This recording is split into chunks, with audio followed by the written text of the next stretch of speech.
One is watching. Okay. And see. Please work. Please work. Please be beautiful and work.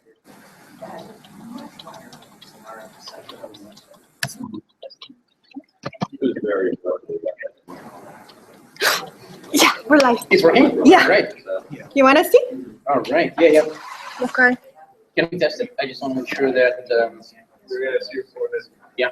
Oh, you see me? See. Okay. Yeah, it's like a. But I think it's okay. I'm like, it's okay if there's a little delay.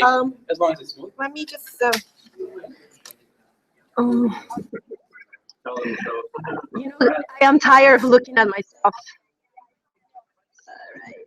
So, and in here they can ask questions. They want. Okay. Can you see, everything okay? Like if I write something on the board? I was watching it right now.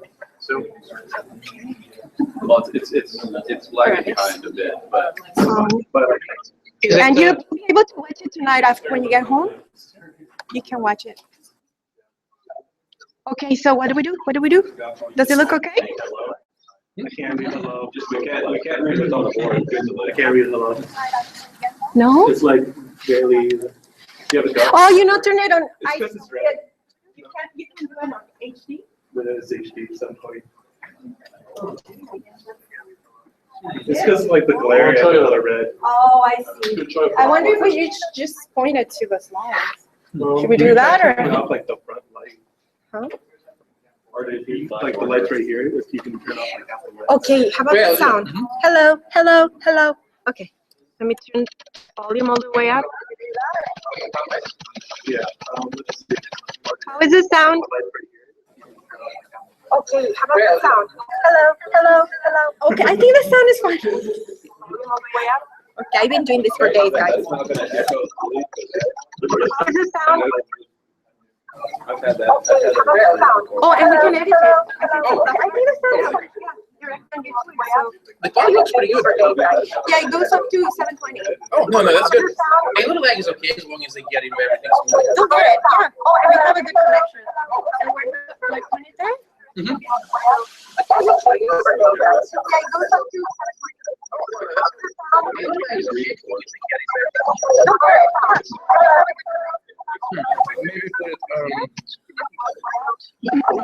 Maybe put it right here. Maybe we should put the computer. I was thinking maybe right here. Okay, yeah, like What do you think? Yeah, that's right.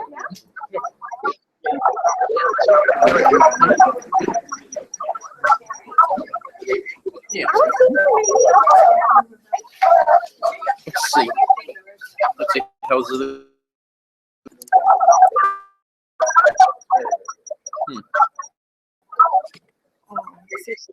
No, I think it's.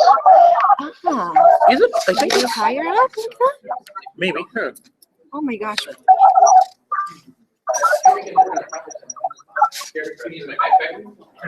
Okay. Or maybe some. Or maybe this chair. Maybe this chair because this chair can be elevated. Oh, okay, okay. I think so. Yeah. So try with. Oh, I think it's this one. Yeah. Oh, that's the producer's chair. Well, hopefully it doesn't slow. There we go. Okay. Oh, wonderful. Oh yeah, I think it's good. I think the only issue is that I think it looks like it's. But then it's gonna cover that. Oh, that's okay because that we can. Oh, wow. Yeah. Okay. Oh, wonderful. Are you guys seeing the live stream backwards? Does it look okay? Okay. Oh, that's okay because that we can. Oh, wonderful. Maybe we. Does it look okay? Oh. There we go. That? Mm-hmm. I think it's good. Any way of knowing how many people are watching? Four, three.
Can you hear now? Can you hear now? Can you hear now? Can you hear now? Yes. Can you hear now? Yes. Can you hear now? Audio's working now. Is it working? I get it. Excellent. Yay. Ah, yes. Can you hear now? Okay. We're live. Yes. My God. So Sorry. so the thing is, we want to put it. So do we edit the slides or the boards? Actually, you know what we can do? Can you hear now? Wait. Can you hear now? Maybe if I turn the screen right here, and then Is turn it that right there, so that people can see the screen. Whoa. It's a hack.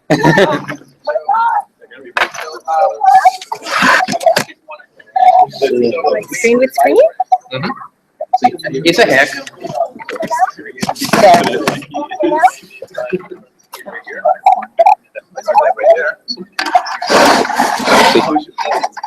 Oh no. Are you guys able to see it? No, wait, we can adjust. I think it's lagging a little bit. No. Is that visible? What happens if I move it back there? Do you think it's going to work? The issue is that the issue is the cable length. Should we try or not? With Wi-Fi. Uh-huh. I think this is. Oh no. I guess we can try. Okay, let me see. If it's Or what we can do is If it's going here. there? I think one way in which we can do it is like this. Oh, right, yeah. Oh, sorry. I think we put it right here. Let's see, like that. Like that, yeah.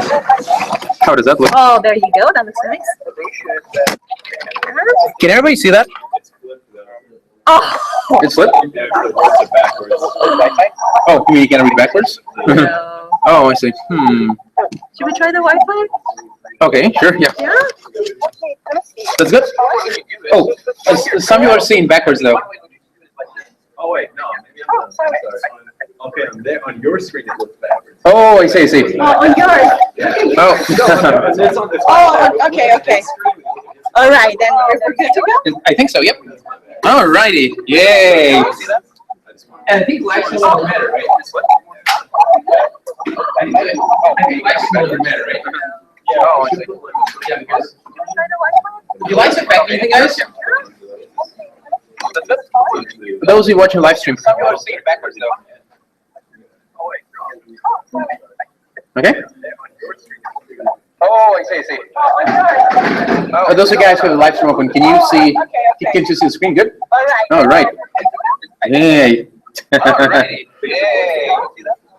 So what I'll do is, I guess, when I go through the slides, I'll just stand here and I'll use my mouse as a pointer. Okay. People live stream, they won't be able to see me, but I don't think it's a great loss. Yeah. Nobody needs to see that on Sunday night, right? So, all right. Yeah, I know.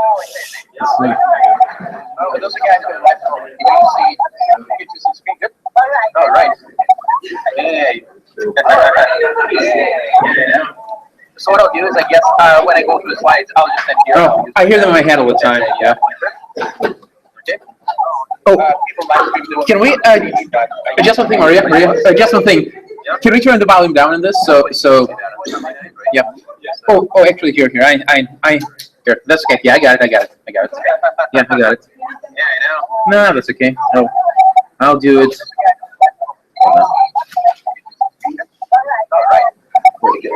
Ah, here. I'll just plug the earphones in. There we go. That'll. Oh, and we should plug the laptop in too, so the battery doesn't run down. Oh. Does it have earbuds?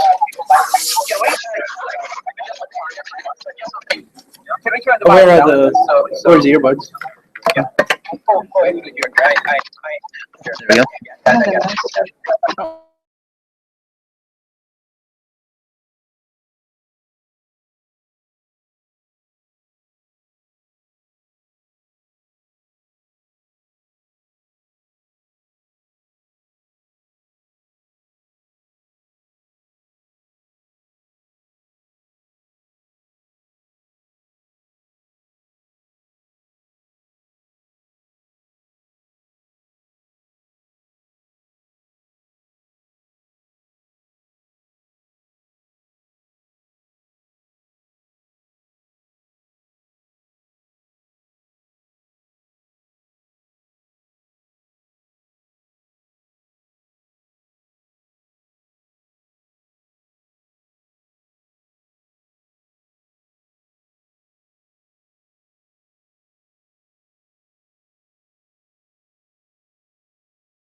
he can then set up those equations and then solve for values of A, C, and M, and then he'll be able to generate any random number that he wants, right?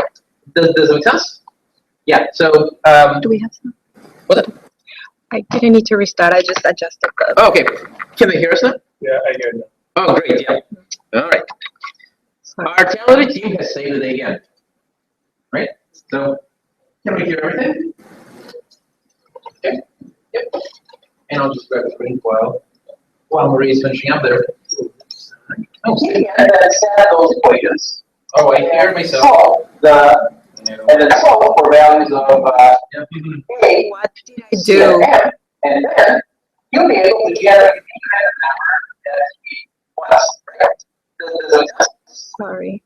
Yeah, so, Do we have some? there we go. We can see Maria. I need to restart. I just adjusted. Okay. So, I'll be Lillian right now, and Maria's going to be doing the whole review session. No, no, no, no, no! Don't go. I'm sorry. It's okay. It's okay. Yep. So let's do a little example. While we're waiting, that I have an LCD like this. Sorry about that. Can you maybe lower the value? Where? There we go. Please. Is it still going? Let's see. 1, 2, 3, 1, 2, 3. 1, 2, 3, 1, 2, Are you 3. watching? I paused it. 1, 2, 3, 1, 2, 3, 1, 2, 3, 1, 2, 3. Testing. 0. Okay, great. Yeah. It's good? It's good? Yeah. All right, great. Thank Sorry. you. Yep. Sorry. Oh no, that's okay. That's okay. Or first one. No, it was my fault. And thank you guys for bearing with us. Yeah, this is the first time we're doing this. We promise we'll get better one day. Yeah. Yeah. So. Yeah. Yeah. So now. So what is one of the vulnerabilities of the LCG? Well, if the attacker is able to observe a sequence of consecutive numbers, he will be able to predict the next sequence of numbers. How so? Well, the attacker can compute the values of A, C, and M. So let's do an example. Let's say that I'm breaking my slides here. Okay, I'm just not going to save it. So let's say that the attacker was able to observe the following sequence of random numbers. He got lucky, okay? So he was watching it, and somehow the guy got lucky. So okay. Maybe I should save those notes in case somebody wants them. Okay, so he observes the sequence of random numbers. So what can he do? Well, he knows the equation, right? I mean, he knows the equation is this, right? So what he can do is he can take this equation and what does he know? He knows that 25 was generated based on 5, right? So he can plug in the 25. So this whole thing is equal to 25. He doesn't know the value of A, right? He needs to figure that out. But he knows the value of what? Xn, right? So and what's Xn in this case? 5, right? Which is basically this 5, right? Okay, he doesn't know C, he needs to figure it out. So that's all he knows at this point, right? What else does he know? He knows that 29 was generated based on 25, right? So we'll have 29 equals to, so he doesn't know the value of A, he needs to figure that out, but he does know the value of Xn. And in this case, Xn is going to be 25A, right? Plus C mod M, right? Now, one more. So, what else does attacker know? He knows that 29 was generated, that 17 was generated based on 29. So, he knows that, let's see, 17 equals to what? 29, right? A plus C mod M, right? Yeah. Okay. Now, what do we have here? So we have 3 equations, right, and 3 unknowns. We can solve 3 equations with 3 unknowns. Now, for the exam, I won't actually expect you to solve those equations because that's basically just algebra. But I do expect you to know how to set them up. Okay. All right. Are we good? Does this make sense, right? So the basic idea here is, once again, if the attacker is able to observe a sequence of consecutive numbers, he'll be able to crack the LCG. Make sense? All right. Are we good? All right. Okay, so we talked about that, and we talked about that. We talked about, okay, so, okay. So now, the next, oh, I'm back. I keep forgetting I have my PowerPoint in Chrome. Yeah, so now, so what is the solution to this issue? Well, one idea is to periodically restart my sequence. So what does this mean? Well, this means that after a certain number of time units, to restart my sequence with a different random seed, okay? So basically, change the seed and restart the sequence. This way, the attacker's job becomes, much harder, because if he's trying to observe a sequence, he doesn't know, is the sequence repeating or is this another seed, okay? Make sense? Yep. I think Dana had a question. Oh, it was just if the cat would recommend knowing how to set those up. Oh, he would. Yeah. He would. All right, just making sure. He just woke up. He just didn't stretches. Yeah. Yeah. The cat just woke up. Yeah. All right. Yeah. Meow. You hear him? Yeah.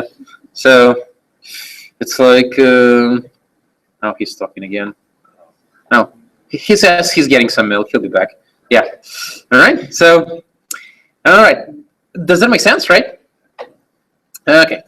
So the next part asks about our favorite random number generator, Blam Blam Shabab. Okay, well, this is Shab, but yeah.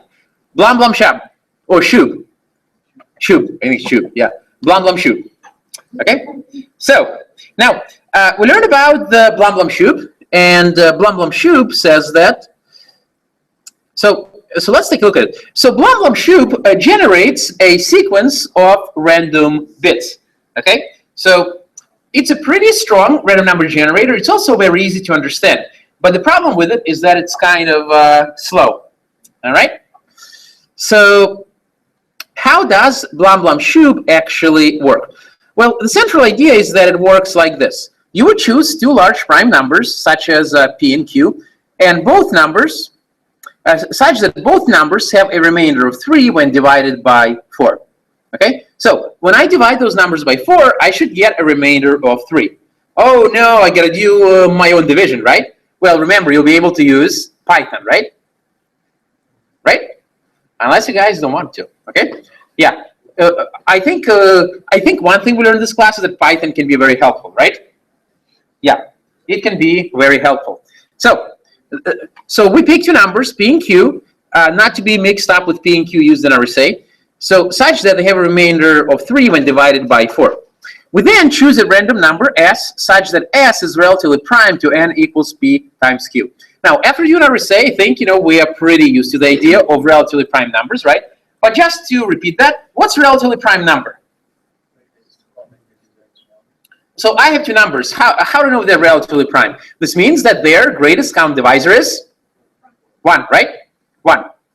So it means they're relatively prime. What do we do next? The next thing we do is we compute the number x0. x0 is computed as s squared, that's the number we just picked, modded by n.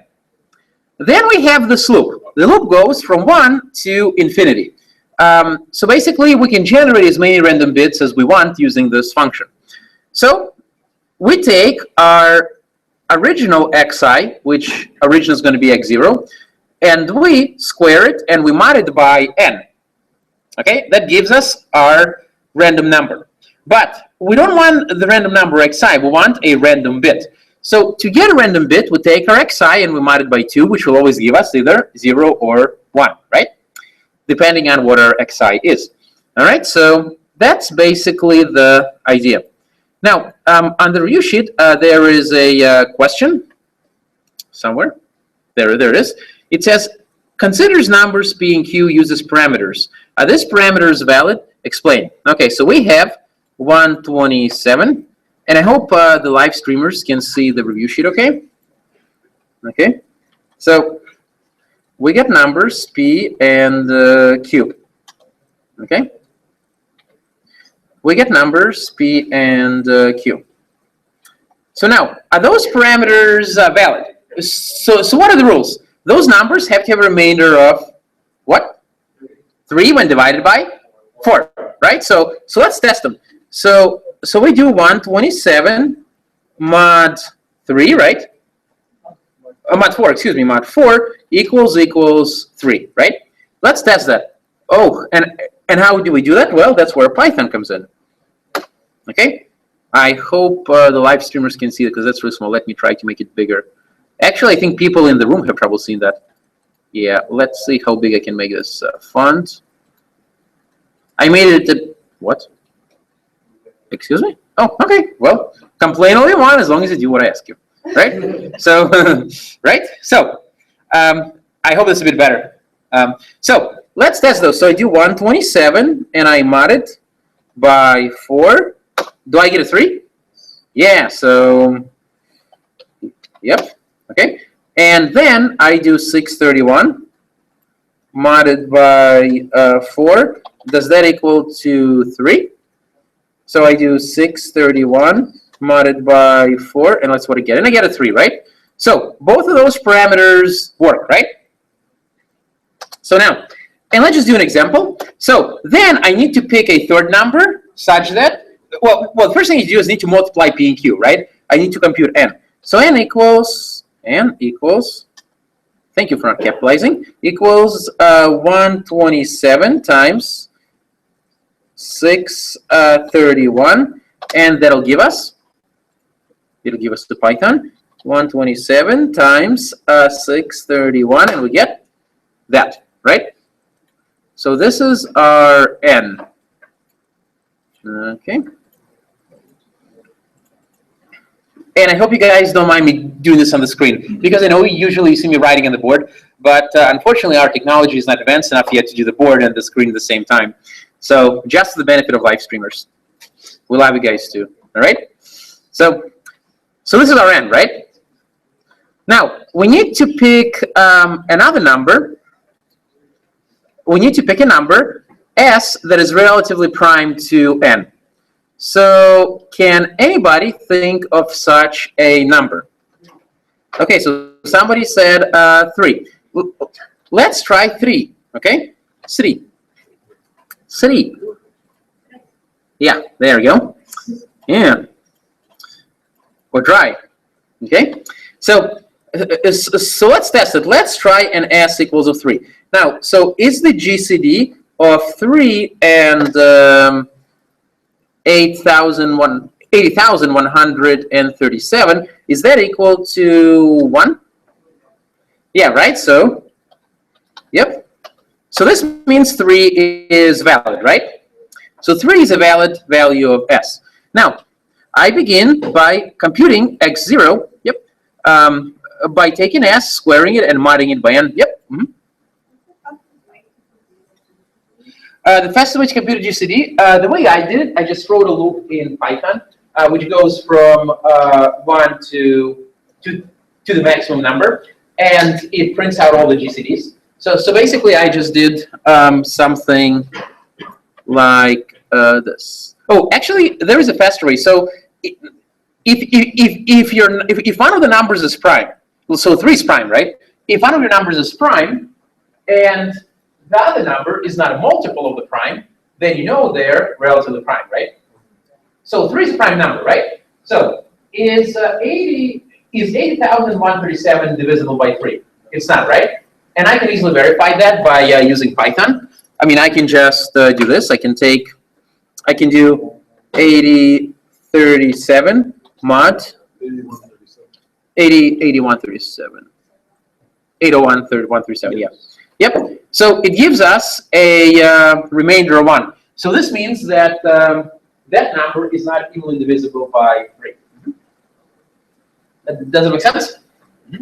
Yep. I hope live streamers can still hear us. All right. Okay. So, yep. And I'm sorry, guys, live stream, you cannot get your hands on pizza and drinks. Once again, our technology is not advanced enough for that either yet. All right. So now, the next thing we do is we just get a value of s, and we need to compute our x0. So we compute our x0 as s squared mod n. So x0 equals s squared mod n. So our s is what? 3, right? So we do 3 squared mod, and what's my n? 80. That's my n, okay? So, and what's my x0 equal to? That should be easy. 9, right? Because 3 squared is 9, and 9 mod 80,137 is 9, right? So our x0 is going to be 9. Then we go in. Whoa. Then we go into the loop, and we compute the first random number. So we square x0, and we mod it by n.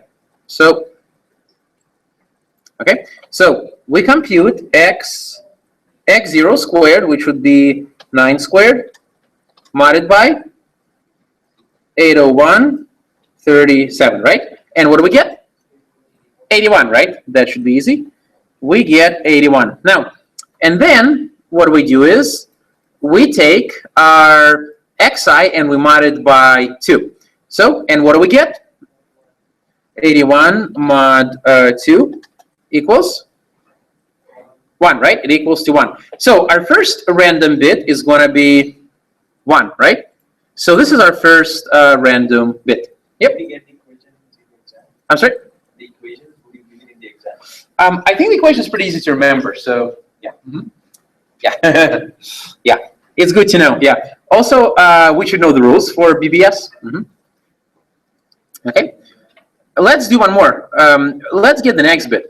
So our xi is now equal to 81, right? So to get the next bit, what do? We square the 81, right? So we do 81 squared, and what mod? 801.37. 801.37. And what is it equal to? 6561. Okay, yeah. I trust you guys in this one. And then what I do is I mod it by 2, right? So I take this and I mod it by 2. I mod it by 2, and it's equal to 1, right? So our next random bit is also 1, right? What's happening? Yeah, 1. All right? Make sense? So that's basically the idea behind BBS, okay? And this one just summarizes the way that BBS works. Now, the next thing I'd like to talk about is the fact, so here on the slides we have an example of generating a sequence of random bits. Now, one of the nice features of BBS is that it produces a sequence of random looking bits, because every bit it generates is just as likely to be 0 or 1, which makes it difficult for the attacker to predict which bit is going to be, because the probability of the bit being a 0 or a 1 is about the same. All right? Make sense? Yeah, great. So, all right, so now, okay, so let's look at the review sheet and, okay. Understand how the counter mode is used for generating random numbers, all right? And this refers to this. So I can use symmetric cryptography in order to learn about, to generate a sequence of random numbers as well. So consider we have a symmetric encryption algorithm such as AES or 3DS. So what I can do is I can have a counter which has a period n, meaning that after n increments, the counter will reset back to 0. So I'm going to increment my counter. Then I'm going to encrypt the counter with some secret master key, and the result is going to be my random number. To generate the next random number, I need to increment my counter and then encrypt it again. So basically, the idea is I keep incrementing the counter and I keep encrypting the value of the counter that I generate with each increment. Okay? Does that make sense? Yeah. So now, of course, the security of this algorithm depends upon two things. The first thing is, my master key, it should not be discovered. It should remain secret. And the second thing is that my counter should have a relatively large period. So, for example, if I'm using DES, then my counter will have a period of 2 to the 64, right? If I'm using AES, my counter is going to have a period of 2 to the 128, right? Make sense? So the longer the period of the counter, the better, okay? Does it make sense? Right? No? No? Oh, sure, yeah. So the period part? Yes. Yeah, or the whole thing. I can repeat the whole thing, yeah. The whole thing, sure, okay. Yeah, I'm sorry, yeah. Yes, so basically we can use symmetric encryption algorithms in order to generate a sequence of random numbers. And the idea is pretty simple. So I have a counter, and I start the counter at a certain value. So every time when I need a new random number, I'll take the counter value and I will encrypt it using my symmetric encryption algorithm. And the resulting ciphertext will be my random number. Now, when I need another random number, I will simply increment my counter and then encrypt the counter value again, which will give me another random number. If I want another one, once again, I increment the counter and I encrypt it again. And I keep doing this to get as many random numbers as I need. Now, the security of the scheme depends on two things. The first thing is the master key. So my master key must remain secret, because if the attacker has managed to get the master key, he'll be able to decrypt my ciphertext and find out the period of my counter, right? Well, not the period of my counter, but rather the current value of my counter. Okay, and knowing the current value of the counter, he'll be able to predict the next values, right? And the next issue is that that we need to think about is that my counter needs to have a relatively long period. In other words, it must generate a lot of values before it repeats. So, for example, let's say that I'm using DES, right?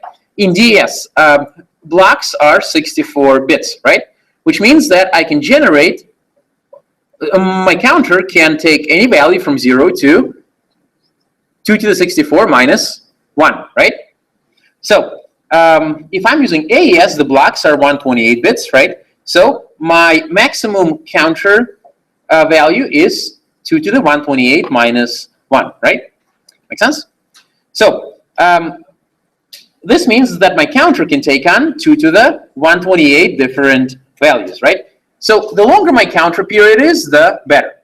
Once the counter reaches the maximum period, it will reset back to 0, right?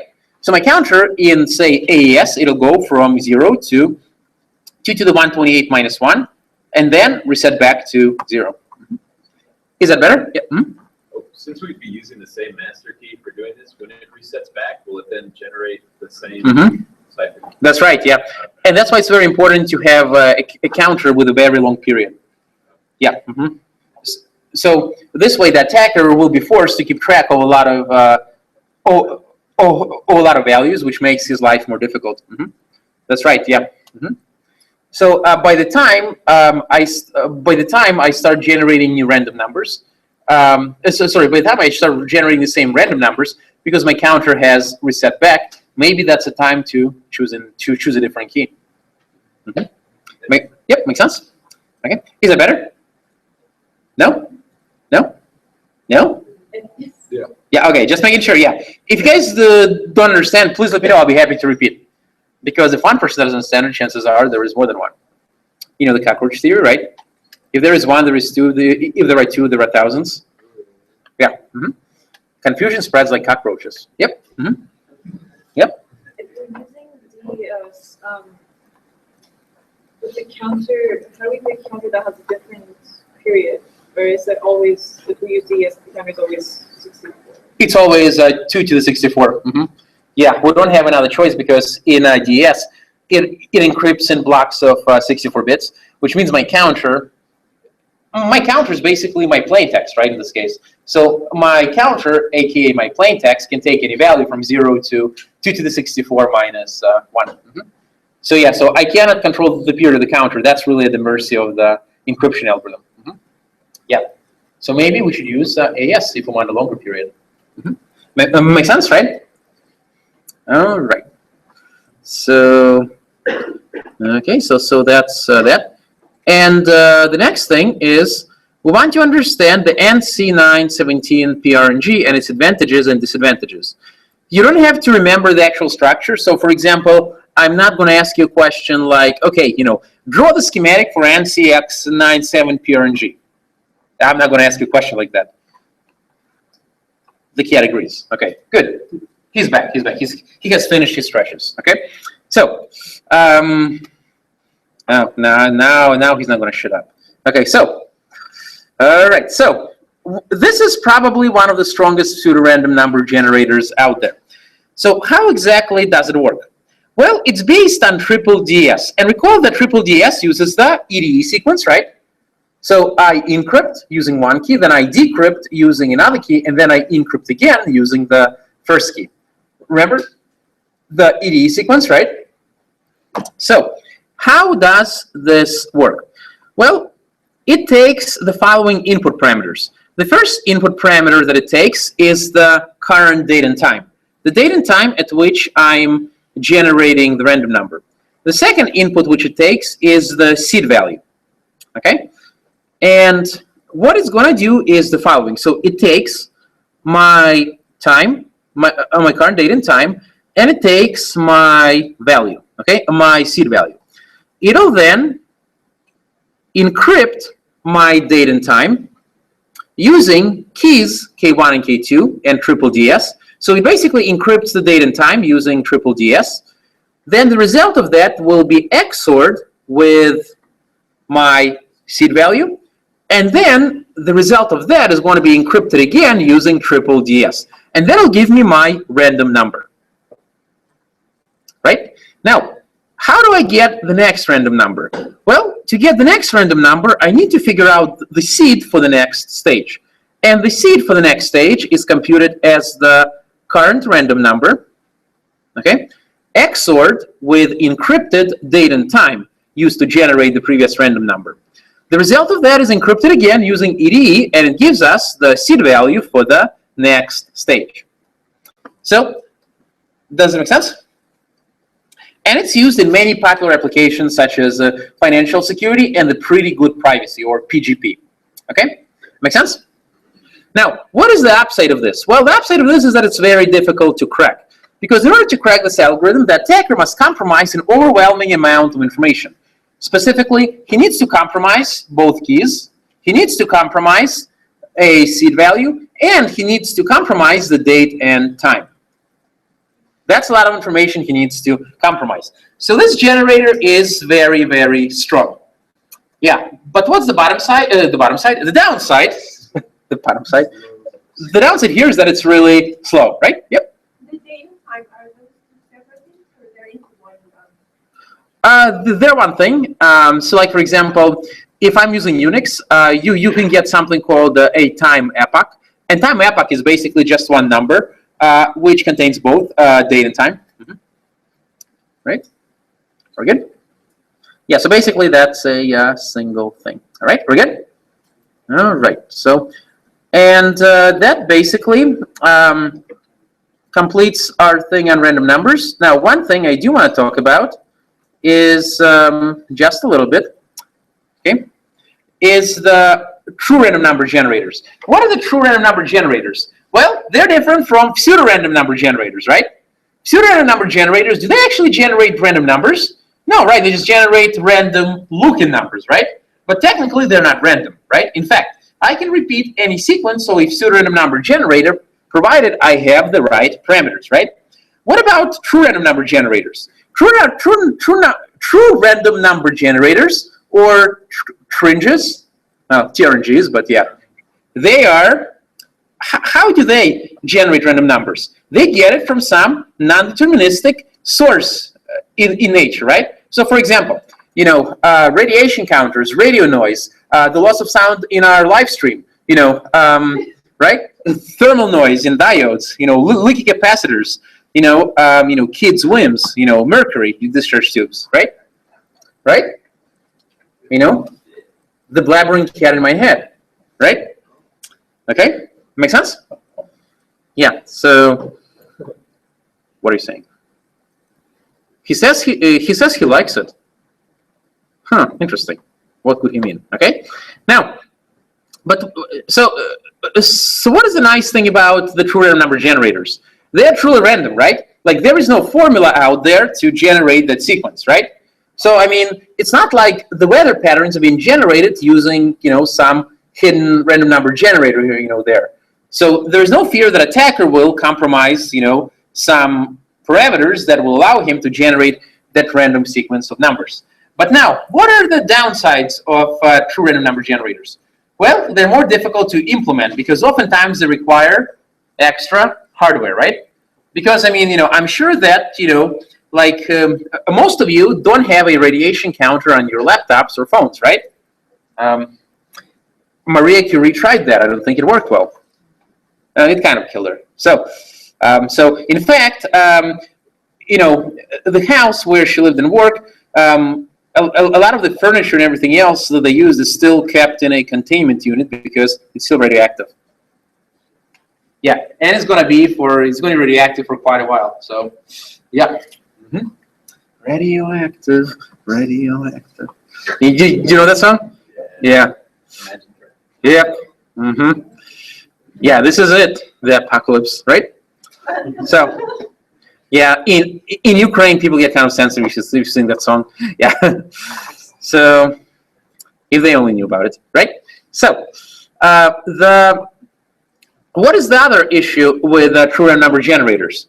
Well, let's say that I'm doing a simulation, okay? And if I'm doing a simulation, I need to repeat things, right? Right? So in a pseudo random number generator, I can easily repeat a sequence, right?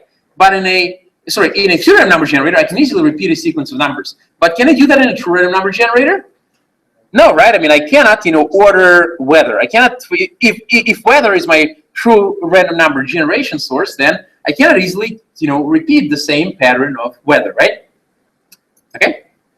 Maybe unless you're in California. Okay? Makes sense, right? Now, so how do we put all this together? Well, typically, what we would do is we take a true random number generator and use it to get a seed value. And then we would feed that seed value into a pseudo random number generator. So pseudo random number generators are easy to implement and they are generally fast. But true random number generators give us good randomness. Okay. Also, another issue with true random number generators is they can show a skew, meaning a bias. So what does that mean?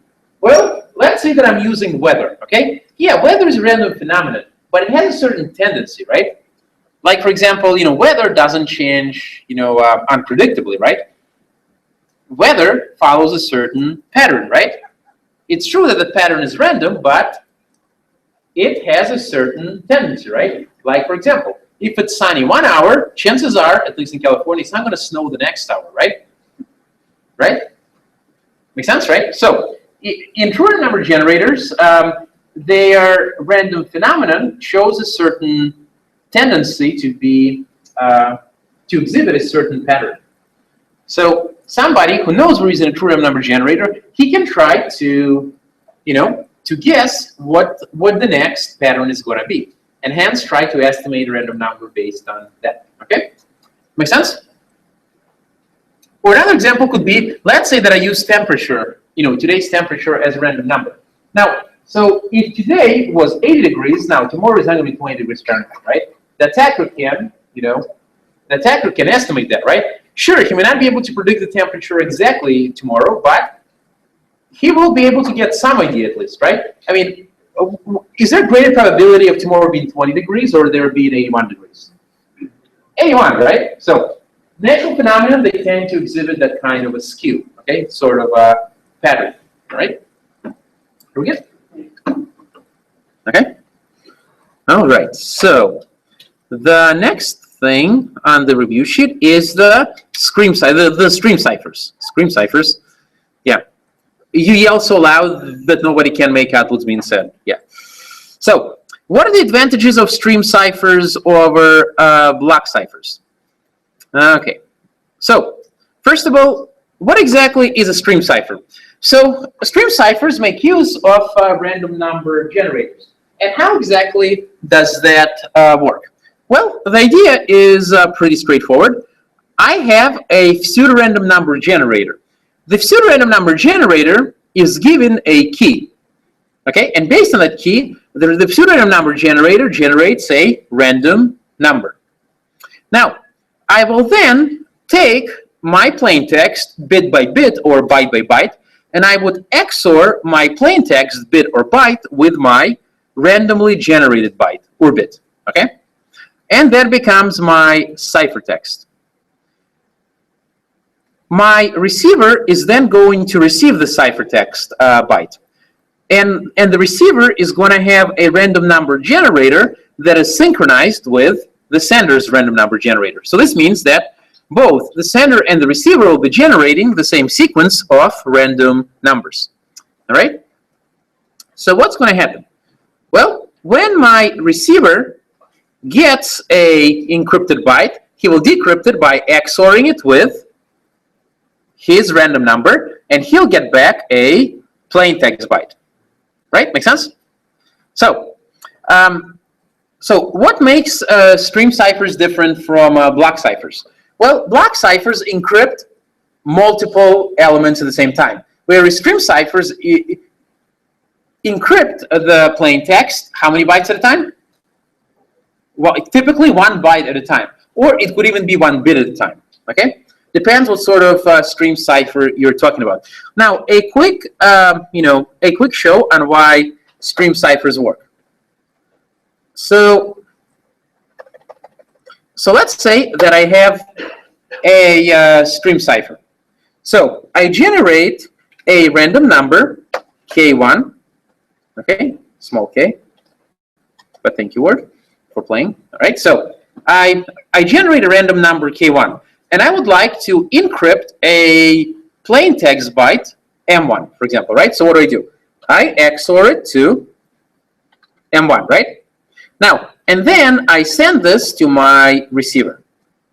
Now, recall that, oh, interesting. So, well, Word is in playful mood today. So, now, how do I decrypt this? Well, recall that the sender and receiver, they have synchronized random number generators. So when the receiver gets this ciphertext block, how is he going to decrypt it? He will XOR it with K1, right? Because remember, because receiver is also going to generate random byte K1, and he will XOR the whole thing with K1, right? So what does he do? He does K1 XOR with the ciphertext that he receives. So he receives this ciphertext, right? And what is this going to come out to? So what's K1 XOR K1? 0, right? So I get 0 XOR M1, and I get M1. So what happens to my receiver? He has decrypted that byte, right? Make sense?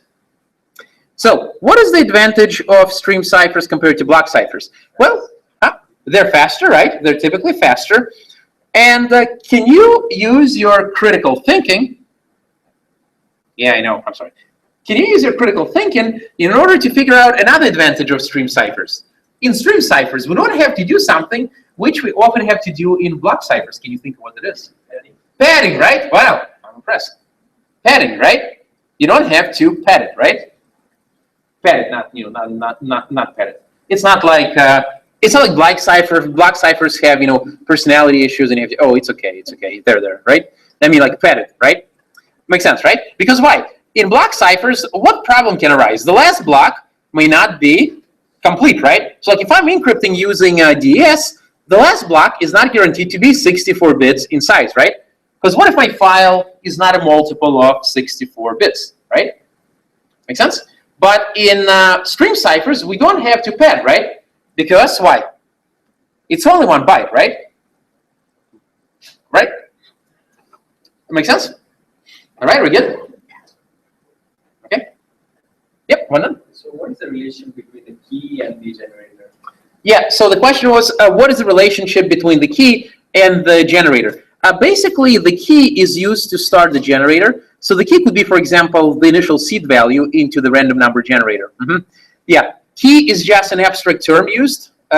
Because remember, stream ciphers are typically symmetric ciphers. And symmetric cipher takes a key and a plain text, right? Now, and the key can simply be my seed value. Of course, it depends on what sort of random number generator I'm using.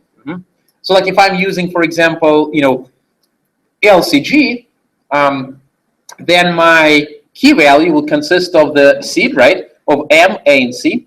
If I'm using, for example,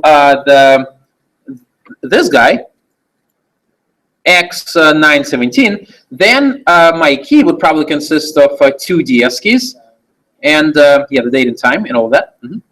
Makes sense, right? All right. So now, and we have established that stream ciphers are faster than block ciphers, right? So do all stream ciphers use random number? Yeah. That's one of the things that make a stream cipher. All right. Also, stream ciphers have another advantage over block ciphers. They're easier to implement because we can usually implement it within a few lines of code. Now, what is the downside of stream ciphers?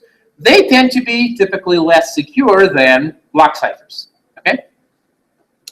Make sense? Somebody said yeah in the hallway, so yeah. Okay. Did you hire that guy to speak on behalf of all of you guys?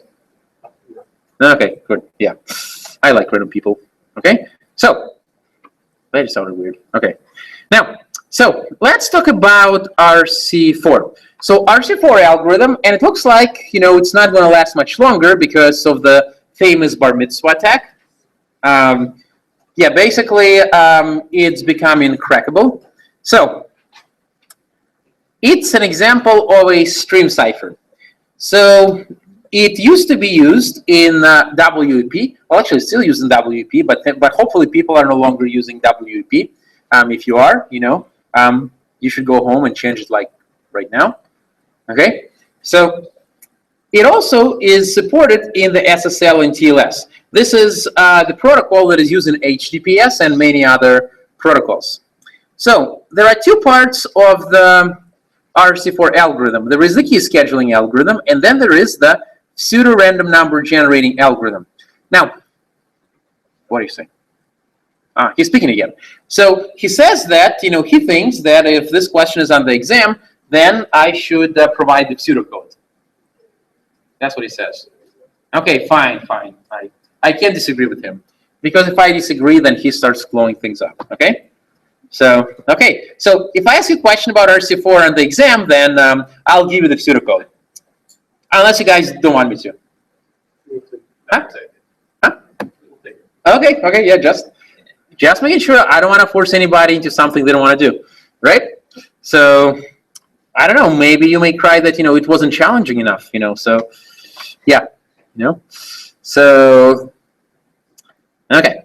So now, let's review how the RC4 works. And that actually happens to be the next question about understand the basic building blocks of stream cipher. Oh, actually, let's not skip anything, okay? So, understand the basic building blocks of stream cipher. So we have already figured it out, right? It was what?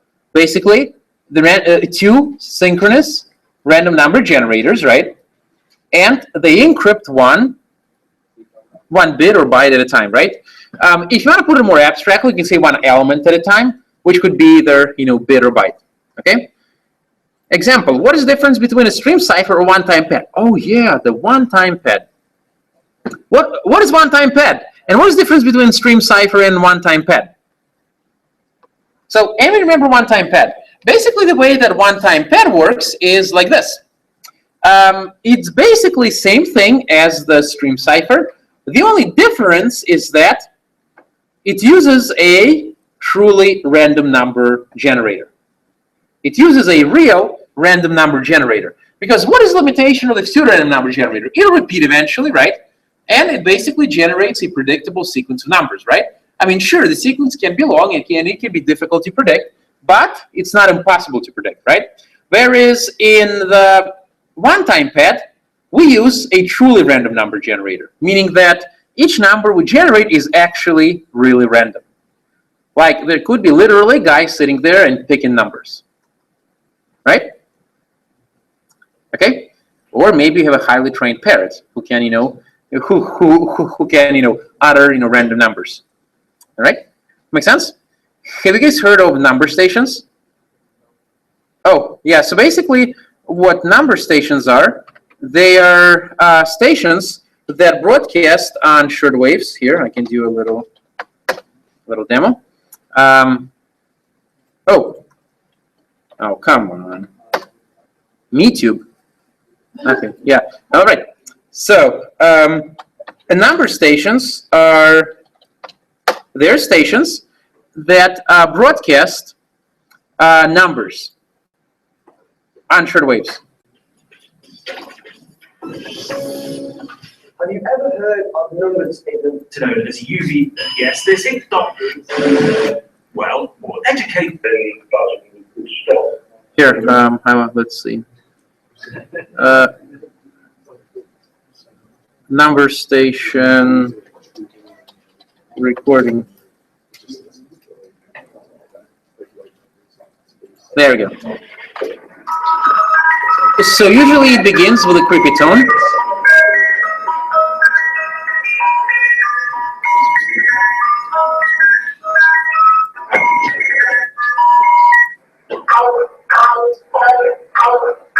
Basically, all those stations do is that they utter numbers.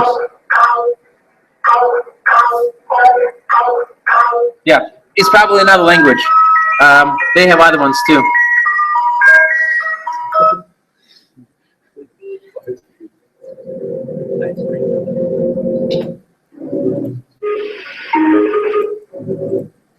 So basically, all they do is, typically the way those stations work is they would begin by playing some sort of a tone, and then they would say a sequence of numbers.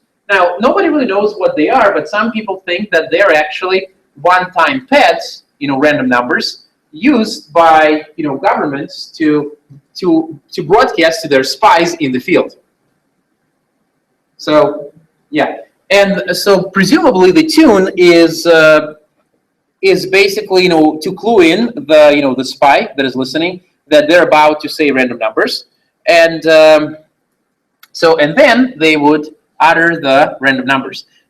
Those stations usually broadcast across short waves, meaning that and short radio waves that go all around the world. So I could be pretty much in any country, and all I need to do is just tune the station to the right frequency, and I can hear the numbers. There were apparently a group of Cuban spies who were in US, and they were receiving instructions and communicating through a number station. So, and apparently what the FBI did was they raided their apartment when they weren't there, and on their laptop they found, the entire sequence.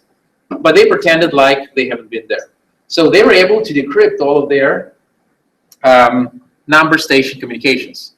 So the idea is before they send the spy into the field, they would give him a book of random numbers, okay? And then, the government would encrypt the messages by taking, for example, a letter and XORing it with their random number. Then they would speak that random number. They would speak the result of random number XORed with the letter, and then the spy would also have the same set of random numbers, and he would, XOR and get back the letter. And that's one-time pad because numbers are truly random. Now, so the problem with this is that the spy may eventually run out of random numbers. In fact, during the Vietnam War, there was a project called Virgin Atlantic, where the US tried to crack the codes used by the Russian spies in Vietnam. Their inference was that eventually the spies will run out of random numbers, and they'll start repeating the same random numbers. Because the government would give them a book of random numbers to use, and they figured eventually the book will run out, and they will start using the same random numbers again. And, well, it worked. So, all right? So that's one-time pad. The numbers are truly random. But what about stream cipher? Are the numbers used truly random? No, right? They're pseudo-random. Okay? So basically, if you want to get a one-time pad, replace this with a source that can give us true random numbers. Makes sense, right? Okay? Will this help you remember this? Yeah. Mm-hmm. Yeah. And when you go home, listen to some number stations. Yeah, it's pretty interesting. All right. So next we have our our key initialization algorithm, which is used in RC4. So RC4, once again, consists of two parts: the key scheduling algorithm and the pseudo-random number generation algorithm. And the way it works is like this. So our key, in this case, is an array of 256 bytes. Now, I can populate the entire array, or I can populate only a part of the array. So in other words, my key can be anything from 1 byte to 256 bytes. It's up to me, okay? As long as it's no bigger than 256 bytes. The next thing I do is I do the following. I have two arrays, and I do the following. So I iterate from I to 255, and I set each value of Si to be from 0 to 255. So basically, I initialize my array Si to contain numbers from 0 to 255, okay? Next, I copy my key into the array Ti. So Ti is 255 bytes, but what happens if I exceed that? Well, not exceed, but what happens if my key is less than 256 bytes? Let's say the user chose a key that is only 5 bytes. What I'll do is I will repeat the key inside T as many times as I need, okay? So basically what this will do is, let's say the length of my key is 5. So what's going to happen is I will copy first, in the first iteration, I copy the first byte of the key, second iteration, the second byte of the key, third iteration, the third byte of the key, fourth iteration, the fourth byte of the key, and at the fifth iteration, I will go back to the first byte of the key, right? So effectively, what I'll end up doing is I'll end up repeating the key inside Ti as many times as necessary until the entire Ti is filled up with my key, okay? With repetitions of my key. Does it make sense? Okay, are we good? So far, so good? Okay. So, next, we have an algorithm which shuffles up my array S. So my array S consists of elements, once again, 256 elements.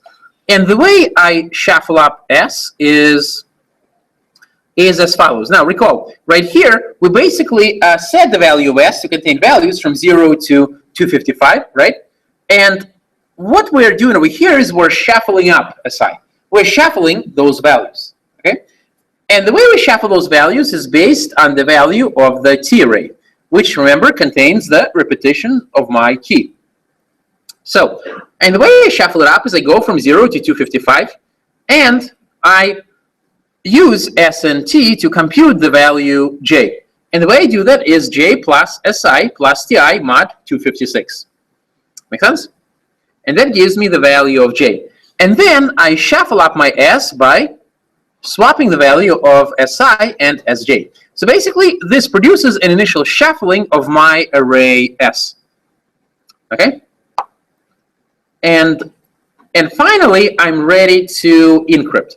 And the way this works is that I will go through this, and I will generate the value of I. So I'll go through every byte of my plaintext, and I'll generate the value of I by doing I plus 1 mod 256. That gives me my value of I.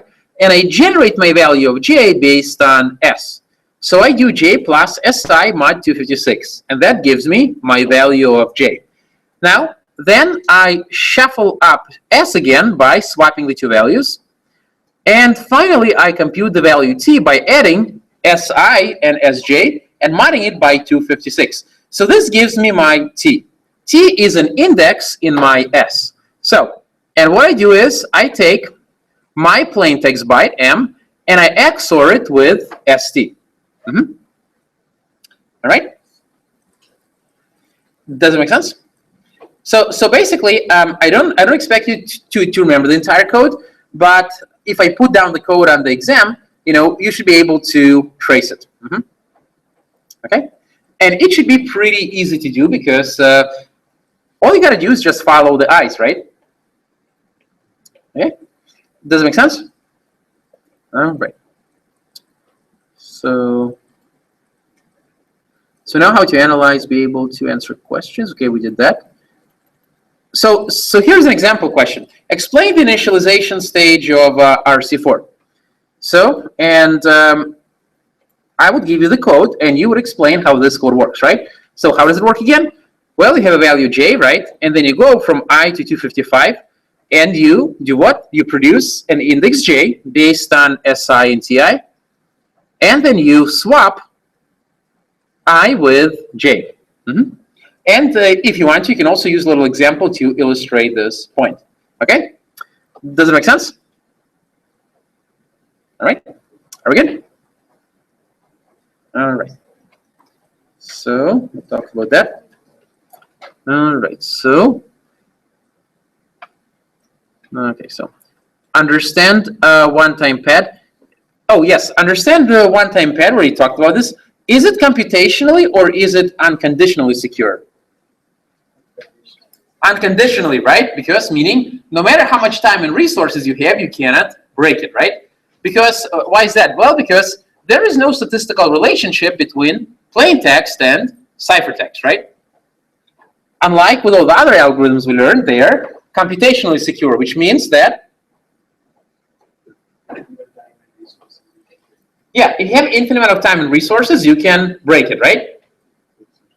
Yeah, it just may not be worth it, right? Because the amount of time and resources required to crack the algorithm may exceed the value of the data you obtain. All right? So, all right. Be able to explain advantages, disadvantages of link and end-to-end encryption. All right, so that's the next part. Okay? So, well, we talked about two types of encryption. So first of all, we often use encryption in order to secure our networks, right? So how would we do that? How do we use encryption to secure our networks? Well, we can place encryption in two places on the network. We can place it at every system, or we can place it at every link. So, and let's talk about each one of them. So the first kind of encryption is the link encryption. Link encryption means that when the packet is sent into the link, it's encrypted, the packet traverses the link, and when it gets to the switch, so the switches are responsible for deciding whether the packet should go next. So the switch is going to decrypt the packet, look at the headers, decide where the packet should go, and then encrypt the packet using the key of the next link, and then send it to that link. So basically, what's going on here is that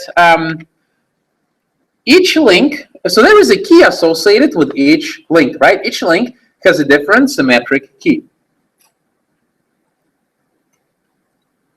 This also means that two devices that are connected by a link, that they need to have their own key.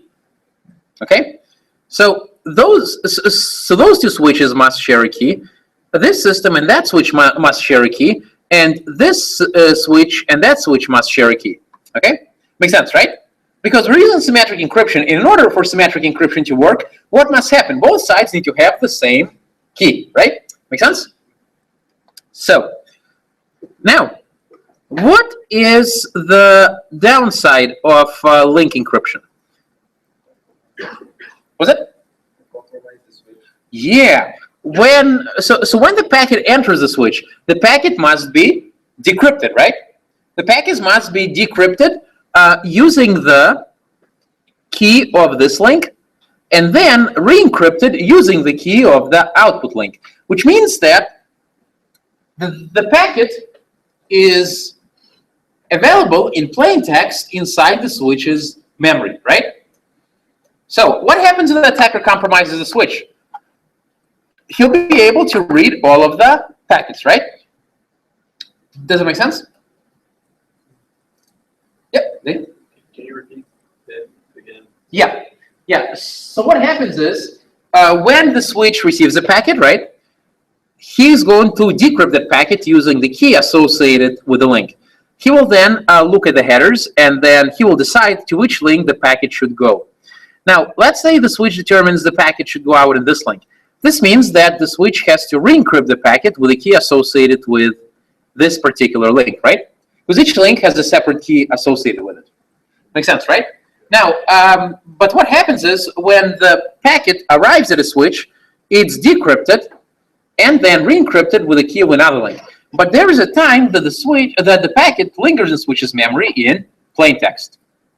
So what happens? If the attacker compromises the switch, then yeah, he'll be able to see the packet contents, right? So that's the issue with link encryption. Can they modify the packet if they want? Sure. Yep, sure. He has access to the packet in plain text, so yeah, he can also modify the packet. He can do whatever he wants. So, what is alternative? Oh, and what's another disadvantage? Well, we already talked about this, right? Actually, that was a disadvantage we talked about. Okay? So, now, an alternative to link encryption is the end-to-end encryption. What is end-to-end encryption? End-to-end encryption means that instead of encrypting the packet at every link, the sender system encrypts the packet and then sends it alone. And when the receiver system gets it, it'll decrypt it. Now, in this case, the sender system and the receiver system, they share the same link. They share the same key. Okay? I'm sorry about that. They share the same key. All right? Okay? They share the same key. Now, what is the upside of the end-to-end encryption? Well, what happens in this case if the attacker compromises the switch? Is he able to read the packet data? No, right? Because the packet is encrypted, right? The packet gets decrypted only at the destination system, right? Okay, so that's a good thing. Also, we need much less key distribution, right? Because typically there are more links than there are systems. Well, it depends. Yeah, I should be careful when I say that. But what problem does it not solve? So, can I encrypt the entire packet? And by entire packet, I mean both data and headers. I cannot, right? Why not? The switch needs to know the header in order to be able to route, right? Yeah, that's the problem. So, hence, I can encrypt only the data, right? I can encrypt only the data. So, in this case, the attacker who happened to compromise a link, he'll still be able to see the headers, right? So he'll be able to do, you remember, traffic analysis, right? He'll be able to study the flow patterns of packets, right? So now, what if we put the two and two together? Let's say that I combine link encryption and end-to-end encryption. So now, if the attacker taps a link, will he be able to see the headers? No, right? Because the packet that is going through the link will be completely encrypted, right? But is there still vulnerability left? What happens if the attacker compromises the switch? He'll be able to see the packet headers, right? He'll be able to see the packet headers. So if the attacker compromises the switch, he'll still be able to study traffic flow patterns, right?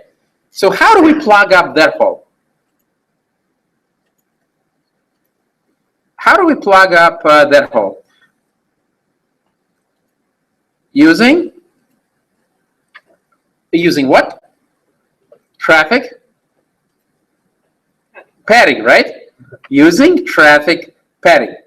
So the basic idea behind traffic padding is that the sender will constantly be sending the receiver packets. If he has nothing to send, he will send bogus packets. Now, the attacker will not be able to find out that those are bogus packets because, well, they're encrypted, right? He cannot judge it based on the contents, right? So there's a constant flow of packets from sender to receiver, and hence, there is no way to study the traffic analysis, right? To study the traffic flow patterns. Because you cannot tell the difference between legit communications and bogus ones, right? Make sense? All right. Okay, so, and then we have, okay, so, ideal on both, understand the key distribution scenario. Yeah, understand the key distribution scenario using a KDC. Know the need for master keys, session keys, and why use a dual key scheme. Okay, so let's take a look at that. So let's take a look at key distribution.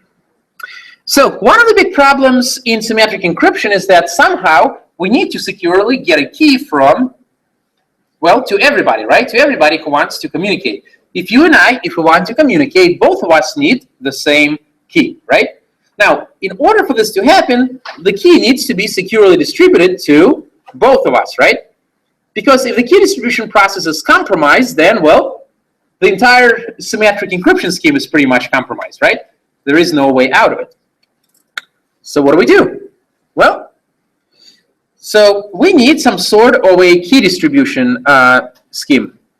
Now, so how can we distribute a key? So we talked about the sneakernet approach, right? Remember that? What is sneakernet? Basically, I physically deliver the key to you, right? I mean, I drop by your house and I give you the key, right? So one team who did a final project, they actually used that scheme, right? And I think only one of them is here. Oh, yeah, right? It was your team, right? Huh? Oh, yeah, Austin is here too. Oh, hey, Austin. He's so quiet, yeah. Yeah, he has a look. I cannot say. I just want to look at you anymore. Understandable, yeah. I get that too every day. Look in the mirror in the morning. Yeah, all right. So, all right. So maybe that's why the live stream stopped working, because the camera's on my face. Yeah. So it just couldn't process that. All right. So, all right. So what's another approach? Well, let's look at three. Let's say that you and I, we have previously communicated, and let's say I want to change the key. Well, how about I use the previous key in order to encrypt the new key? Is that a good idea? Why is that a bad idea? Yeah, if the old key is compromised, then so is the new key, right? So that doesn't really solve the problem. So, and the second option, that's the one for which we settled, is have a trusted third party, deliver the key, okay? Okay? So if you and I know somebody we trust, we can have them deliver the key for us. So, okay. So now, the question is, how does a third party make things better? Well, why not just have, everybody get a key? Well, I'll talk about that a little later. First of all, let's talk about the idea of a key hierarchy. So how about we do something like this? The third party, you, me, and the third party will share a key, okay? So you and somebody you trust have the same symmetric key. And me and the party that I trust, which is the same party that you trust, also have the same key. So basically the idea works, oh, right, I can't use the board. I keep forgetting about that. We are high-tech for that. We're too high-tech for that. Okay? Now, okay, so basically I use the master key in order to distribute the session key. So the idea works like this. I guess it means MS Paint, huh? Is MS Paint still there? It should be. MS Paint. Oh, Paint, not Paint. Oh, there we go. MS Paint, yeah. So basically the idea works something like this. So there is, so there is you, okay? Okay. Yeah, all right. This is not as bad as I thought, right? So, and do you have a spray can? No more spray can, huh? Okay. Brushes, no spray can. Oh, what a shame. Oh, is it? Oh, yeah. Here, let's make some here. Yeah, there we go. Yeah, there we go. This could be Alice, right? And that could be Bob. I wonder if I can copy Alice to make her into Bob. Okay. So that's Alice and that's Bob, right? So, and they want to communicate securely using symmetric key cryptography. Now, how would that happen? Well, remember, we said that they have a trusted third party. Now, let me draw the trusted third party. you know. Let's give him a pentagon head. Right? See. Okay, now he looks like some sort of a virus. Okay? Now, so they have a so there is a trusted third party, and basically the idea is that Alice and Alice and the third party, they share the same symmetric key, and the third party and the third party and Bob share the same key. So there is a key. Is there a text? Yes. So there is a master key, KA, that is shared between Alice and the third party. Okay. And then there is another key that is shared between. Can I move that? Oh, okay. I want to copy. All right, fine. And then there is another key that is shared between the third party and Bob. Okay? Now, and then those master keys will be used in order to distribute the session key, KS, that will be used for communicating between Bob and Alice, right? Now, at this point, you may be saying, wait, this is weird, right? Our whole problem was that it was difficult to distribute a session key to people, right? So now you're saying that, okay, somehow we're assuming that Alice and the third party and Bob and the third party, they already have a symmetric key which somehow was distributed securely, and they're going to be using that master key to distribute a session key. That seems a bit weird, right? I mean, am I not begging the question here? I said that key distribution was hard. So, therefore, assume that somehow her and the third party and him and the third party already somehow got a shared symmetric key. And then they'll be using that to distribute a session key, which will be used for encrypting communications between Bob and Alice, right? That sounds a bit weird, right? I'm assuming that somehow the third party and Alice and the third party and Bob got a secret key shared. That seems weird, right? But yes, it's true, and it's true. But it is better than simply distributing a key to everybody without assuming this. So for example, let's say that we have the following scenario. Let's say that we have 5 people, okay?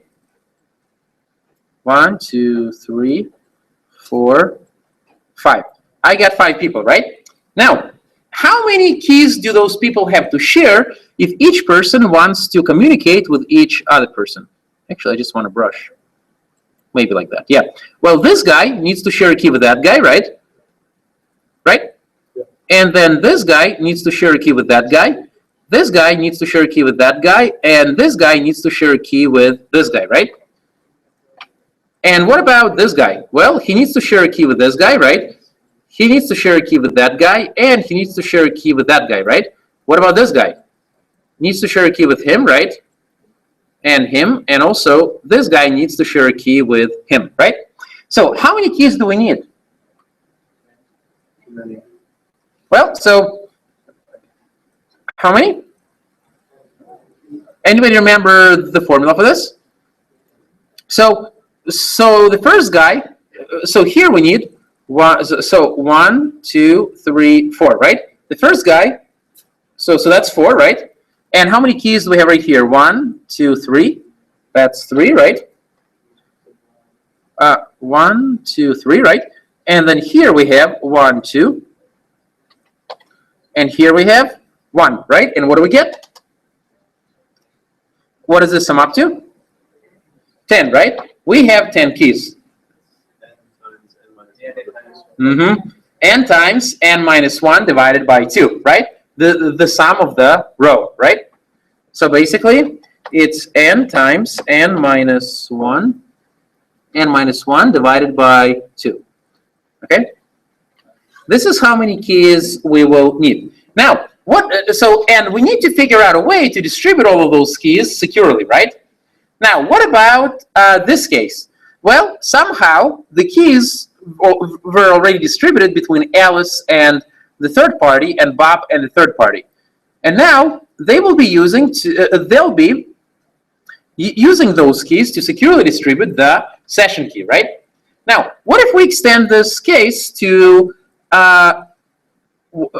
this? So I still have the same 5 people. Okay, so I have 1, 2, 3, 4, 5. Okay, I still have the same 5 people. But how many keys do I need here? So basically, in this case, this guy needs to share a key with a third party, right? That guy needs to share a key with a third party. This guy needs to share a key with a third party, and this guy and that guy. So each one of them have to share a key with a third party, right? So how many keys is that? 5, right? So now here our problem is distributing 5 keys securely, and here our problem is distributing 10 keys securely. Which one would you rather deal with? The 5, right? So you see, it technically doesn't solve the problem, but it does make it better. Okay, make sense? So now let's assume that Alice and the third party and Bob and the third party have already received, their master keys. So KA and KB are called the master keys. So now, how would the key distribution actually work? Okay, and by the way, this is called the key hierarchy. So I have a master key, and the master key is used to distribute a session key. Okay, so let's take a look at how the key distribution will actually take place. So here I have A, the initiator, let's call her Alice. And here I have the responder, let's call him Bob. Now, let's say that Alice wants to talk to Bob. Now, Alice shares a master key KA with a key distribution center. Key distribution center is a trusted third party. And Bob shares a master key KB. So, how will this work? Well, Alice begins the conversation by sending a message containing her ID, containing the Bob's ID, and containing a random number called nouns. So basically this message, it's not encrypted. It tells the key distribution center that I'm Alice and I would like to talk to Bob. And nouns is a random number that is used to prevent replay attacks. Now, the key distribution center, what it will do is it says, okay, she wants to talk to Bob. So it'll find Bob's master key and it'll create the following message. So the message actually contains 2 parts. So one part is a symmetric key that was generated by the key distribution center. And this symmetric key is going to be our session key, right? It'll be session key used to encrypt communications between Bob and Alice. So, and it also contains Alice's ID. And the whole thing is encrypted using Bob's master key. Now, will Alice be able to read this message? She will not be, right? Because it has been encrypted using Bob's master key, right? Make sense? Okay. Now, and the first part of the message contains the symmetric key, once again, that KDC has generated for Bob and Alice, and Alice's original message. Now, the whole thing is now encrypted using Alice's master key. So how will this actually work? And why does the key distribution authority, the key distribution center, in addition to providing the symmetric key, which will be used by Bob and Alice to encrypt their communications, also echoes Alice's message? Well, there are 2 reasons. The reason it echoes the original message is that Alice may have sent requests to talk to multiple people, in which case KDC will respond with multiple responses. So, and including the original message allows Alice to map this response to a particular request. Now, and what is the purpose of this nouns? So over here, Alice has included a nouns.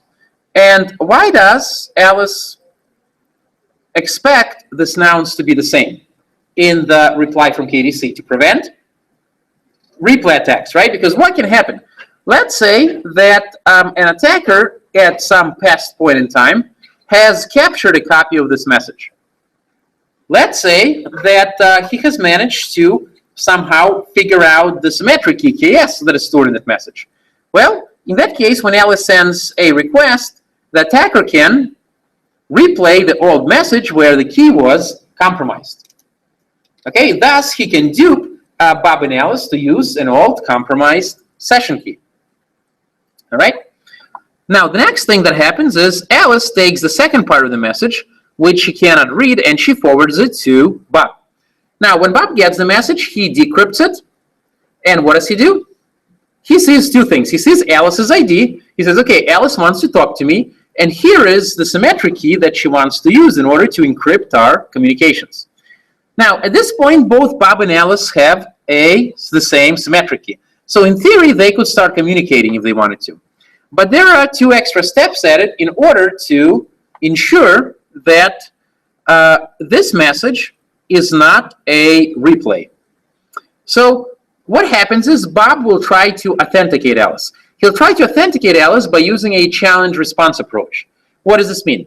Well, Bob wants to make sure that Alice has the same symmetric key. Okay? And how will he do that? Well, he'll generate a nonce, a random number, and he will send it to Alice. When Alice gets this random number, encrypted using the session key, if she has the same session key, she should be able to decrypt it, right? So what Alice will do is she will decrypt this message using the symmetric key.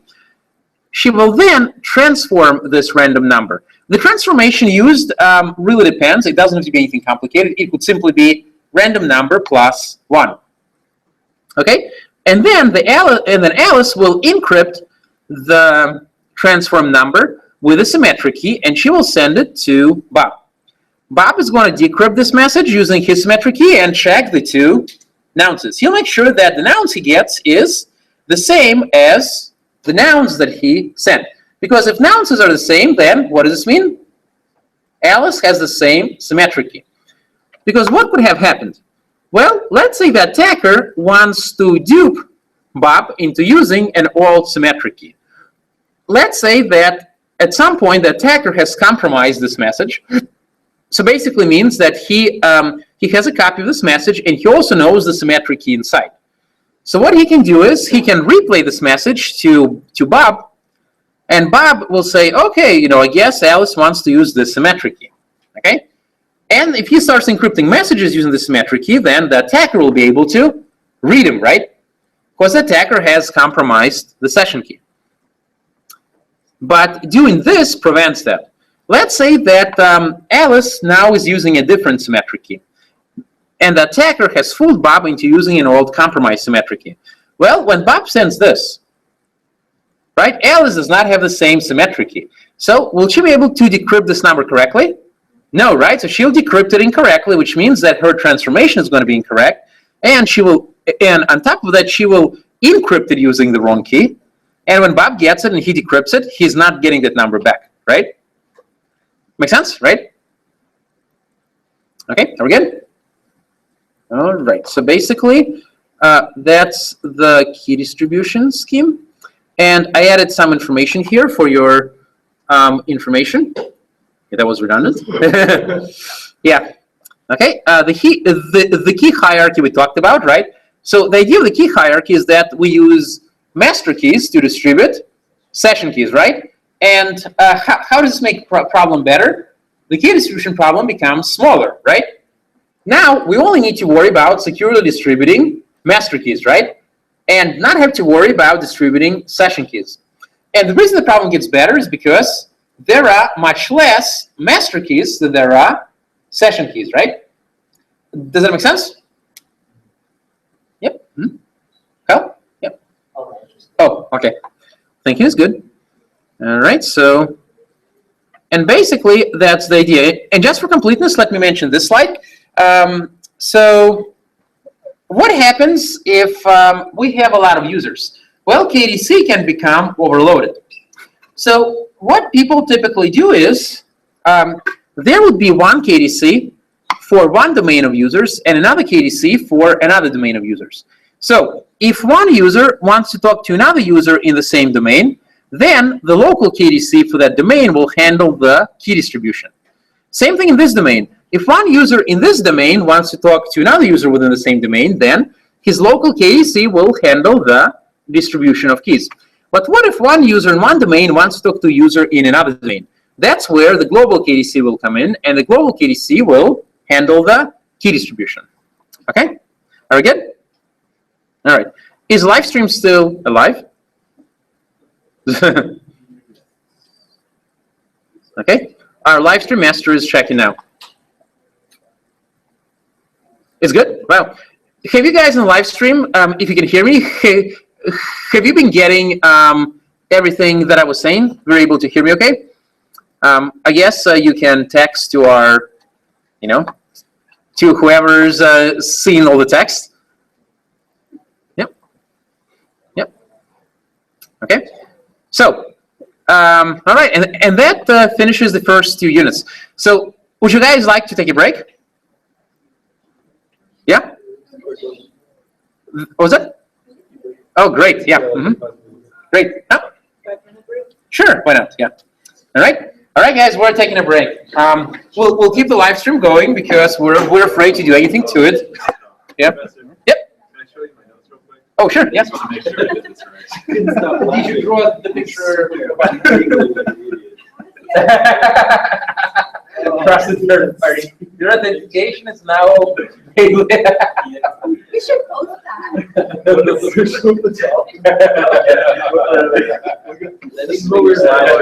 Oh, you were setting up the stream.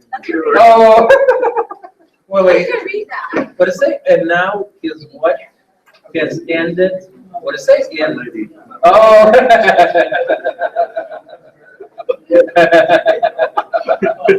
Those are the best notes ever.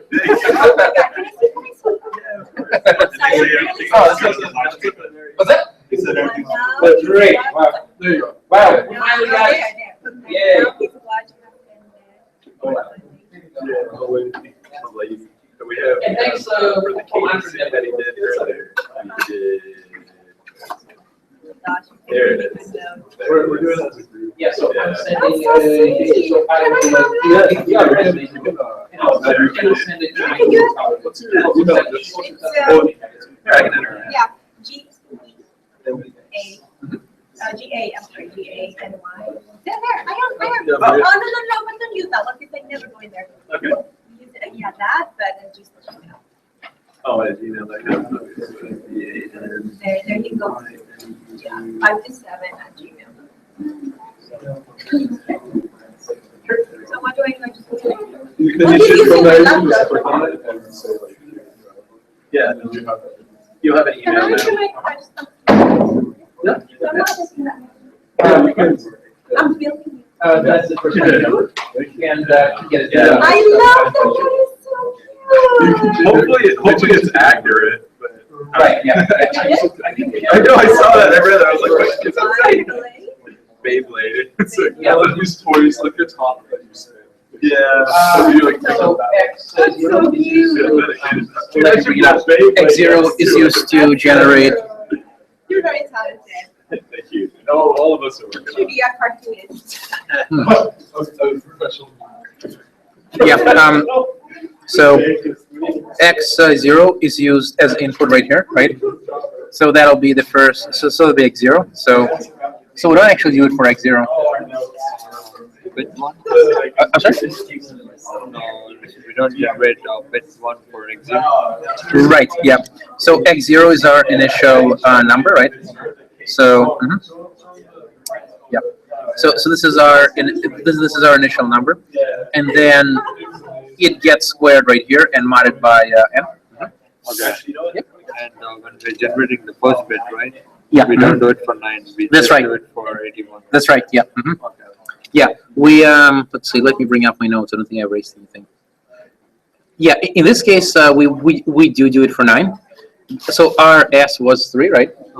So what we did was we squared the s, right? And we modded it by n, and we got a s0, right? So we got a 9. We got 9, right? So the first bit is 9 more 2. That's Yep. Yep. So basically, then we do 9 squared, right? Which gave us 81, and then we do mod 81 by n. okay. Yep. And then That's x1. Mhm. Okay. X1, that's x1. x1 generates bit 1. Yeah. x2 generates bit 2. Yeah. Which I believe was also 1 in this case. Yeah. Okay, but it counts as a generated bit 0. That's right. That's right. Yep. Hey, what's up? Yep. Just had a question about, I guess, we're talking about the example of the 5 users.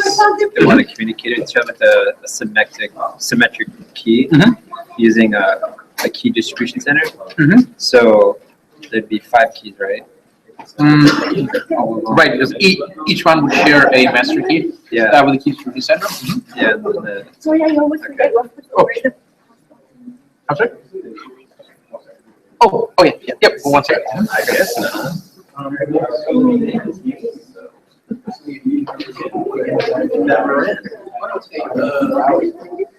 It's gonna be hard to find a Beyblade that's just a regular clip art though. That's what was so easy about this other stuff. Is that Yep, there you go. yeah. Oh, sure. Yep, I'm sorry. Go ahead. Find a Beyblade. and then like the last thing we're talking about, explain the key hierarchy. So the key distribution center, it holds the master But key are they? and it uses that to distribute the session keys. And then it uses the session keys so that Alice and Bob can communicate Securely. Yep. Is there any more to that? I'm sorry. Is there another thing to that? That's pretty much what it is. That's pretty much all it is. So like if Alice wanted to communicate with the center, would she need to like send her like any key to it? Is it just her own key to it? I guess like her own public key or what? So in this case, there are no public keys. No, nothing. Okay.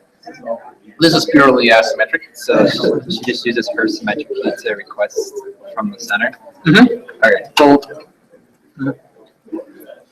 See if there's like an auto prop. That would make it so much easier. there you go. Yep. So what happens right here, right? Alice requests the key distribution center to generate a symmetric key, and the key distribution center gives Alice a symmetric key, right? And also it creates a message containing the same symmetric key, which was encrypted using Bob's master key. Yeah, master key. So Alice will forward the second part of the message to Bob, right? So Bob will decrypt it with his master key, because Alice, she cannot decrypt this part of the message, right? Yeah, because that's Bob's part. Right, because she doesn't have the master key. Yeah. So, Okay. yep. And then you were saying, is it Only makes sense. like some part? I think right here, if is it? I think I forgot what it was. Somehow here you were to protect against replay attacks. So let's say that the attacker is trying to fool Bob into using an old symmetric key that has been compromised. Right. So let's say that he has compromised KS. Okay. And he has an old copy of this message, right? Okay. So what he can do is he can replay this message to Bob in order to fool him into using the old key, right? Yeah.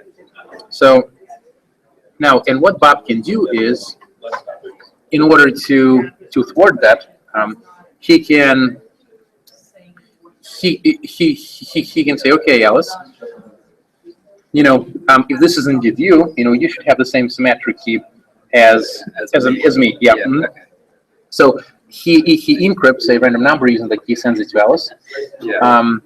And Alice is expected to decrypt it correctly. If she has the same symmetric key, she should be able to decrypt it correctly, right? Yeah. There is no reason why, right? Yeah. So and she will then send a transformation of that number.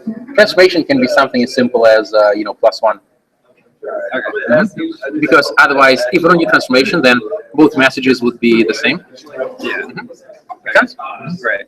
So then the symmetric key that they're given is it involves like the current time, I guess. The date and time. So in this case, there is no time. We use only bounces. Bounces. Okay. All right. No timestamps here. Timestamps. Okay. Yep. Thanks.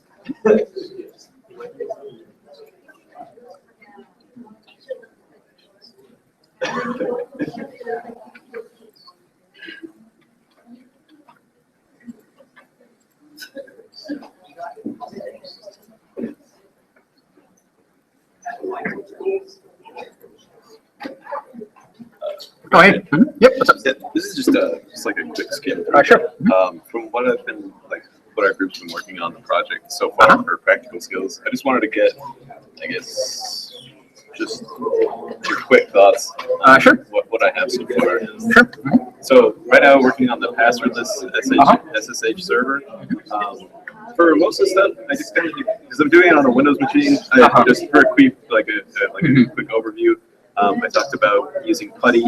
I don't know if you're familiar with that. PuTTY, Of course, yeah. Pageant, and PuTTyGen. So I went through, I explained all those that were being used. For configuration, I gave a lot of, that's basically how it was set up. But I like it. It looks nice. thank you. Yeah, it looks nice. For the screenshots, though, I wanted to make sure, so I'm using a Raspberry Pi, make sure it's updated. Yeah. Grab this in the thing. It says have snippets that you then connect to other portions of your code. So, for instance, like grabbing the IP address that's later on going to be used, generating the RSA keys. Well, this is, even though you don't actually use those keys for this, you use the keys that are generated on the Windows machine for this. But I mean, we just keep scrolling through. Authorized key file, then you put the key in. Changing the what is the word? The permissions on it. Make sure nobody else can write to it. Changing the SSH config file so I added another port that it can listen on because I see. Everybody and their mothers knows that port 22.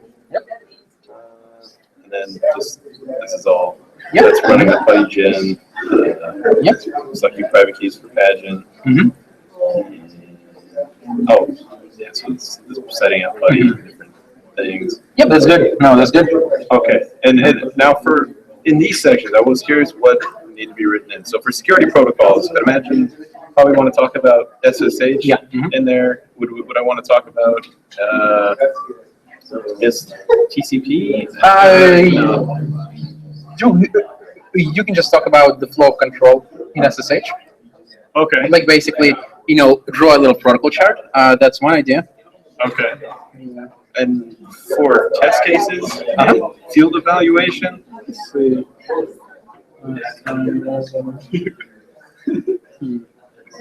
Interesting. Yeah. Yes, I'm saying that's another student. Oh, that's okay. Yeah.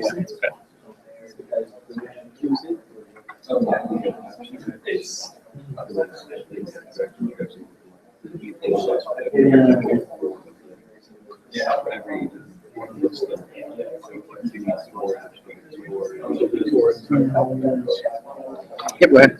Oh, so last thing is just the testing and field evaluation. So this is just, I didn't know how much you would want from this, but these are the best cases that I can come up with. So I see.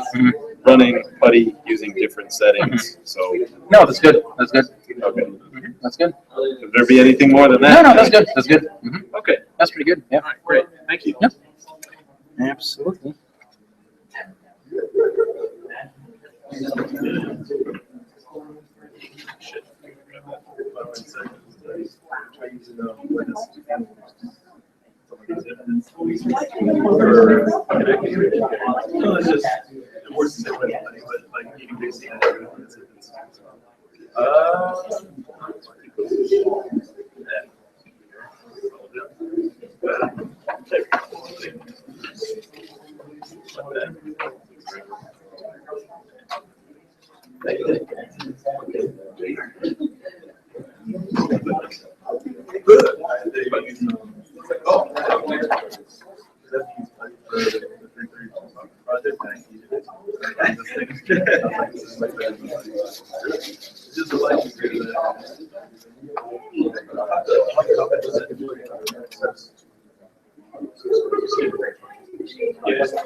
Wait, on Windows it has the.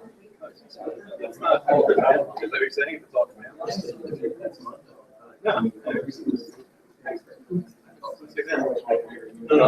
that one session. Oh, yeah, like try that one. You'll see what I mean. That's gonna write a note.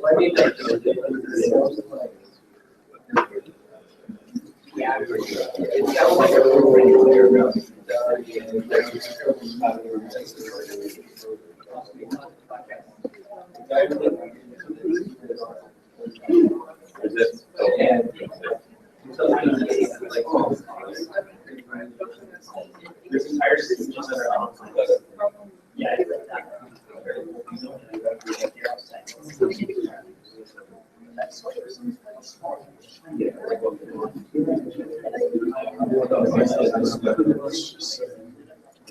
Now, are you using Linux or are you using Windows?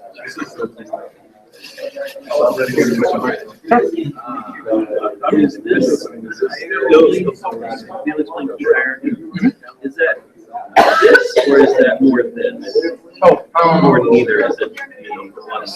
So the UEP hierarchy is that we use master keys to distribute the session keys. And this is one way of realizing that.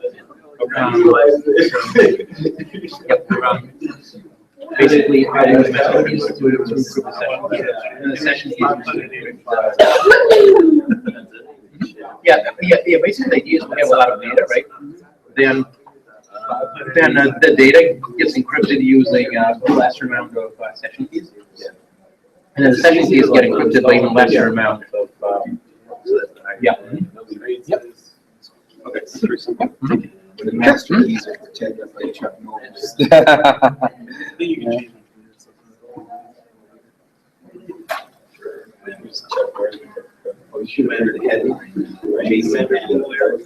Turtle crashes through the person's windshield. They survive. Gain real life Mario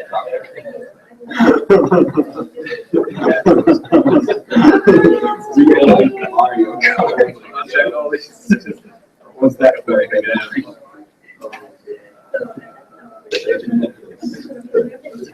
That should be kind of scary. Turtle crash through your windshield.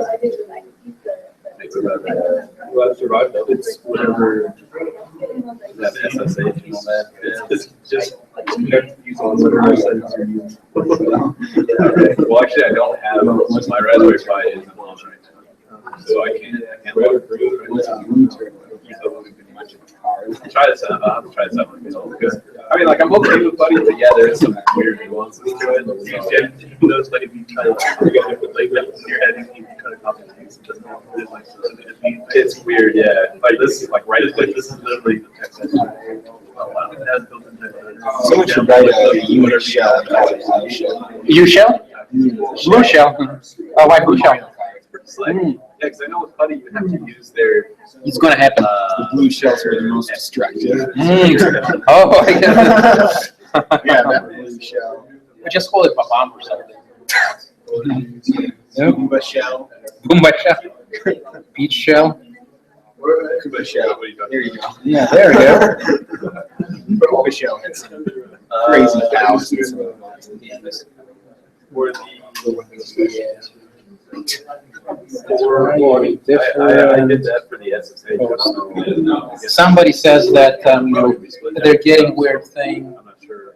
with their last assignment. I don't think they're completely reliant. Yeah, basically all of their ICMPs are being blocked. I think what happens is either they're in the network which blocks ICMPs.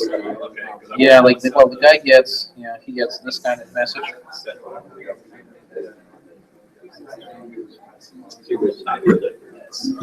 Well, actually, this one should be normal. Oh, Yeah, wait, that's normal. it'll match too. Check this out. Perfect. Yeah, this one. Yeah. Yeah, that's right. Actually, That's what I told him. the supposed security standard is to turn off ping everywhere. That's right. Yeah, actually, a lot of hosts they just You can't rely on ping. you cannot use anything that is based on ICP, which means you cannot use ping or trace route. my boss, he worked. He worked. What's it called? Oh, yeah. Yeah, because ICT is used for diagnosing things. All of the Unix-like systems have VI, but no Emacs. Oh, why no Emacs? Just the way it was set up.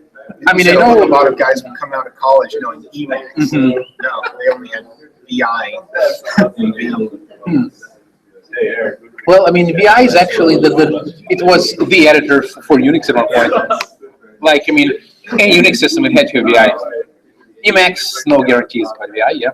Yeah. What else? Root SSH. So he broke into the system, it's like, man, I cannot do anything because I can't edit any config files. Because they don't have the editor, I know. It's like one of the first things that happens when you start dealing with Linux a lot. Mm-hmm. Adding config files. That's right, because otherwise you cannot do anything. Yeah. I like it. Yeah, I like VIM. I mean, it's easy. It's intuitive. What else can you want? You know, right? Yeah. VimWiki is pretty cool. Oh yeah, especially when you use it with Tmux. I haven't used Tmux. Oh, Tmux? More of a screen person. Oh, Tmux is a. Oh yeah. Tmux is a replacement for screen. Tmux is okay. Screen is okay. But it's not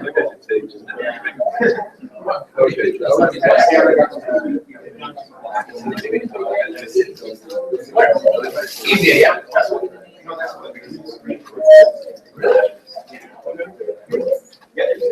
No way. No way. Yeah. Are you serious?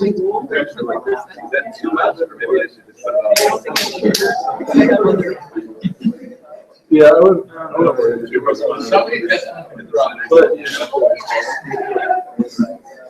But imagine you use that paper.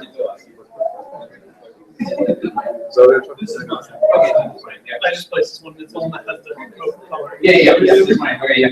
No, but I had signed for you. Yeah. Magic collapses, you die. Should I just write that as a test to somebody? If we have to beat you out, Agents value crash. No, that's just, that's on me. Attention collapses. That would be a good one. That is so mean. I mean, at least you say like game over or something.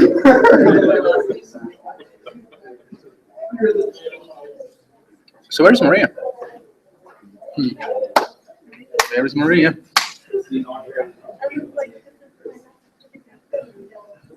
Let's see.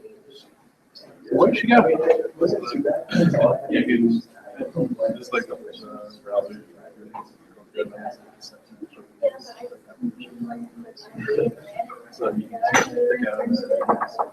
Oh, 5C440. Oh, yeah. Good times? Good. Now I get that final 10. Oh, I heard. Are you taking it with the new channel? Oh, okay, together. Oh, nice.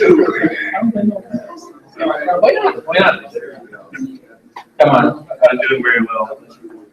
Yeah, I mean, I've helped a lot of students from poster architecture classes and kind of puzzles in the business teacher class. I can see that. Yeah, well, because the thing is, like, the way you move is fun. Actually, first, you learn about, the basics, about, how letters work, you learn about, different implementations of letters, all the basic and building blocks. Then you learn about single cycle, pipeline, then multi-cycle, then pipeline, and then, you operating pipelines and manufacturing, and stuff like that. He makes sense, but then again, perhaps he was one of the old class, architecture researchers. Oh, that's why he knew how to break it down. Well, he was more accepted because our school was full of brilliant scientists. It was building Paris teachers. Yeah. I mean, especially the best part was because we had so many more brilliant, researchers who couldn't teach their way out of paperback. remember you saying that in class, yeah. Oh, yeah. I'll say it again. I'll say it again. I mean, the thing is, I don't know. I want to try teaching this course at some point. Yeah, because I just want to restructure, a lot of what they're doing there. Yeah. That would probably be good. If you have more professors and different like I said, something you have a lot of trouble with. Well, the thing is, every single student talk to classes. I mean, something's still right. No,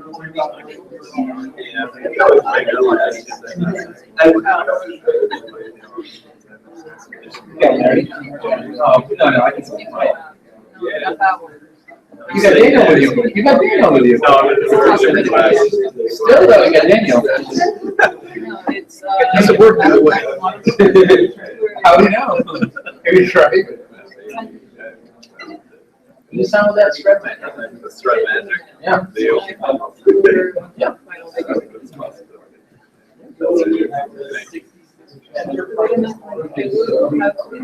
to think the power things out. But I guess one and a half. Here, I have a L'Oreal. We've been continuously updating. That's a good knockoff. I can see Chinese knockoff of that. That's pretty good. No, because yeah, you see, that's a knockoff. No, you see, Oreos, they have a black and white. This one is black, white, black. Gotcha. Yeah. I just want to make sure, is this, even though this is skewed wrong, is this actually accurate? I just want to make sure we're studying this right. So with a KDC or trusted third party with 5 users, you how did you distribute? Did you have 5 disks or keys separately? Now the keys, are they the same keys just for different people? Like the same master key? Even would have a different master key. Okay, so they are different. Yeah. Is it a mustache? Yes, I wanted to make the dojo. Oh. The black mustache, the brown mustache. I might give one of them sunglasses. I'm not sure. Maybe yeah. Yeah, because if this is valid, for some reason you need this for study purposes. Oh yeah, I would love to get this too. Oh yeah. No, that's great. Just It might be oh we had an yeah. episode on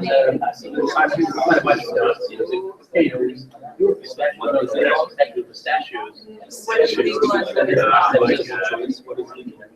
They would say when I was left for Dead Games, they had a pistachio. Really? It was a pistachio with a mustache on the top. That's maybe where they got it. Maybe, yeah. That's probably where they got it.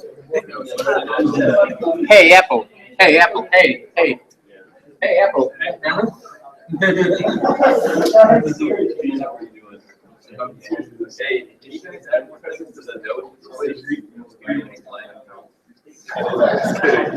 Just kidding.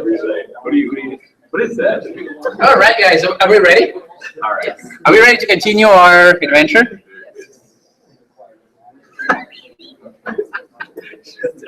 All right. Our live streamers, are you ready? All right. So, okay, ready, camera, action. I think it's recording, right? Okay, great. So, so thank you for watching the advertisements. We're now back. Those of you who are watching through live stream. So we'll continue our review with the next section, which is the principles of the public key cryptography. So, and let's get started. Okay, let's rock and roll. I wonder if this, I'll assume that's visible. Is live stream still live? Yeah. Okay. Are they actually giving you feedback there? Are we giving? Huh? Not right now. Okay. Oh wow. Okay. Yeah. I believe it. Yeah. We're good, I think. Wow. I can see into the past. Wow. Yeah. All right. Wow. We have breached. We're good. All right. Yay. I wonder how many videos are we gonna get. Wake up. We have arrived in the future. Remember that? Supersonic. No? Okay. Check it out on YouTube. It's quite a song. Okay. It'll take you a while to recover. Okay. So, all right. All right. So we talked about the symmetric cryptography, right? And a big class, well, a large portion of our class, right after the the midterm was dedicated to learning about public key cryptography, right? Yep. And I think a lot of you enjoyed it because of all the math, right? Yeah, enjoyed it? Yeah? Yeah. Cheers. Yeah. Okay, gotta keep my throat lubricated. So what was one of the issues of symmetric cryptography? If the keys are compromised, then symmetric cryptography becomes useless, right? Right? So, so can we use symmetric encryption to protect against the receiver forging a message? And I think the example which we used was, let's say that me and somebody else, I think it was Vandana I used to pick on. Yeah, so, okay, he's leaving. I need to pick on somebody else. Oh, no, he's not leaving. He's just getting a drink. Okay, yeah, so he's good. Yeah. So let's say me and Vandana, we share the same symmetric key, right? Now, so let's say that he says that I send him a message he doesn't like. So, how can he prove that? He says, well, this message was encrypted using our symmetric key, and he is the only other guy who knows the symmetric key. Now, is it guaranteed that I actually send that message? No, right? Because what can he do? He can make up a message, right, and encrypt it using the same symmetric key, right? Because both of us have the same symmetric key, right? Make sense? All right. So, okay. So that's basically the idea over here. Now, at the same time, let's say that I actually send that message, and he claims that, well, I got this message, and it was encrypted using our shared symmetric key. So this cuts both ways, right? Somebody can say, how do we know this is not a message which you forged, right? Because once again, because in symmetric encryption, both parties are equal, meaning that the two parties, they trust each other. They have to assume that the other side won't be forging messages, okay? Because if I forge a message and I claim it came from my partner who has my symmetric key, then I cannot really prove that because I could have made the message and encrypted it myself. All right? So far, so good? Okay, so now, so that's just an example of what I just talked about. Then we started talking about public key cryptography for real. So public key cryptography is probably the most significant advance in the history of cryptography that was ever made. So in public key cryptography, what makes it different from symmetric is that in symmetric key for cryptography, the same key is used for encrypting and decrypting the message. In public key cryptography, we have two keys. And the two keys are mathematically linked in a way that whatever can be encrypted using one key can only be decrypted using another key, the complementing key. So typically, the way that the public key encryption works is I have my public key, which I would give to everybody, okay? I would give my public key out to everybody out there. And I keep my private key that is linked to that public key secret. So if somebody wants to send me a message, they would encrypt it using my public key and then send the message to me, okay? And then I decrypt it using my private key. Now, public key cryptography can be used for both confidentiality and authentication, or both. So, for example, if I want to send you a message confidentially, I would encrypt it using your public key, right? Your public key. And when you receive the message, you decrypt it using your private key. Very good. So now, what about authentication? Let's say that for a moment, we don't care about confidentiality. All we care about is whether the message is coming from whom it should be coming from. So for example, let's say I send you a message saying that the final will take place tomorrow. That message is not confidential, right? But you are concerned that this message is actually coming from me and not from some guy, Doge McDoge, right? Right? Yeah. Yeah, exactly. So, right? So how can we achieve that? Well, if everybody has my public key, what I can do is I can encrypt the message with my private key, right? And if you're able to successfully decrypt that message, it means it has to be coming from me, right? Because only I know my private key, right? At least that's the hope, okay? If my private key has been divulged, then, well, game over. As Kyle said, dungeon collapses, you die, right? So, all right. Now, okay, I think we spent a pretty good portion of the class lampooning those two things, right? The misconceptions about public key cryptography. First misconception is that it'll make you your breakfast. That's not true. Okay, now, but for real. The first misconception is that it's more secure than symmetric key cryptography. Is that true? Huh? Just no? No, right? No. Okay? Yeah, some people read as HN, hell no. Okay? So why is that not true? Why is this a lie? What does the security depend upon? The security depends on the length of the key and how much work we need in order to break the cipher, right? Is that correct? Yeah. So don't believe this, right? This is nonsense. Okay? What is the second misconception? Public key cryptography can completely replace the symmetric key cryptography, right? So that's not true, right? Now, this one is a bit more subtle.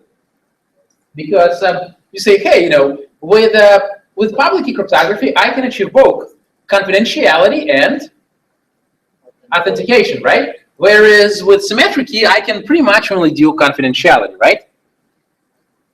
So how do I get around that? How do I get around this misconception? Why is this not true? Like, why not just use public key cryptography for everything? Slow, right? Public key cryptography is much slower than the symmetric key cryptography, typically speaking. Because if we compare, for example, RSA to AES and DS, what do we do in AES and DS? We pretty much just shuffled bits and bytes, right? That's not a very mathematically intense operation. But what about RSA? What did we do? We computed powers of large numbers, right? We computed huge powers. Is that computationally intensive? Well, it has hung my computer for, what was it? Like at least 5 minutes, right? So the second one is also a misconception, right? So, all right, makes sense? All right. So that's why we typically want to use public key cryptography for applications such as key distribution. So let's say that I want to distribute a symmetric key to the two sides. Well, if I have the public key of the other person, I can generate a symmetric key. I can encrypt it using their public key, and I can send it to them. They will decrypt it using their private key, and now both of us have the same symmetric key. Okay, that's one application. Another one is digital signatures.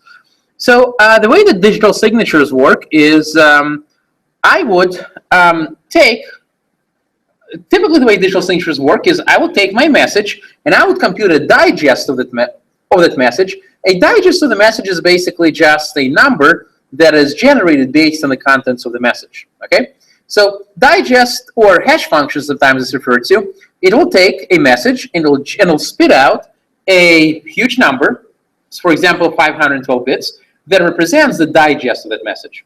So if the message is the same, it'll always generate the same digest. So, and what digital signature is, it will basically be an encryption of the digest with a private key, okay? Or, of course, I can also encrypt the entire message using a private key, but that's less efficient, okay? Make sense?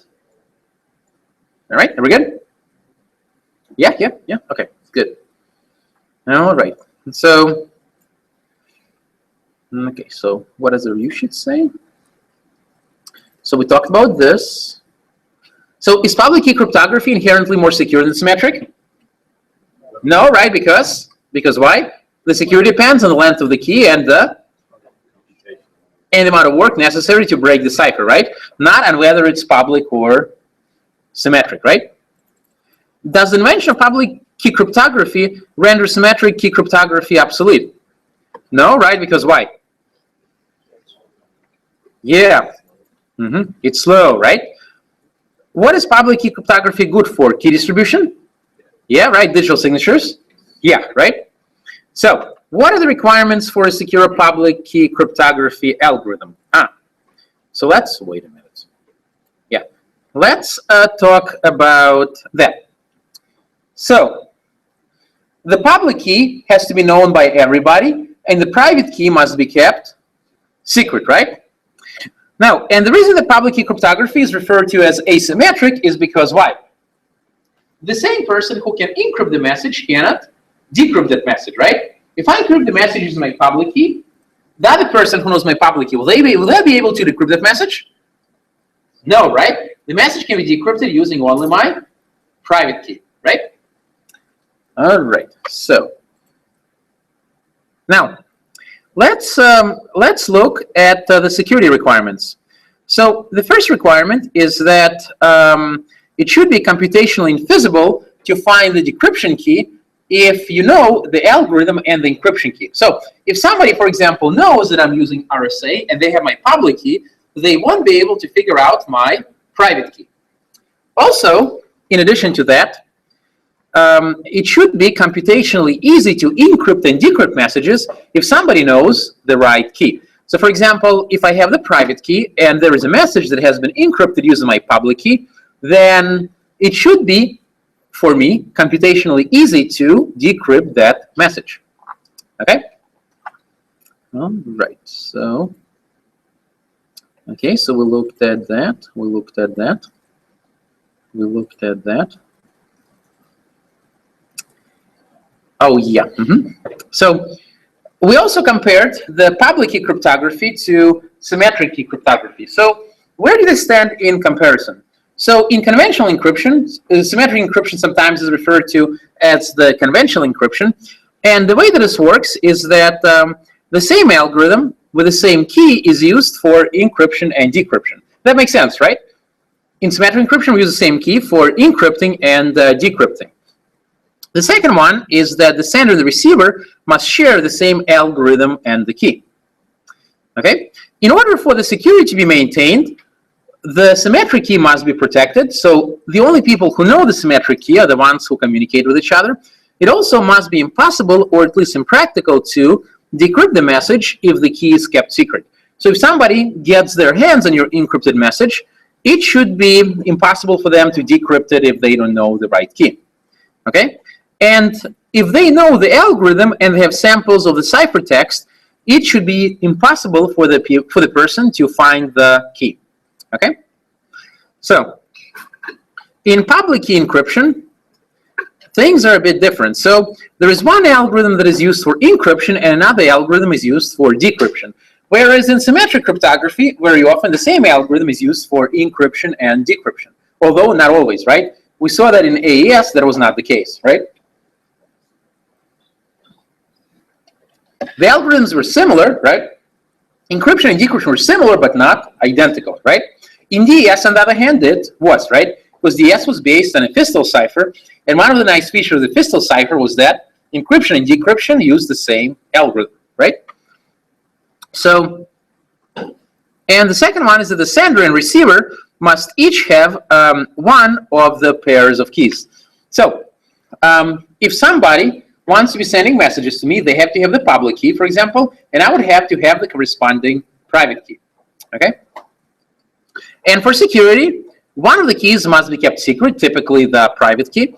The second one is it should be impossible or impractical to decipher a message if you don't know the key used for decryption. So if I don't know the private key, then it should be impossible for me to decrypt the message that was encrypted using the public key. Okay? And finally, the knowledge of the algorithm and the public key, and also samples of the ciphertext, must be insufficient to determine the other key. So those are pretty formidable requirements that we have of the public key encryption. Very few algorithms satisfy that, and RSA is one of them. Okay? Let's see. Okay? So, what? Well, they're having a good time there. So, know what key should be used, public or private, in order to provide confidentiality or digital signature. Okay. Let's look at the confidentiality. Now, let's say that I want to send a message confidentially to you. What key should I encrypt it with? Using your public key, right? Using your public key. If all I want is confidentiality, I would encrypt the message using your public key. Make sense? Right? Now, what if I want to provide a digital signature? So that is, I don't care whether the message is confidential or not. I just want to prove to you that this message is indeed coming from me. Me, right? So, which key would I encrypt it with? My private key, right? And when you receive the message, you would verify the signature by decrypting it with my public key, right? And if the decryption is correct, you know the message has to be coming from me, right? Because only I have my private key, okay? Okay? So, now I understand the three main applications of public key cryptography. Well, the first one is confidentiality, right? At least when it comes to encrypting small messages, right? Because remember, we don't want to use public key cryptography for encrypting anything big, right?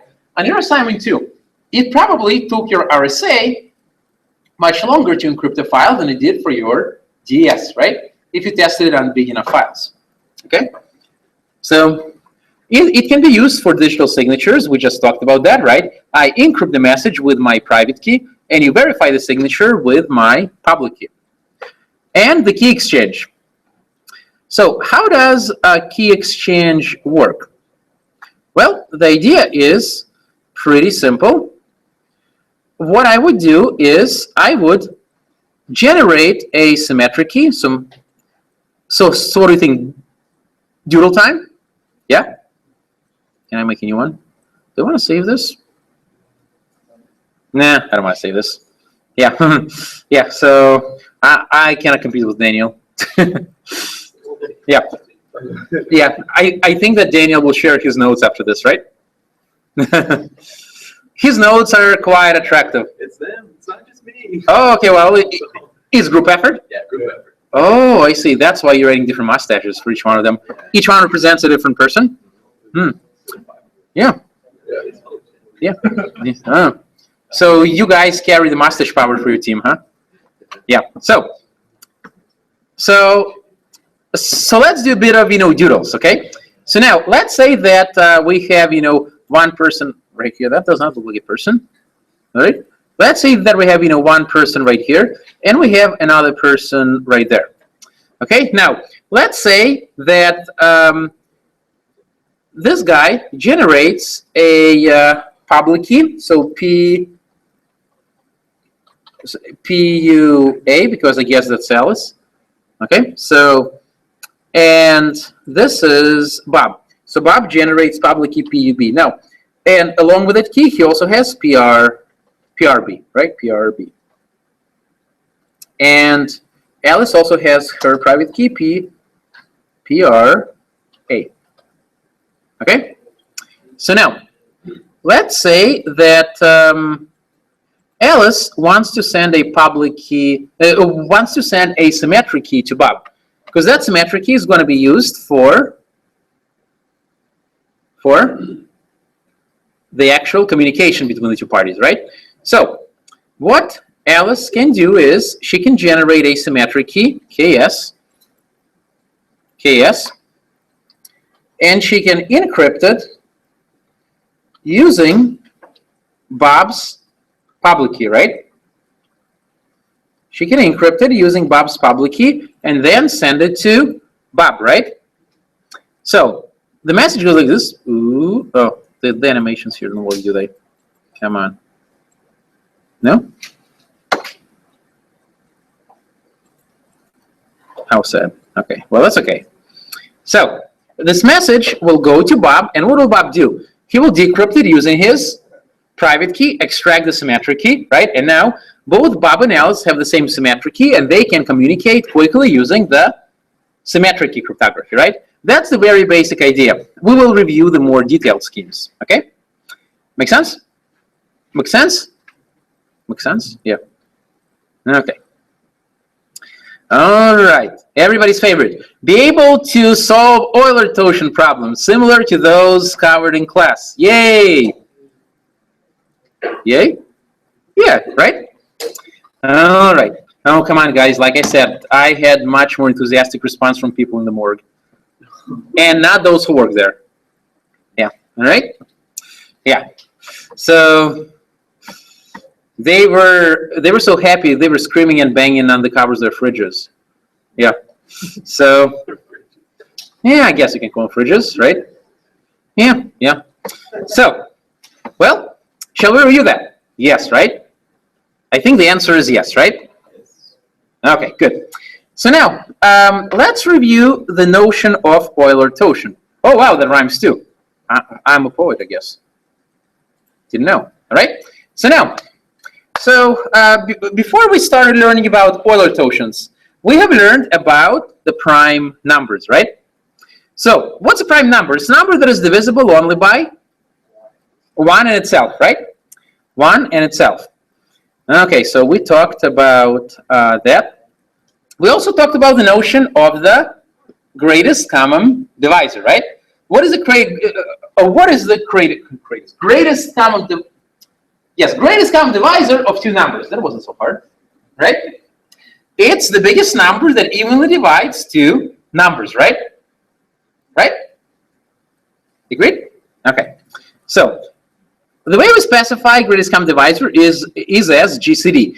So the GCD of A and B is the greatest number that divides those two, right? Yeah? Yeah. Okay. So the next thing we learn about is the Fermat's little theorem. Would you like to do FLT first? Okay? Yeah. Okay? So the Fermat's little theorem is very useful, right?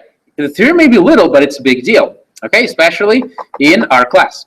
So we have solved quite a few problems related to that, haven't we? So shall we try a few? Yeah. Yeah, all right. Yeah, all right. So do I have to play music or something to make it happen? Yeah.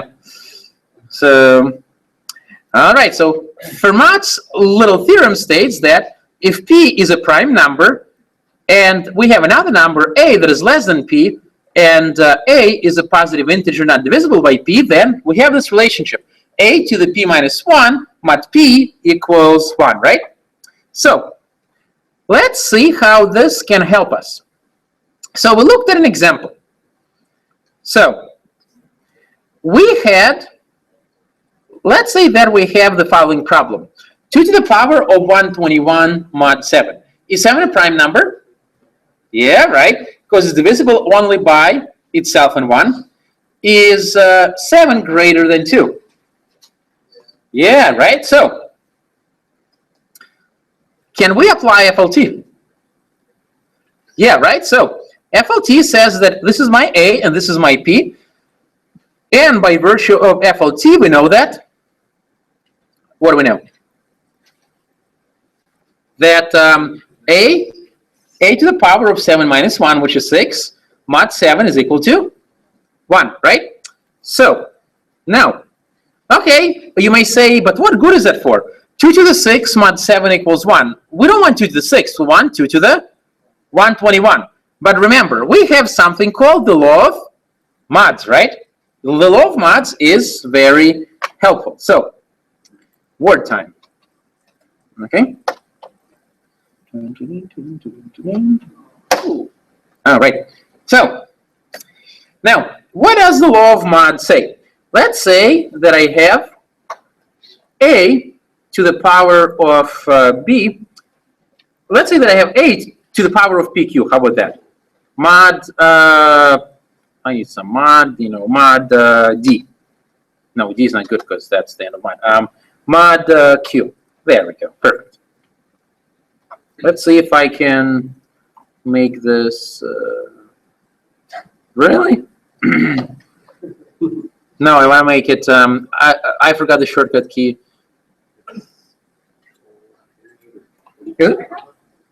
What are you trying to do? I'm trying to make it, Subscript or superscript? superscript. I think it's control period or control comma.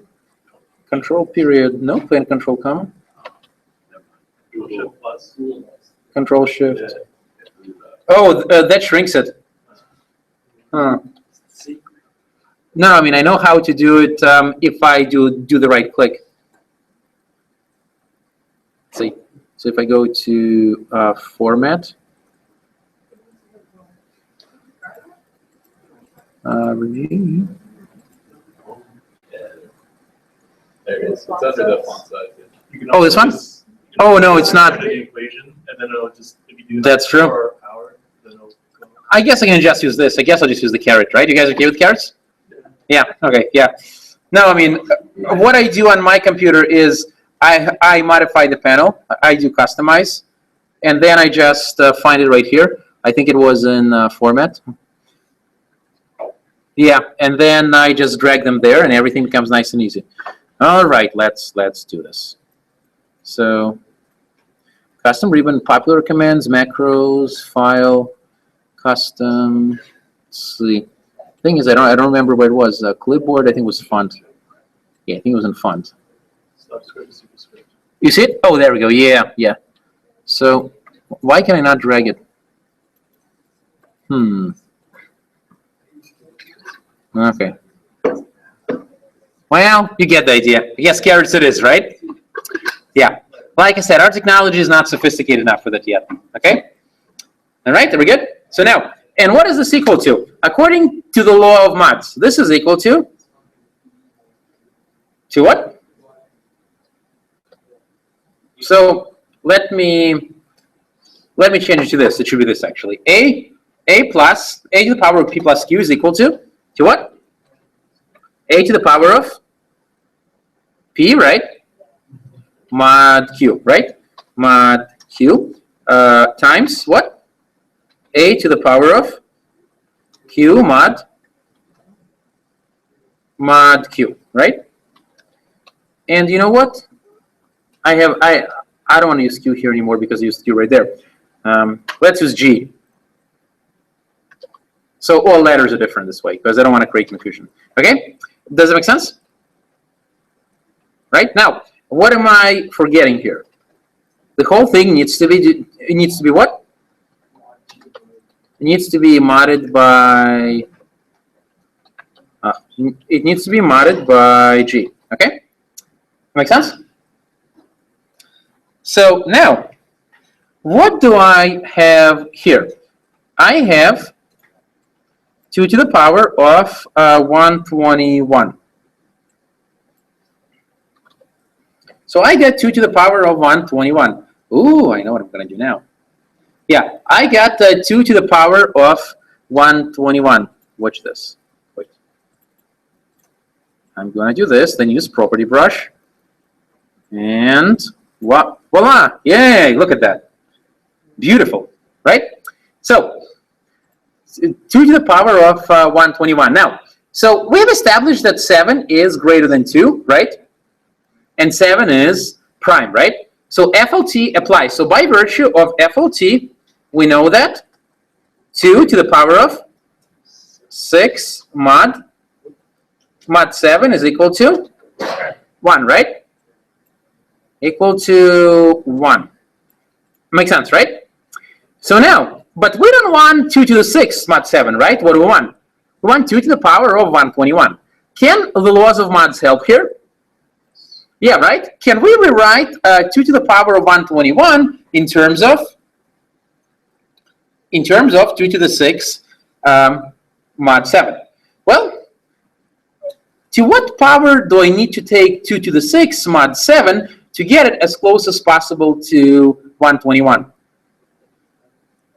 So one trick I can always use is I can always use Python, and then what I can do is I can divide 121 by 6, and it's important to do integer division. I get 20, right?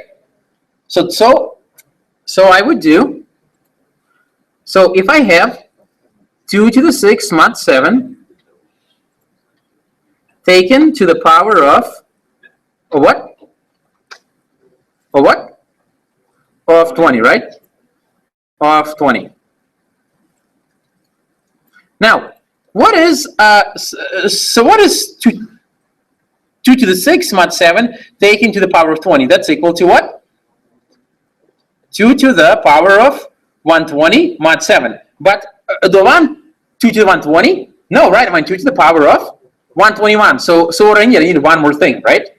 I need to multiply it by. Yeah, I need I need another 2 mod 7, right? Make sense? Yeah. So, and what else do I need? Mod the whole thing by modded by 7, right? Why? Because remember the laws of mods, right? Right? Maybe it looks a bit confusing when it's on one line, no? And let's see. Okay.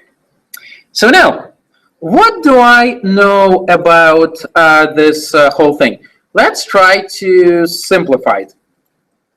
So, by the power of FOT, so I know that by the power of FOT, 2 to the power of 6 mod 7 equals 1, right? So what can I do here? I can replace this by what? By 1. All right. So now, and what am I left with? I just get 2 mod 7, right? And what's 2 mod 7 mod 7? It's equal to just 2, right? And that's my answer. Oops. Well, my answer has just run away. There we go. Makes sense, right? Are we good? Yeah. So, all right. Now, let's take a look at another one. I believe I had a few samples on the review sheet. Oh, yes. Okay, so this one we just solved, right? Now, let's try another one. Oh, this one is 64. I'm sorry. No, we didn't. It looks very similar, but we didn't solve. I lied. You caught me hot-handed. Okay, I lied. Okay. All right, I lied. Okay, so now, let's try another problem. Let's say you want to do 64 121 mod 7. All right, so, okay, so, okay, so, okay. Now, the first thing we need to do is we need to check our conditions, right? What's in this case RP? RP is equal to? Is equal to 7. Is that a prime number? Yeah, right? Prime enough, right? So, and what about RA? RA is equal to 64. Is 7 greater than 64? No. Does FLT apply? But is there hope? There is hope. Okay, good. So, what is the hope here? Can we maybe do a bit of tinkering around here to get it into a form where Fermat can come and save the day? All right? Yeah. Yes, we can, right? There is nothing we can do together, right? So, what is 64? Can 64 be rewritten as something else? 2 to the power of 6, right? So, we get 2 to the power of 6 times 2 to the power of 6 to the power of 121 mod 7. And what is that equal to? It'll be 2 to the power of, what's 121 times 6? What is it? 726? Oh, well, let's have Python guess. So, 6 times 121, right? 726. Good guess. Okay, so we get 726, right? So we get 726. Okay, and that goes away. Okay? Now, let's try this again. So what is my P now? Well, my P is still 7, right? And since the last time we checked, why is it so small? And the last time we checked, 7 was still prime, right? Right? Come on, bro beer. Okay? Now, and what is my A now? My A is now 2, right? So, is 2 less than 7? Yes, right? So, can I do FOT?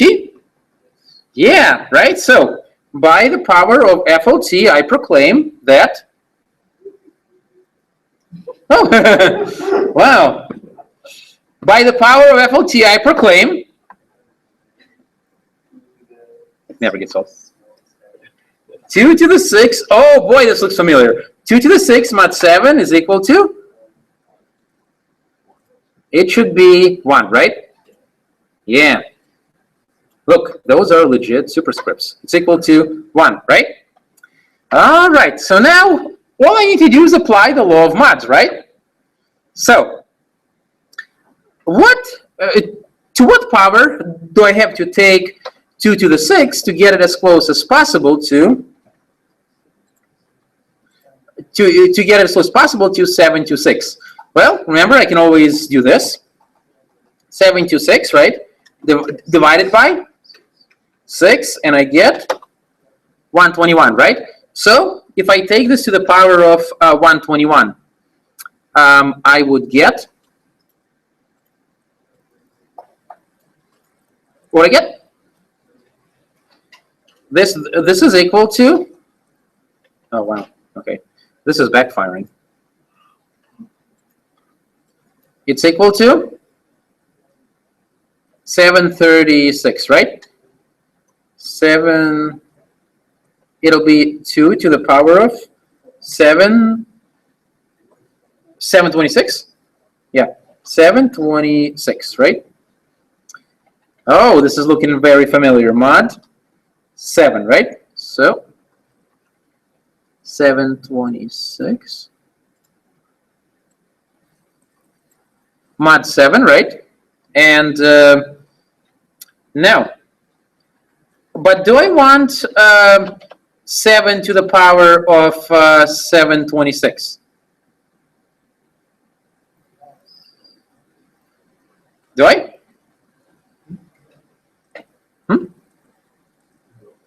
Do I want 2 to the power of 726? What do I want? What's it? 2, so 2 to the 6 is the FLT, right? That's my FLT. So, and I wanted to compute, if we go back over here, I wanted to compute 2 to the 726, right? Yeah, so, is that what I want? Yeah, so this whole thing is equal to 1. Yeah, we can always check ourselves, remember. If Python will not blow up your computer, you can always do this manually. So what do we have? 64 to the power of 121, right? Mod 7, right? We get 1, right? Make sense? All right, are we good? All right. So, shall we try another one? Yeah, right? Yeah, okay, yeah. All right. Yeah, there we go. That's the spirit. So what I can do is I can find the handout. I believe it was handout 6, no? Let's see, handout 6. And we probably want to try a interesting problem, right? Let's see. Well, I think this one is too easy, right? That one is too easy, probably. How about something like this? Something juicier. Huh? Last one? Okay, let's try the last one. Yeah. Yeah, that's for mine. I like the last one. Oh, this one will be quick. Yeah. Yeah, let's try the last one. So, well, you guys brought it upon yourselves. It's too late to turn back now. The gears of destiny has started turning. It was in one of the books that I found. Yeah. Isn't this profound? I know what it means, but it sounds profound. Okay? So, all right. Okay. So now, so what are the conditions of the FLT? What is the value of P here? 30, right? Okay. Is 30 a prime number? Is there anything we can do to help? Nope. Sorry. We tried. He didn't make it. Yeah. He didn't make it. Yeah. Yeah. No, and there was really no hope. We did all we could. All the passion of Fermat and Euler couldn't save him. Yeah. All right, let's bury him. Yeah. All right. Okay. Actually, well, I said the passion of Fermat could not save him, but what about Euler? Let's come back to this later on and try Euler on him. Let's try Euler in him, okay? So, but we're in Fermat now, right? So, but do you understand why this doesn't work with Fermat's, right? Because Fermat's theorem says that P must be prime, right? If P is not prime, game over, right? Well, what is again? Dungeon collapses, you die, right? Yeah. All right, so let's try another one. How about we try this one? Yeah. I like this one. Looks. All right.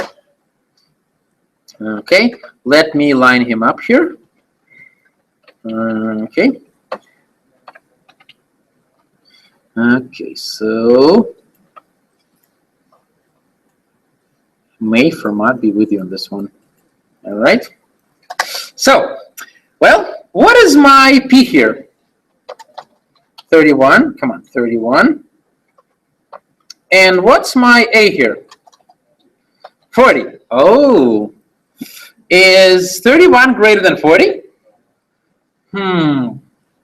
Uh-oh. Is there a hope? Okay. So, can I rewrite 40 as something else? What's 40? It's 4 times 10, right?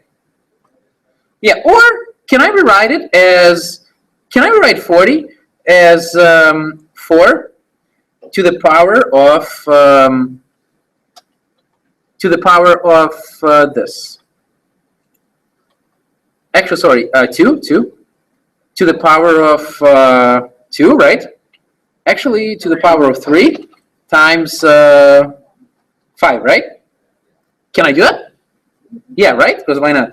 So mod 31, and then that whole thing taken to that power, right? Make sense? Okay. Laws of mods help us. Okay? So according to the laws of mods, well, first of all,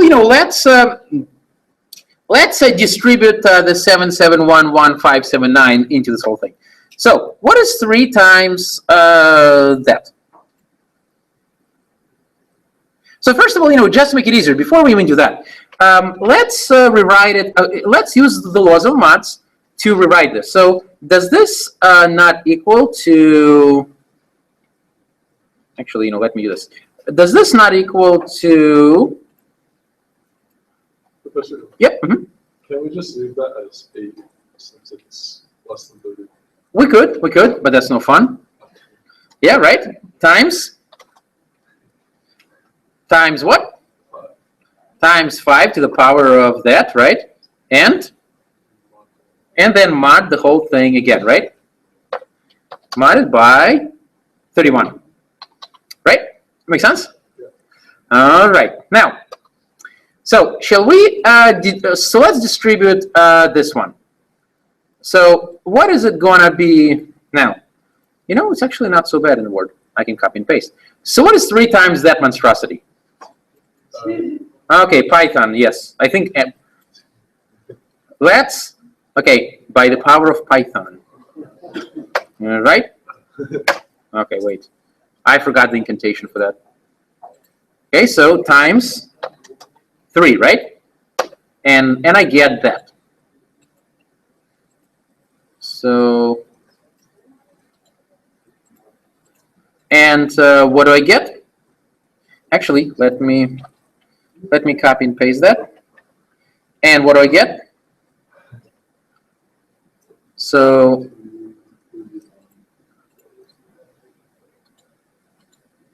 You have it. Oh, no, you don't. Not at oh, all. that's weird. No, I know what's wrong. I need to mark it first. Like that. Okay. So, and that becomes this, right? Make sense? Yeah. All right. So now, I guess what we can do is we can work on them separately, right? First, we can crack this part, and then we can crack that part, right? So let us mark them in different colors. This one could be red, and this one could be, I guess, blue, right? Blue, yeah, America, right? So red, white, and blue, right? So, so how about we first crack this monster, the red monster? How about that? All right. So, I'm going to. So let's work on him. Oh yeah, FLT. We kind of forgot about Fermat, right? Because he was kind of important here, right? So according to FLT, okay, so our A is equal to 2, right? And our P is equal to 31, right? Is 31 prime? Is 31 bigger than 2? Yeah, Fermat. All right. Okay. What does Fermat say? So 2 to the power of 30 mod 31 equals 1, right? So, right? That's FLT. Okay? Makes sense, right? All right, so now the question is, to what power do I need to take this in order to get it as close as possible to 2, 3, that? Well, how do we figure that out? Well, yes, Python is the right answer. So we copy that, right? We can put it into Python. Just put it into Python. Right? You don't know what I'm talking about, but that's okay. All right? So, and what do I divide it by? 30, right? And it gives us that. Okay, so it gives us that. So what happens when I take it to this power?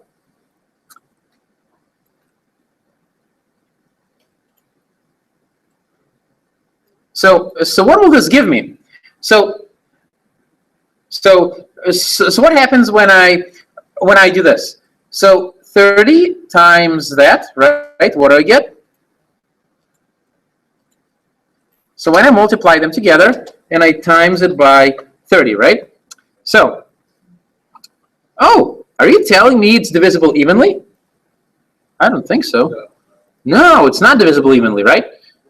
This gives me 2, 3, 1, 3, 4, 7, 10, right? And is that what I want? No, right? What do I want? I want this, right? So how much more do I need? 27, right? So 2 to the 27th, right? Mod 31, right?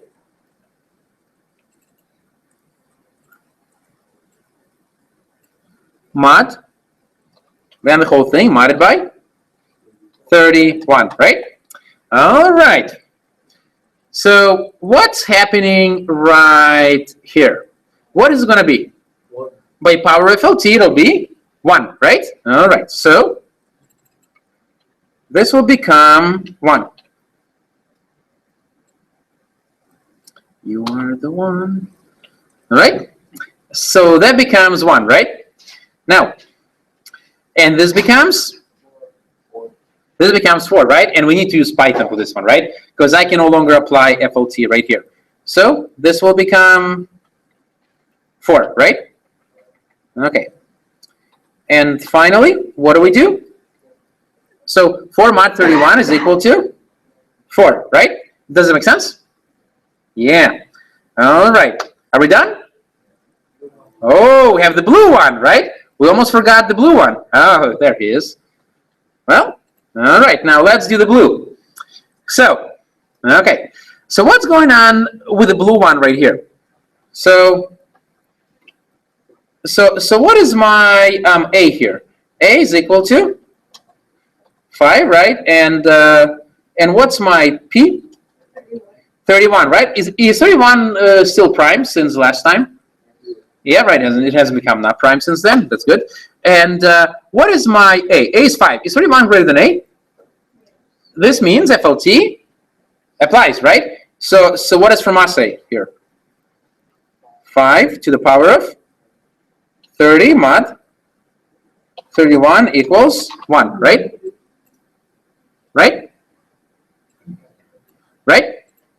So, all right. So, and what do we do next? We try to figure out the question of to which power do I need to take 5 to the 30 mod 31 in order to get it as close as possible to, you know, to this.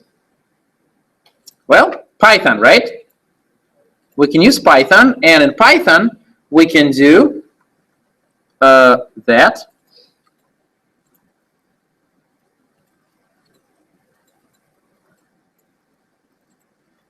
Divided by 30, right? And we get that, right? And what is this?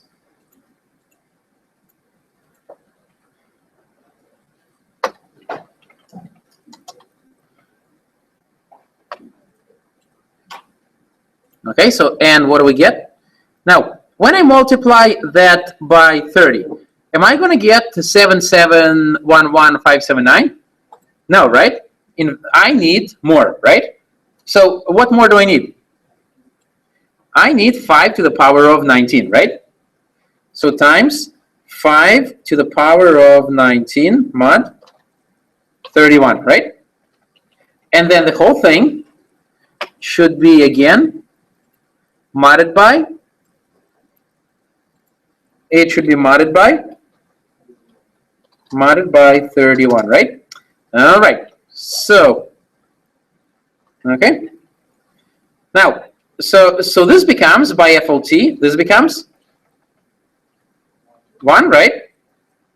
And that becomes by the power of Python 5, right? So the whole thing is equal to 5. All right. Are we done? No, we need to do one more thing, right? Because remember where the whole thing started? It started right here, right? We figured out the red part, it was 4. We figured out the blue part, which was 79, right? Which was, well, that. Yeah, which was 5, right? The red was 4 and the blue was 5. So now that we figured out the two of those, we need to multiply them together, right? So I do the red 4 multiplied by the blue 5 equals, well, mod 31, we must not forget that, equals 20, right? Now, and just to be consistent, I think that 20 should be purple. Get it? No? Red and blue make purple? Yeah, there we go. All right. Now, the biggest question here is, are we actually right? So let's go back to the original problem. So that was our original problem. So it's 40. And one way to check on the test if you're correct is to actually do this. So if I do 40 to the power of, let's see if it's going to blow up the computer, to the power of this mod 31, right? That's what it gives us. Oh yeah, it's going to blow up. Okay. Yeah, it's having fun. Yeah. You see, that's why we like Fermat's theorem so much. You see, the computer is trying to do this in brute force, but we're not computers. We're smarter than that. Right? Make sense? Let's see if it'll actually succeed. All right? Are we good? Would you like to do another one, or? No? No? You want something more challenging? Yeah. Yeah. But does that make sense, though, right? Do you get the general idea? Yeah. Mm-hmm. So, all right. So, okay. Okay, the next one is, so let's see, also know how to use Euler's theorem. Now, for Euler's theorem, you need to know the Euler's notion. So let's do Euler's notions first. So let's review Euler's totals. Yeah, it's got 20L. We were correct. Yay! Yay for Matt. Yay! See? Isn't it nice to be able to do something your computer can't do quickly? Yeah, see? I know. See? See, there is still hope for humanity. Right? So, all right.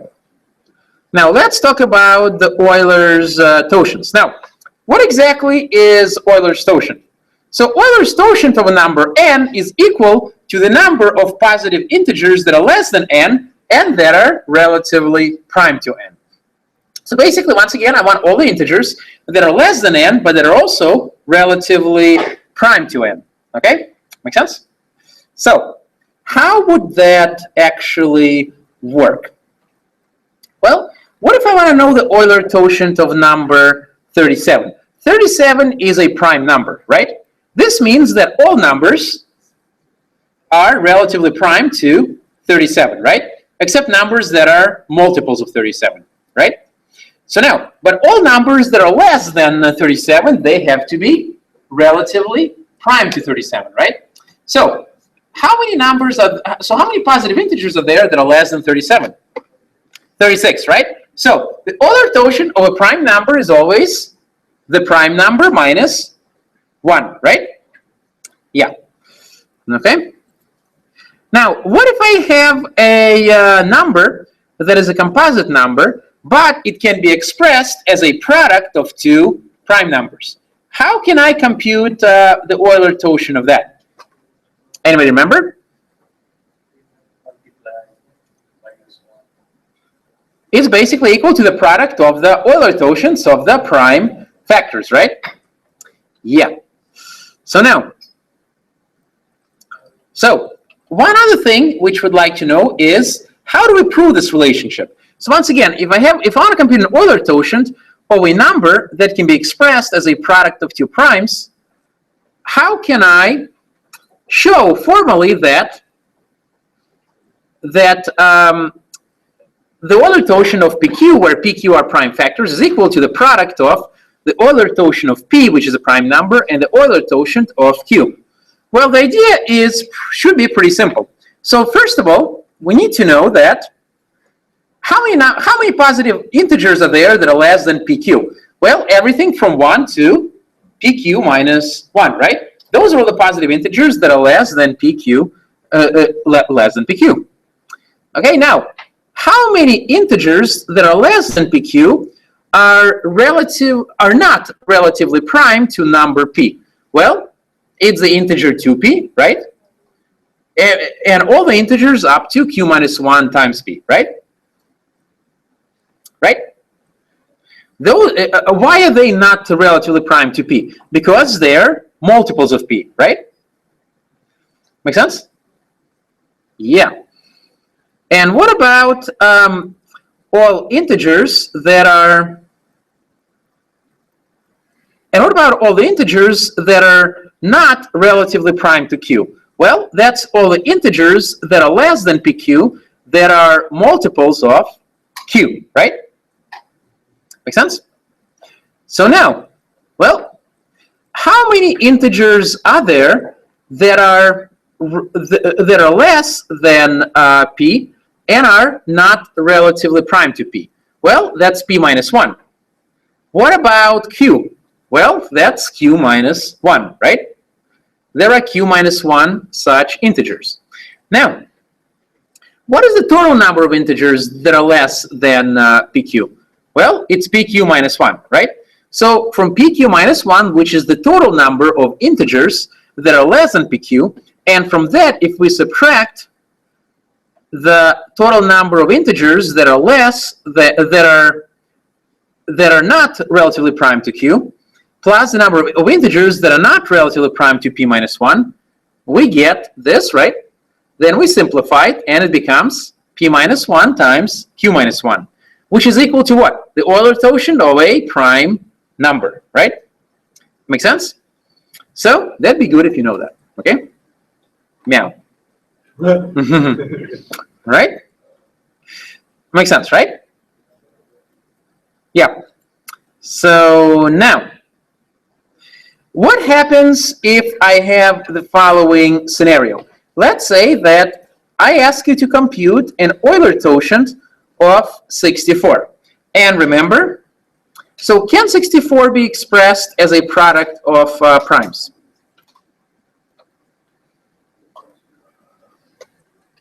Yeah, right? It's what? It's 2 times 2 times 2 times 2. How many times? 6 times, right? So 2 times 2 times 2 times 2. So 6 times, right? That's 6, I think. 1, 2, 3, 4, 5, 6. That's 6, right? So now, what if I want to compute an Euler quotient of that? So I'll call it EU. I guess ET. So what will that equal to? Well, I can say, oh, they're all primes, right? So I can just do 2 minus 1, right, times 2 minus 1. And I do that 6 times. And I get, this is so easy. And I get 1. But is that correct? No, that's not correct, right? Am I breaking a rule? Yeah. Which rule am I breaking? P must not equal Q, right? Which means that all prime factors have to be distinct, right? So what do I do for such cases? I generally apply the, remember, the generalized formula, right? This formula can be used to compute any sort of Euler quotient, okay? So, and how do I do that? Well, I would factor it. So I take my 64 and I would write it as a power of a prime number. So I have my 2, right? And I need to take it to the power of 6, right? In order to make it a prime number, right? I'm sorry, in order to make it a 64. Now, according to the generalized formula, the Euler quotient of 64 is equal to the, so it's equal to the n, right? And my n is 64 times the first 1 minus, right? 1 minus 1 over the first prime base, right? And my prime base is, oops, it's what? 2, right? And that's my, what? Oh, actually, well, it's technically correct, right? Oh, you cannot see that. Yeah, sorry. Yeah, let us make it bigger. Well, that's better, right? So, and what is this equal to? Should be 32, right? Okay. Now, what if I have a number, for example, let's say I do this. Let's say I do 64 times 3. Let's say I want to compute the Euler quotient of 192. How would that work? Well, oops, come on. What's happening here? Huh?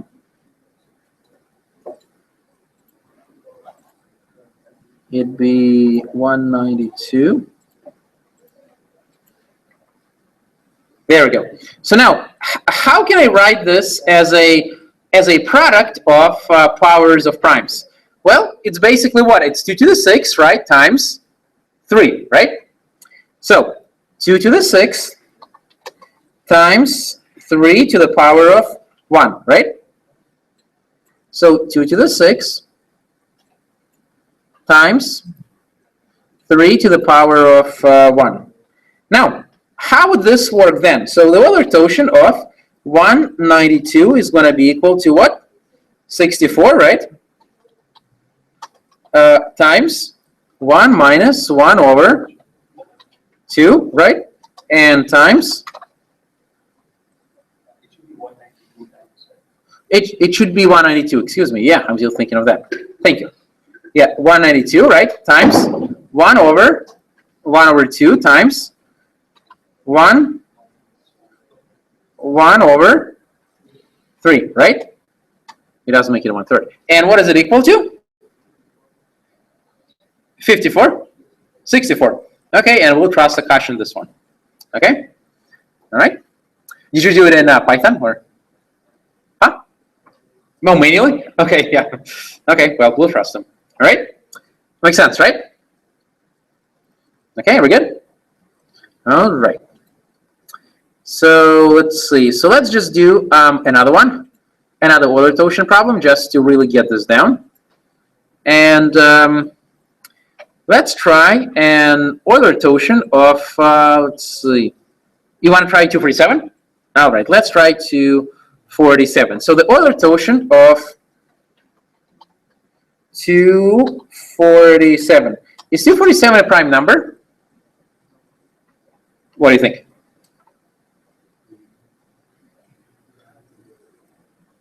Is it a prime number? Okay, well, what do you think? What do you think? So one thing I can always do is I can do 247, right? 0.0. Actually, use this. Modded by 2. Nope. Modded by 3. Nope. Modded by 4. Nope. I mean, 5 is definitely not going to work. 6. 7. Nope. 8. 9, right? So, is it prime? Huh? Is it or is it not? It's prime, right? Now, we can always check it. We can always check it online. You could. Yeah, you could. Yeah, why not? I mean, there is no, I mean, you know, yeah, it's basically just brute force work. Unless you have Miller-Rabin, so it's 247, right? Yeah, it's not prime. It's actually divisible by 13 times 19. Okay, so, tricky. So, it'd be ET 13 times 19, right? And, well, are they both prime? So, what do we know? This is equal to ET of 13, right? Times ET of 19 equals, so it'll be 13 minus 1, right? Times 19 minus 1, right? And what do we get? 260? 216. All right, we'll trust one done. All right? He's a trustworthy person. Okay? Okay? Makes sense? Would you like to do another one, or? You're good? Okay. All right. So, okay. And I think one of the last things, what's happening? Huh? Oh, this is yeah. And the next thing is the Euler's theorem. So, anybody remember the Euler's theorem? So, Euler's theorem says that if I got numbers P, and so if I have A, here, let me pull it up, the official version, so you guys can actually see that. Euler, where is Euler? Euler, where are you? There it is. So, if I have numbers A and N that are relatively prime, then we have this relationship. A to the power of Euler torsion of N mod N is equal to 1. This relationship always holds, okay? So, let's try our hand at a few of those problems. Okay.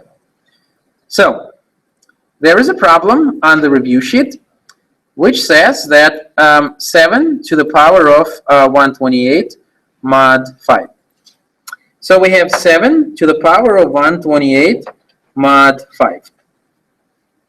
Okay. 7 to the power of 128 mod 5. Now, are 7 and 5 relatively prime?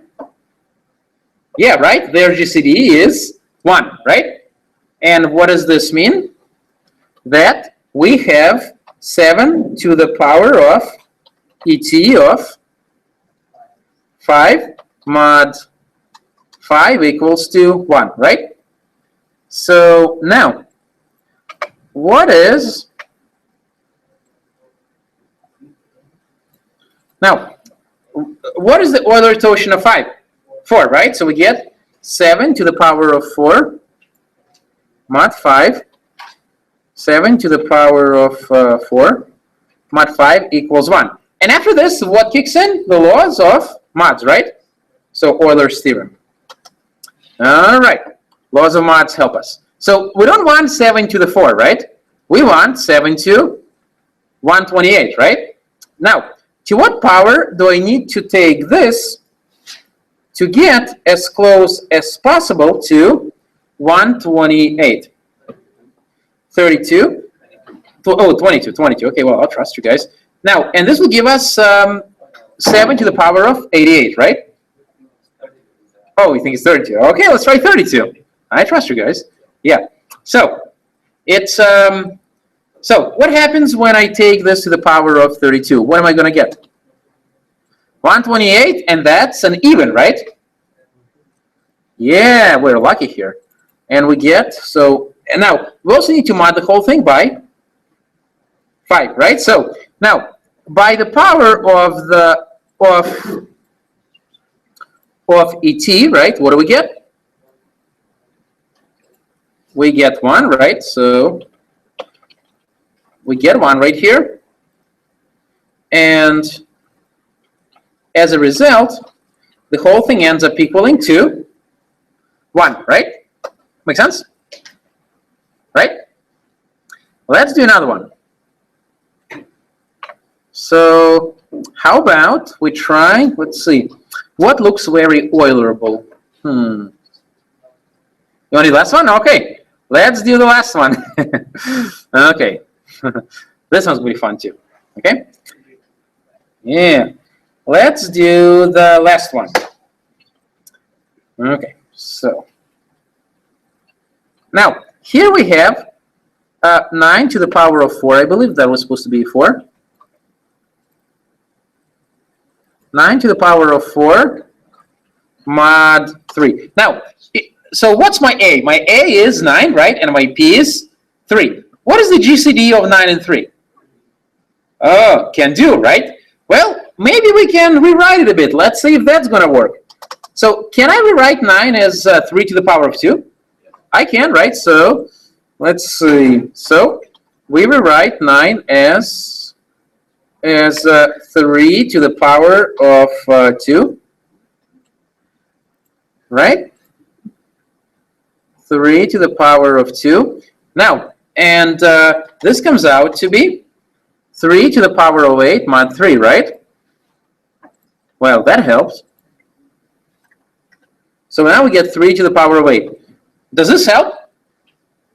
Right? Because why? The GCD of 3 and 3 is still 3, right? So, can I do Euler here? They're just not relatively prime. So basically, yeah, no Euler for you. Yeah. Oh, wow, it does emojis too. Yeah. Right? That makes sense, right? Yeah. So, right? Yeah. Let's try another one. Okay. Let's try something that is a little bit more Eulerable. Okay? Okay, let's try this one. All right. No, let's try this one. I like this one better. You'll see why. Okay. So, okay. So let's do 2 to the power of 100 mod 13. Well, so what's my A? My A is equal to 229, and my P is equal to 13, right? So are they relatively prime? Are they? Okay, they're relatively prime, right?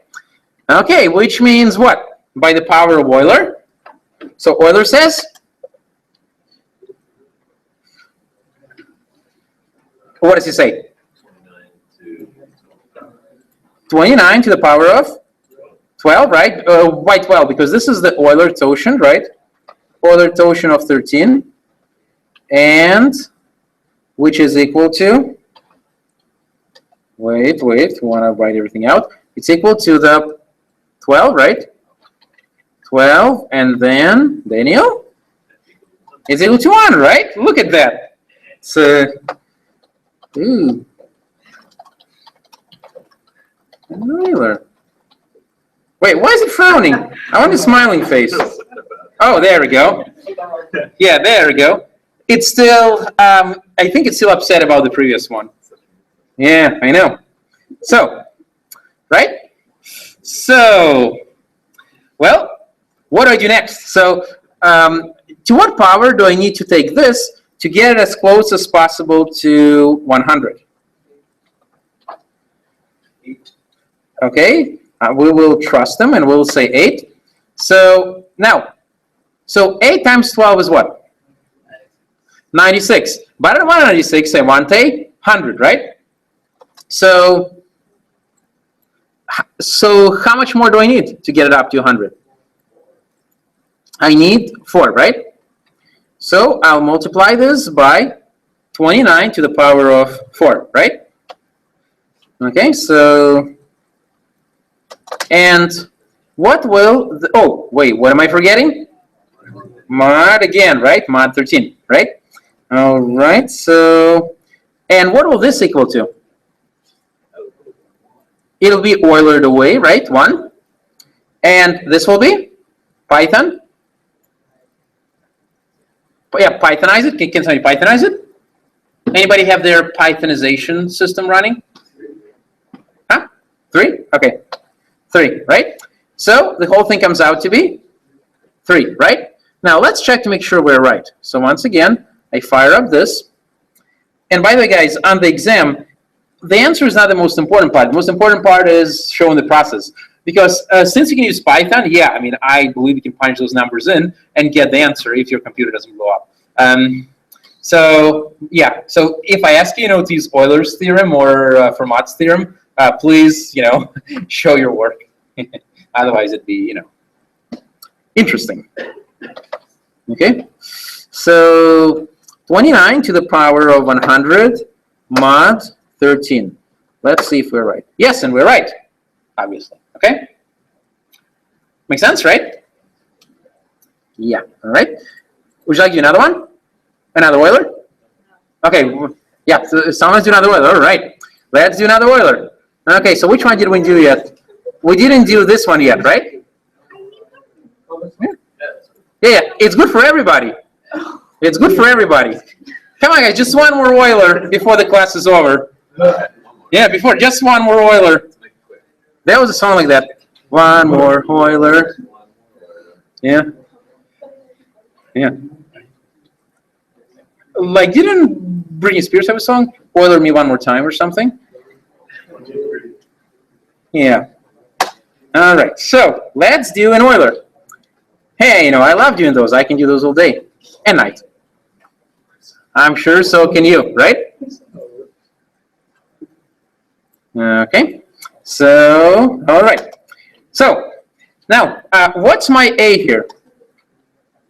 A is 23, right? And my, actually, no, my A is what? 30, right? And what's my P? 23, right? Are they relatively prime? Yeah, right? They are relatively prime, all right. So, now, to what part, so what does Euler says? Euler says that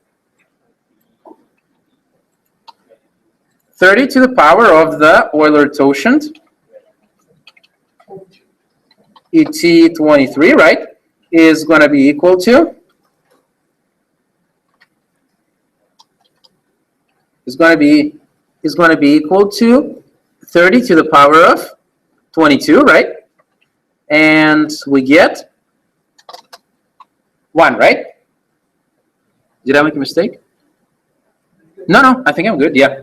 So, yeah, just got to watch myself. So, now, all right, so to what power do I need to take this in order to get it as close as possible to that, to 200? So I would open up my terminal, Terminator. So I do 200 divided by 22, right? Which gives me 9. Huh? It gives me 2, what? I thought it was a 9. Yeah, that was a 9. So I do a 9. I get a 9. So now, what's 9 times 22? So 9 times 22 is equal to 198. Okay, do I want 198? No, right? I want 200. So I need to multiply it by additional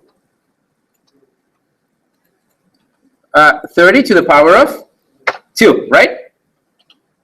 And then the whole thing should be divided by 23. Okay, and all right, and what does this become? So this becomes, by the power of Euler's theorem, becomes 1, right? And that by the power of Python becomes 3. Okay, and the whole thing is equal to 3. All right.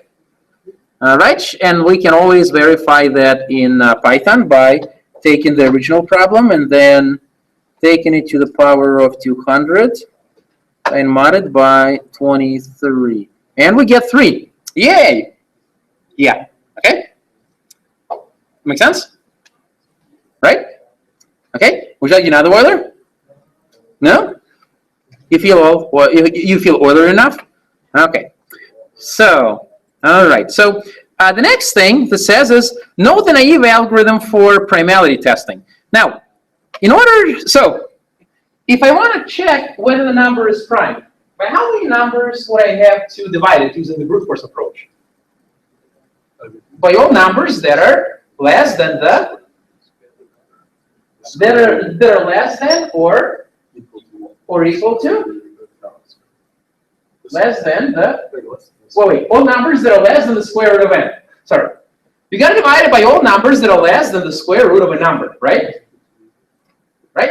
So if I want to know if number n is prime, I need to divide it by all numbers that are less than the square root of the number, right? That's the brute force approach. So now, what if I have, some, crazy, some crazy number like that? Is it prime? Well, by how many numbers would I have to divide it? By how many integers? It should be the square root, right, of, yeah. I can't just type SQRT in Python. So, yeah, but I need to compute a square root of this number, right? And then I divide it by all numbers that are less than the square root, right? Make sense? Now, this is okay for small numbers, but what if my number happens to be big? This will be too inefficient. Yeah, it'll suck, right? Yeah, it'll be too inefficient, right? So, what was our approach for such cases? We use the Miller-Rabin algorithm, right? Now, what the Miller-Rabin algorithm does is it tests for two properties of a prime number. So, the first property which it tests for is number 1. So, if my prime number, or if my number in question is n, then a to the power of q, where a is some number between 1 and n minus 1, okay, and n minus 1 is equal to 2 to the power of k times q, then one of the following conditions will hold. Either a to the power of q mod n is equal to 1, or for some j and k, this relationship holds. Now, the basic idea is if at least one of those conditions is satisfied, then this means that the number might be prime. But if neither of those conditions is satisfied, this means the number, it cannot be prime, right? So now, I don't expect you to know all of this for the final exam, but I do want you to know the following. So, is Miller-Rabin algorithm an exact algorithm? No, right? What is it guaranteed to tell if the number is not prime, right? Or it may be prime, right? So if all the tests fail, then the number is definitely not prime, right? But if at least one test passes, it means the number may be prime, right? Now, so, and here is another thing. So, what happens if I want to know whether the number is prime with a certain probability? Now, according to the Miller-Rabin algorithm, the probability of it being wrong is about 1/4. So it says the number is potentially prime, but the number is not actually prime. The probability of that is about 1/4. Now, how can I make it? How can I increase my confidence? Run it multiple times with different values of the parameter a, right? Yeah. Where a is, remember? Yeah, maybe I should just pull up the algorithm. Where is it? Yeah, where my a is some integer between what? 1 and n minus 1, right? So it's any integer between 0 and my prime number. Makes sense, right? So how do I increase my confidence of the correctness of the notation? Run it multiple times with different values of a, right? Because, and why does this work? Well, what is the probability of the algorithm being wrong 4 times in a row? It'll be 1/4 to the power of 4, right? That'll be a smaller number, right? So 1/4 to the power of 2 is going to be 1/8, right? Now the probability of the algorithm being wrong is 1/8. I take it to another power. It gets, now it's 2 to the 64, right? Sorry, now it's 1/64, right? Right? Make sense? Yeah? So, wait, so 1/4 to the power of 2 is going to be 1/16. 1/16. And then to the power of 3, that'll be something smaller. Yeah. Right? Makes sense, right? Yeah, sorry. Yeah, my bad. All right? Okay. And that wraps up this unit. So how about we take a break if you guys want to, and then we can do the next unit and finish up. All right? All right, then we can pause the camera. All right. Yeah. Are you sleeping or crying, or both? Or crying in your sleep? Yeah. All right.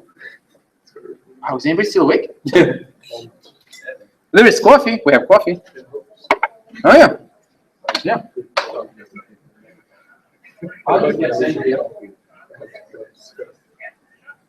Oh, it's still streaming.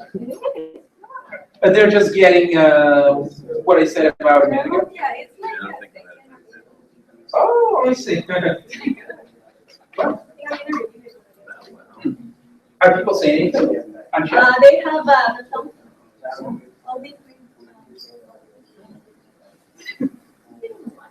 And what's the thumbs up in? Oh, wow. And what is moving?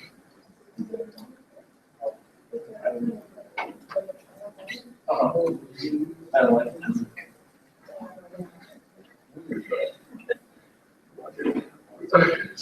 Oh, hey, what is that?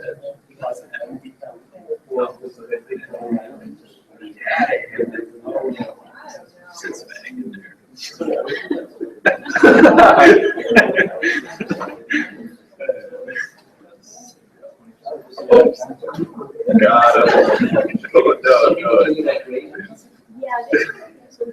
Got him. Got him. Oh, I see. Keeps away when answering questions. Where did you see that? Got it. Oh, I see. Jeez, that's got it.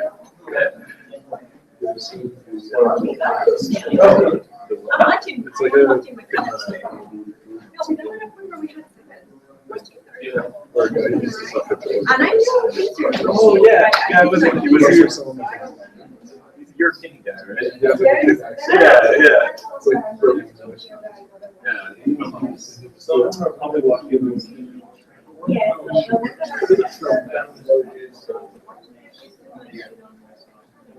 YouTube Look at the URL you watch it. Yeah, what the sound was that? Oh, I see, I see. Oh, I see. Oh, yeah, well. Hey, great video. Go to. That's just. Is that a spammer? That's probably a spammer. Lucy Boozer.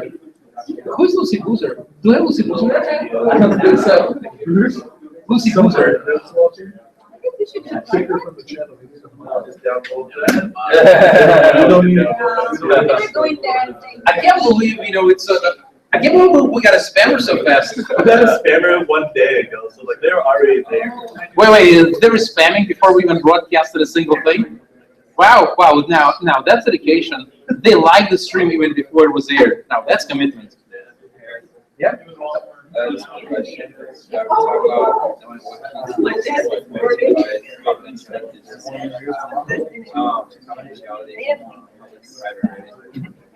keys You have the private key, so I would encrypt my message with a private key.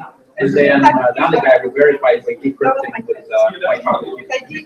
My public, your public key. Yep. So we still have sound and everything, huh? Huh. Yeah. I guess one thing that I can do is, I can run to my office and I have a layer 1 switch and a cable. We can put it right there, but I don't know. I guess people are just fine with that, right? I like it like that, because it's really close. You can see that really good. And another thing is I can actually see the screen. I can do, because I got to do it on the screen. Yeah. Yeah, it's good. Nobody's taking any coffee. I take two. Oh, really? Yeah.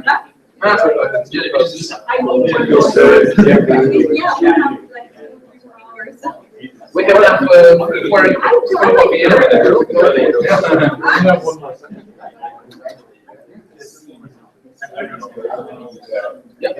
I know it's sad, right?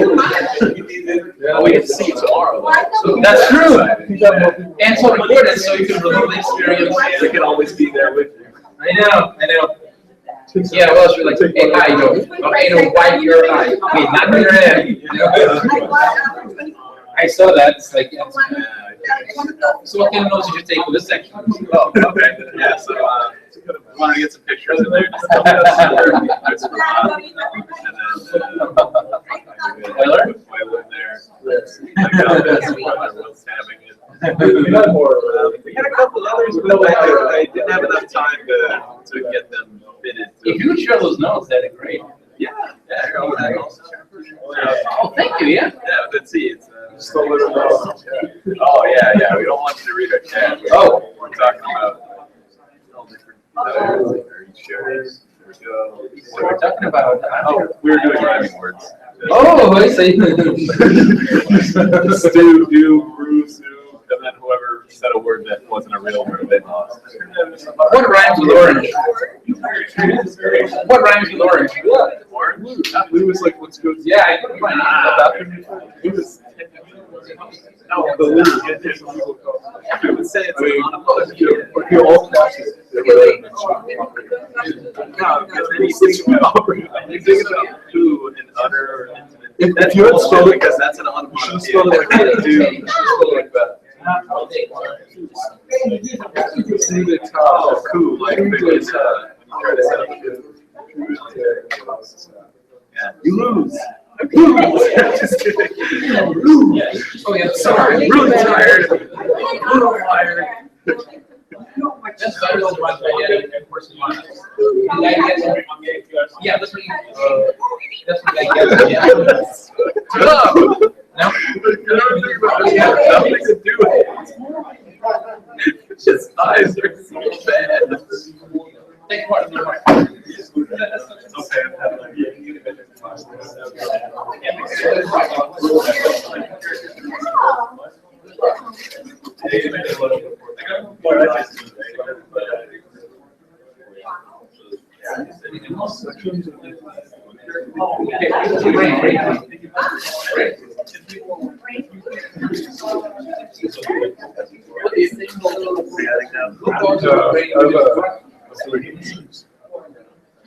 See, you can see how fast this RSA goes. Well, I don't, I feel like Yeah, so I think it's a good idea. Yeah. plus you can always watch like. This sounds like really good.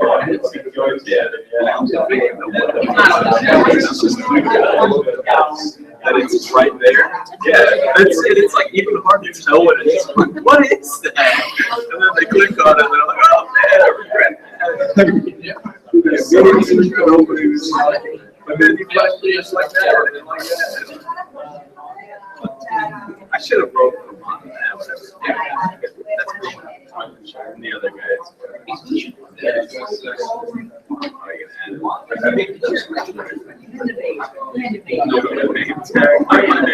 I was like, Like, no way that's well, you can do that. If you do the text box, you can just set the, you can set the fill. I think it's not like That's okay.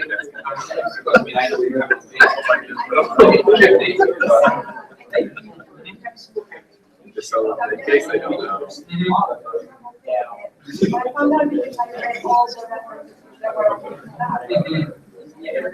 Yeah, but if you want to arrange them, in the order You you gotta make it, make it. I was gonna say, you gotta make it nice and.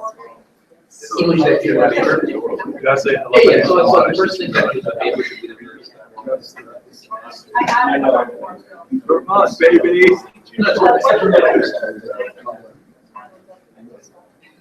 But it's good. Especially with time. It's really great, yeah. That we like a lot. The other one. And you she liked it a lot, and she hasn't seen the release date.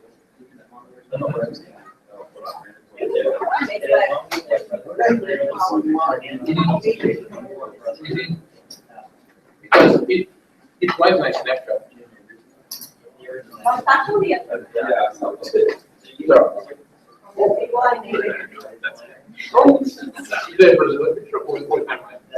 Did you draw the rest of the arm? Okay, I was like, what? Oh, I see. Oh, I see. So I'm gonna get all messy when I put it into the Dropbox. Oh, I see. Oh, Dropbox. You should expect that. When you open it up on Office 365, right?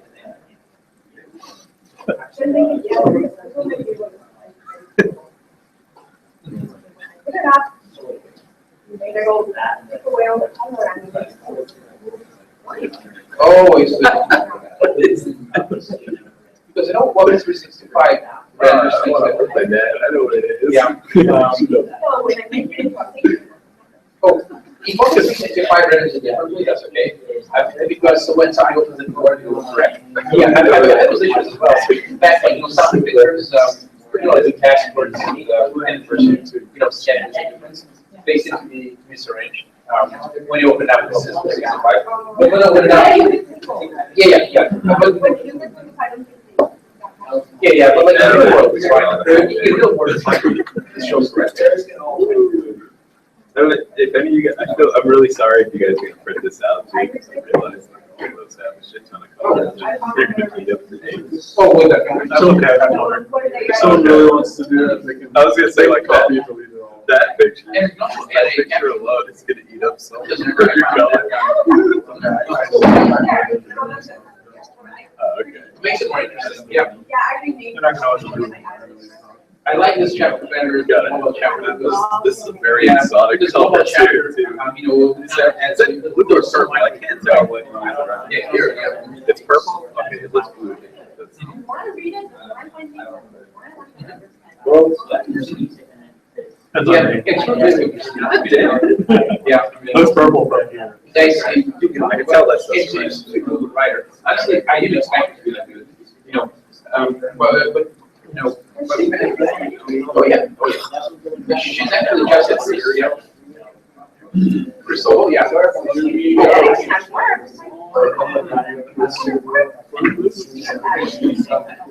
No, she's good. Yeah, I'm really glad she gets home. Maybe it was us. Gonna be the chapter. Well, you know what? Yeah.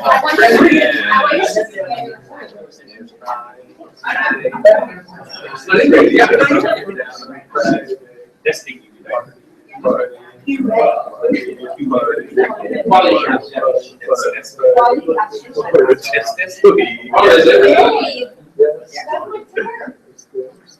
That's just making sure that something works. And quality assurance making sure it works well.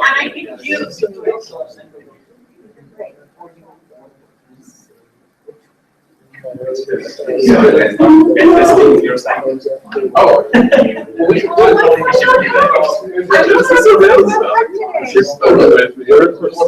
Friday. Oh, okay, no, you're serious. Back to back Friday. Yes, Thursday. What's Thursday? Thursday, Tuesday. But they have it. I like how every day is. We're so excited. We're so excited. We're gonna have a ball today tomorrow, Saturday. Sunday comes after.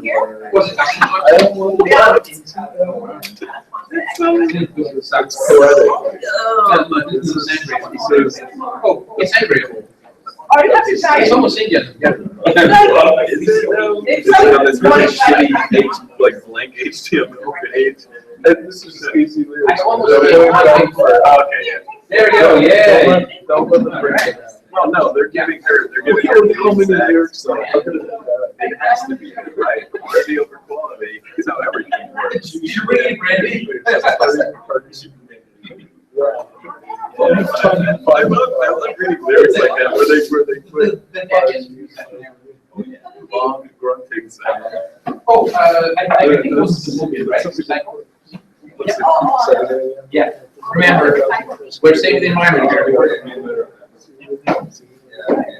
Yes, but yesterday night, I was right there, you know, my friends. Can you imagine her singing while but she's saying the words and she's shoving it into her face? And like really sharping her up too. No, because the thing is also the kind of Cut up the roof of you know, your I mouth. said, I hope you're doping well. We need to rerun, you know, those experiments, you know, every day.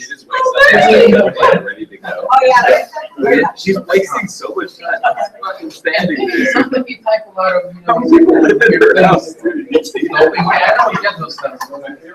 Also, you know, when I get a so we're laughing at Look at that. She's waiting. Oh, is that better? She's like 14 years old. It does, As long as you see Yeah, I know. that's the way. I love usher driving. That's what's the thing in like gospel. Oh man, they're having such a good Yeah. time. That's Well, mine is Super fun. fun. Oh, and the guy goes, this guy. Yeah. Also like This is changing the best gears. dance of our generation. Just awkward. Oh, What? you might get Oh, here we go. The girl on the left. because of She our puts her hands up her Look at Oh, wow. What? Well, I have keyboard fingers. It's like I see like an 80-year-old left. That's keyboard muscle. I like that. I think she probably speaks better. Because it's muscle. That's keyboard muscle. Yeah, I like that. It's a keyboard muscle. Yeah. And then she's like, no, come on, keep Oh, yeah. going. Come on, Eric, you've done Please this. try it out. Let's go deeper. You know this is right. Yesterday night, I exercised at 5. Oh, we're almost to our lesson. And she's looking forward to the week. Look at that kid, go back. He was That like kid looked 12. like he was like, yeah, he was like 10. He's got. See his dumb, stupid face. Yeah, I'm going to go. Look at that kid. It's a fucking child right there. He's at a high school party. He's Like, I bet they're all like going in and all their Oh, yeah. parents are in there. It's not an Apple Watch, huh? That looks like a shitty effect you get in Windows Movie Maker. What's that? We have any board by street. Yeah, the floppy bird. Come on. It's from the same. Which one is your co-advisor? But I'm trying to imagine like the. Are you co-advisor? You guys didn't know we had a co-advisor. We have a co-advisor. What? What does he do? What's called? It's like, random don't like- engagement and doing it. We get a co-advisor. Oh, it's called Chinese. That makes sense. Yeah. Oh my god, I didn't even know we had one. Yes, we do. What do you mean? What are you? So like that, I like the jump cuts where you didn't- So basically what I was doing is I was thinking, why is, facing down so they have basically three co-advisors. At least, yeah. People mention this stuff, yeah. So, and I, you gotta do something, because. So that guy one, you're the one that I took the picture of. and- The floppy beard. Yes, floppy beard. No, we don't have to. Yeah. We don't have to. Chinese food something, Eric. Oh, like, since he graduated. All right. You guys are gonna love it. I love Oh, Chinese yeah. food. So basically, I was thinking, we gotta do that. Can we hear that? So yeah,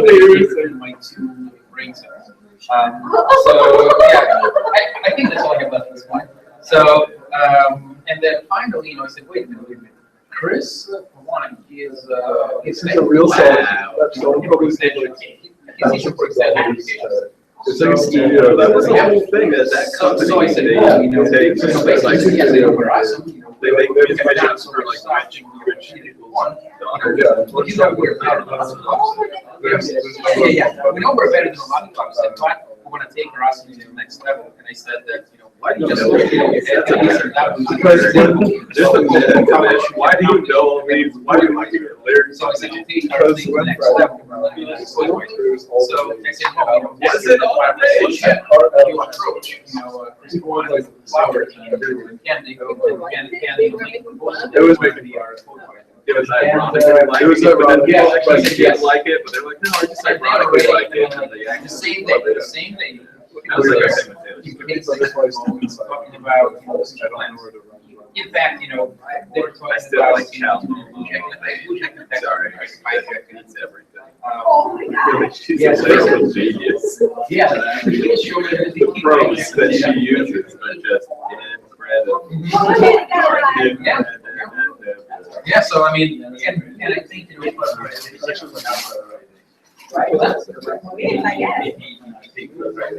I think just do the US effect. US effect, the now source effect. Yeah, and yeah, and later, like planning, it's called camp. Kind of like a secret. Yeah, it's not like a secret.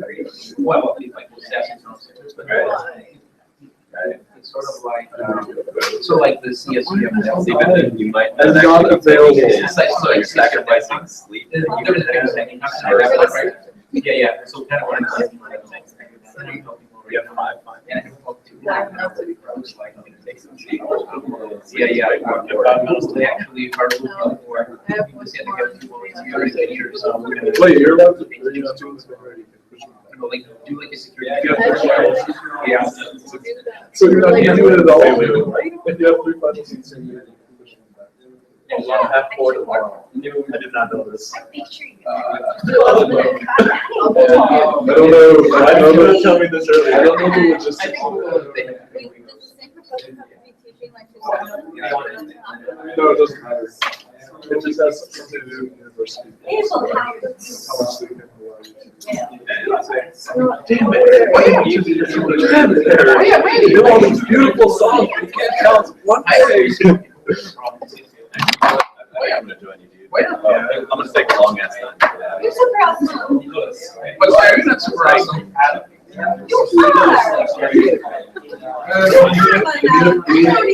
Unfortunately, he got some work to do. I'll listen to that song. You make your decision. And then if I need to have a party, Oh, yeah. consult my best. I mean, friend. published papers. What should I do? What should I do? Okay, gotta get cereal. Yeah, that's what I'm about to say. Have cereal. to have some of that awesomeness, like, She went to school, she got bullied. I just remember that Like, he even though was she was taking notes all the time. it wasn't about her real life. You can say that, They just drove around until it was I'm a night. celebrity because I They sat picked next up to in the this. morning, and then that next seat, they were like right back. Oh, I see. I think so, we know, yeah. So, but actually, she was in high school at the time, just like freshman or something. And she lived like pretty close to Well, it. he's She was like. I don't see what's this, I can see it. Like, going to the school. Yeah, no, he's still great. Yeah, he has done so much for us. Yeah, I mean, really smart guy. Well, it is. Yeah, I had Kevin Chiang and I had Nicholas Smith. I have somebody else too. Suicide, which is No, not- no. I'm saying, like, if she was bullied that hard, Yeah, I yeah. imagine. Yeah. Well, like, if you think what says is awesome now, with this go on, like, we're gonna crash the record. So, well. Yeah, so, Okay. So that'd be all. Go that next 100%. Even though it was like garbage. wait, is it, who is garbage? You guys are leaving? No, we aren't calling anybody garbage. We're saying Oh. the music was garbage. Oh. There's a Friday. Oh. Flag. It's fairly old. It's a 2011. Nothing against the girl this time. Just your business. It's been 5 years. You have nothing against the girls, that's good. That's good, yeah. Yeah, because it's sort of like a message that my uncle posted in the Facebook. I just spent a very nice hour in the spot and had my psychologist. Basically, I mean, I said, say, do you realize that what you just posted? He says, what? I said, being a misogynist, you know what this means? He said, he says, what was the problem? People were certified with years of experience. Yeah. You know, He's certified with misogyny. yeah. That's good. I mean, He's been practicing misogyny for 30 years. that must be relaxing. That must be relaxing time, right? Misogyny? For some people, yeah. I wonder what it looks like. I hate it, but it's so relaxing. Oh man, you feel so much better now. Yeah, it's so relaxing. I feel say the same. I'm like haters and. It's good. Haters then. Gotcha. Yeah. Is that okay? Invader Zen. No, haters and. Oh, okay, I made it. Quick question. People say that and they don't realize that according to the drug that in males are just optimization. Technically, one male species to survive. Evolutionarily speaking, a lot of species don't have any, Don't tell anybody that. Like, at least until I die, I'd like to be here. males are just optimization without the diversity of the gene pool. That's like the only, that's why you can't really make sense only. That's like the only sense to make. But I think it makes. Yeah, we got banks of our stuff anyways. So, I mean, really, we are no longer needed. There is this bike commercial where people, where they have those groups driving the bank. Yeah, so, can they open up, this thing, hey, where is the money? They have yogurt, and then they drink it, and then like the camera, zooms out, and then they should picture all the street cards to you, and then they zoom out and it's actually what kind of picture it is. And then commercial, it's of this, eye clinics, have trouble, with vision, like comfort, then they couldn't see, what they were robbing. Yeah. You bought the wrong bank. Yeah. This magazine's doing it here. Oh, I was going to ask a quick question about for the RSA section. How much? I mean, you probably can't like give a time on how long it's going to take because I know people will ask questions and stuff like that. Yeah, it was about an hour, 2 minutes, and 32 seconds. Okay, I'll write that down. I'll time you. Make sure. I like the keychain, by the way. Oh, thank you. See you guys. Yeah. So you were saying here? I was debating whether or not to. I mean, I want to, but then at the same time, I have finals in the morning. Oh, which class? It's for 440. Oh, every favorite. Yeah. That's what we call it. So I like this class. I want to be here for this, but I don't take notes like that. I can tell you that much. Is it more about the A with the face? Like a blank face. Yeah. No expression. But instead of the guy cutting himself, right? I take my time in making those notes. Marker, drawing Let's in the see. blood and everything. Let's see, how was I kill myself? I'll make a flow chart of it and everything. Well, it's supposed to be done. Something like that, right? I don't know. I'm trying to remember. Late down ways today. Maybe. It was like, set your hair on fire or something. There was like, down ways today. YouTube. Down. I have to check that out. Down ways to down. Oh wait, I think I have heard of that. Yeah. Sell goals that keys on eBay. User private courses. You're on. They down. And then, at the very end, you actually find out it was apparently a message. It was a public announcement message from the transit authority to be careful on trains. When I saw that, I was like, yeah. That doesn't. Yeah. But it did go viral. It did go viral. Yeah. I think it was the first public announcement that I know that went viral. Because usually they're really somber. Yeah. You usually see those British ones also. I'm sure those are good. Oh, I had like the one about fire safety in homes. Oh, it makes you really creeped out and it makes you want to cry at the same time. Yeah. Because Those are two emotions I try to avoid. yeah, But sometimes I dabble. yeah, and then they had this Japanese tire commercial of I'm sorry, copy promotion, but yeah, it's scarier than some horror movie I've seen. That's the darkness. Well, basically, yeah. I'll tell you this. Bob's a garage lady. Oh, Juwan. Yeah. Yeah, Kaiko Seki. Is that what it is? Yeah. That's her name, yeah. Kayako or? Yep. Yeah. Please don't do that. Yeah. I'm just kidding. Sorry. I gotta check this bag out of my attic. It's been there for a while. All right, are we ready? Are we ready to resume our show? 1, 2, 3. All right. Go. Go. All right, and we are back after a break. I hope our live stream still works. Oh.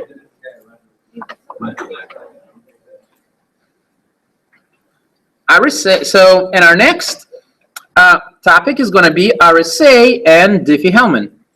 And I need to download that. Okay. Dumb ways to die. So many dumb ways to die. We're on great. Dumb ways to die. So many. Sorry. Yeah. Let's see. Maybe we should make it more optimistic. Dumb ways to live. Let's see.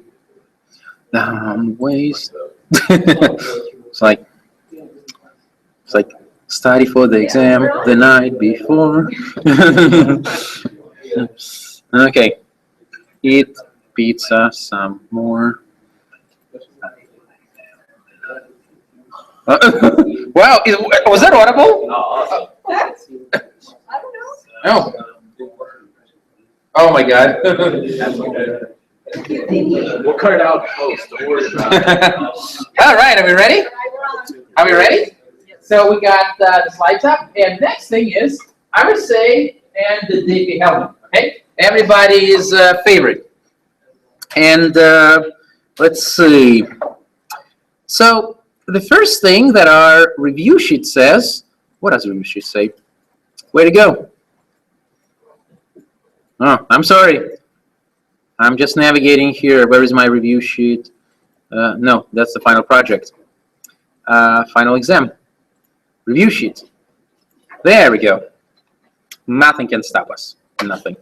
All right? So, okay.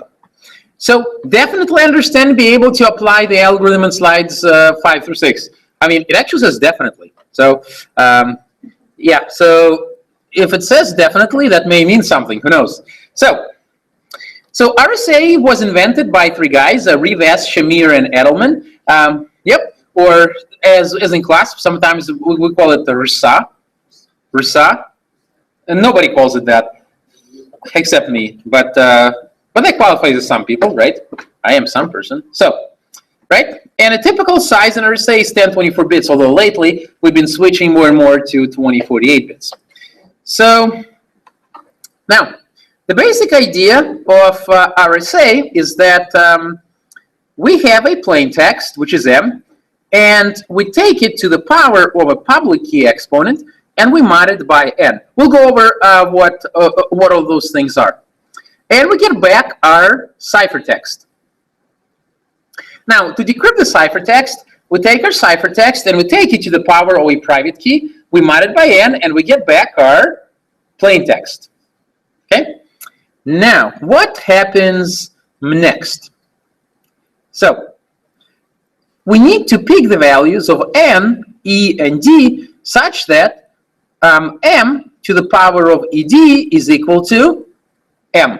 So in other words, we need to pick the values of E, N, and D such that encryption and decryption are inverses of each other. All right? So continuing on. All right. So how does the algorithm for RSA work? It works. It works. It can work. It has no feet. It works like this. First, we pick two prime numbers, P and Q. Then we compute number N, which is a product of P and Q. And then we compute the Euler-Tauschen. Oh, hey, Euler. As P minus 1 times Q minus 1. Now, why is the Euler-Tauschen of N here always P minus 1 times Q minus 1? Because P and Q are primes, right? And what we learned about Euler-Tauschen is that the Euler-Tauschen of a prime number is always prime number minus 1, right? Okay, the next thing we need to do is we need to select our public key exponent, which is E, that must always lie between 1 and the Euler-Tauschen of N. Okay?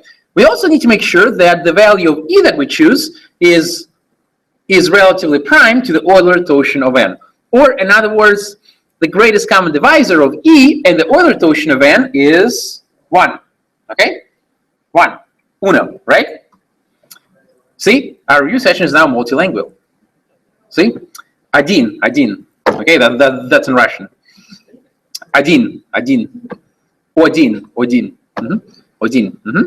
So, it's like Odin, you know. So, yeah. Yeah, each, yeah. All right, see? Now everybody can understand cryptography. So, right? Now, and once I have my public key exponent E, I need to find out my private key exponent, which is D. How do I find my private key exponent D? I need to find a value of D that lies between 0 and N, and the product of ED, my Euler-Tauschen of N, is 1. ID, all right?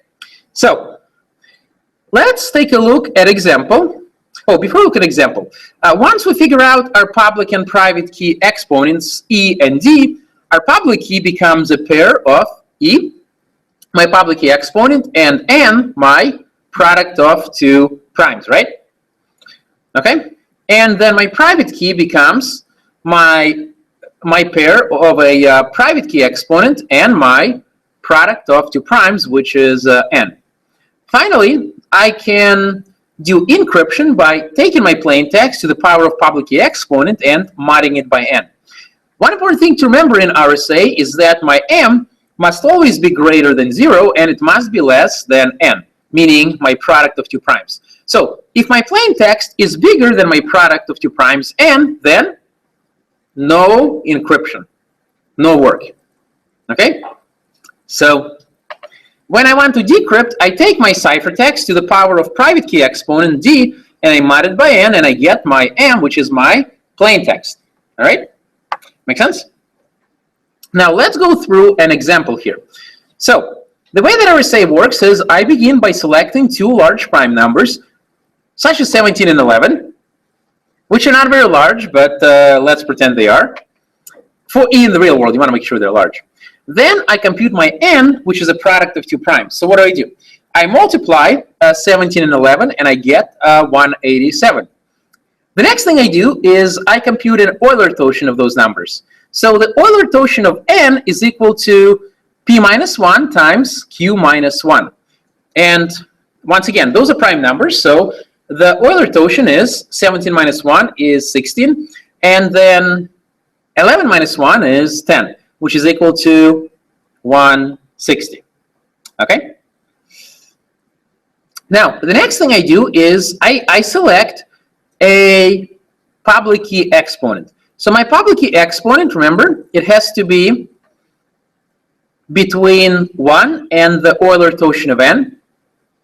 So in this case, we picked 7, because 7 is definitely between 1 and the Euler-Tauschen of n, which in this case is 160, right? So I also need to make sure that the greatest common divisor of 7 and 160 is 1, meaning that they're relatively prime, right? They're relatively prime. Right? Right? Sorry. Right? Okay, correct? Great. Great. Okay? So, I choose an E equals 7, right? Because it satisfies all of those conditions. The next thing I need to do is I need to determine my private key exponent. So, once again, I need to pick a private key exponent, D, that lies between 0 and n. So, and in this case, I picked, what did I pick? I picked a D of 23. Is 23 between 0 and 160? Yeah, right? Actually, between 0, this should be n. 0 and 187? Yep, right, it is. Right? So D has to be between 0 and n is 187. So is 23 in that range? It is, right? So how do I determine my public key and private key? Well, my public key becomes my public key exponent, right? And n. And my private key becomes my private key exponent and the value of n.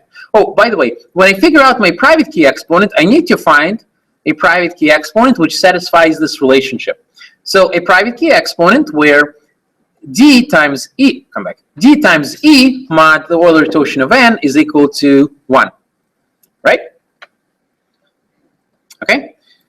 So once I get all of that, I can encrypt any plain text that is less than n as taking the plain text to the power of the public key and modding it by n, right?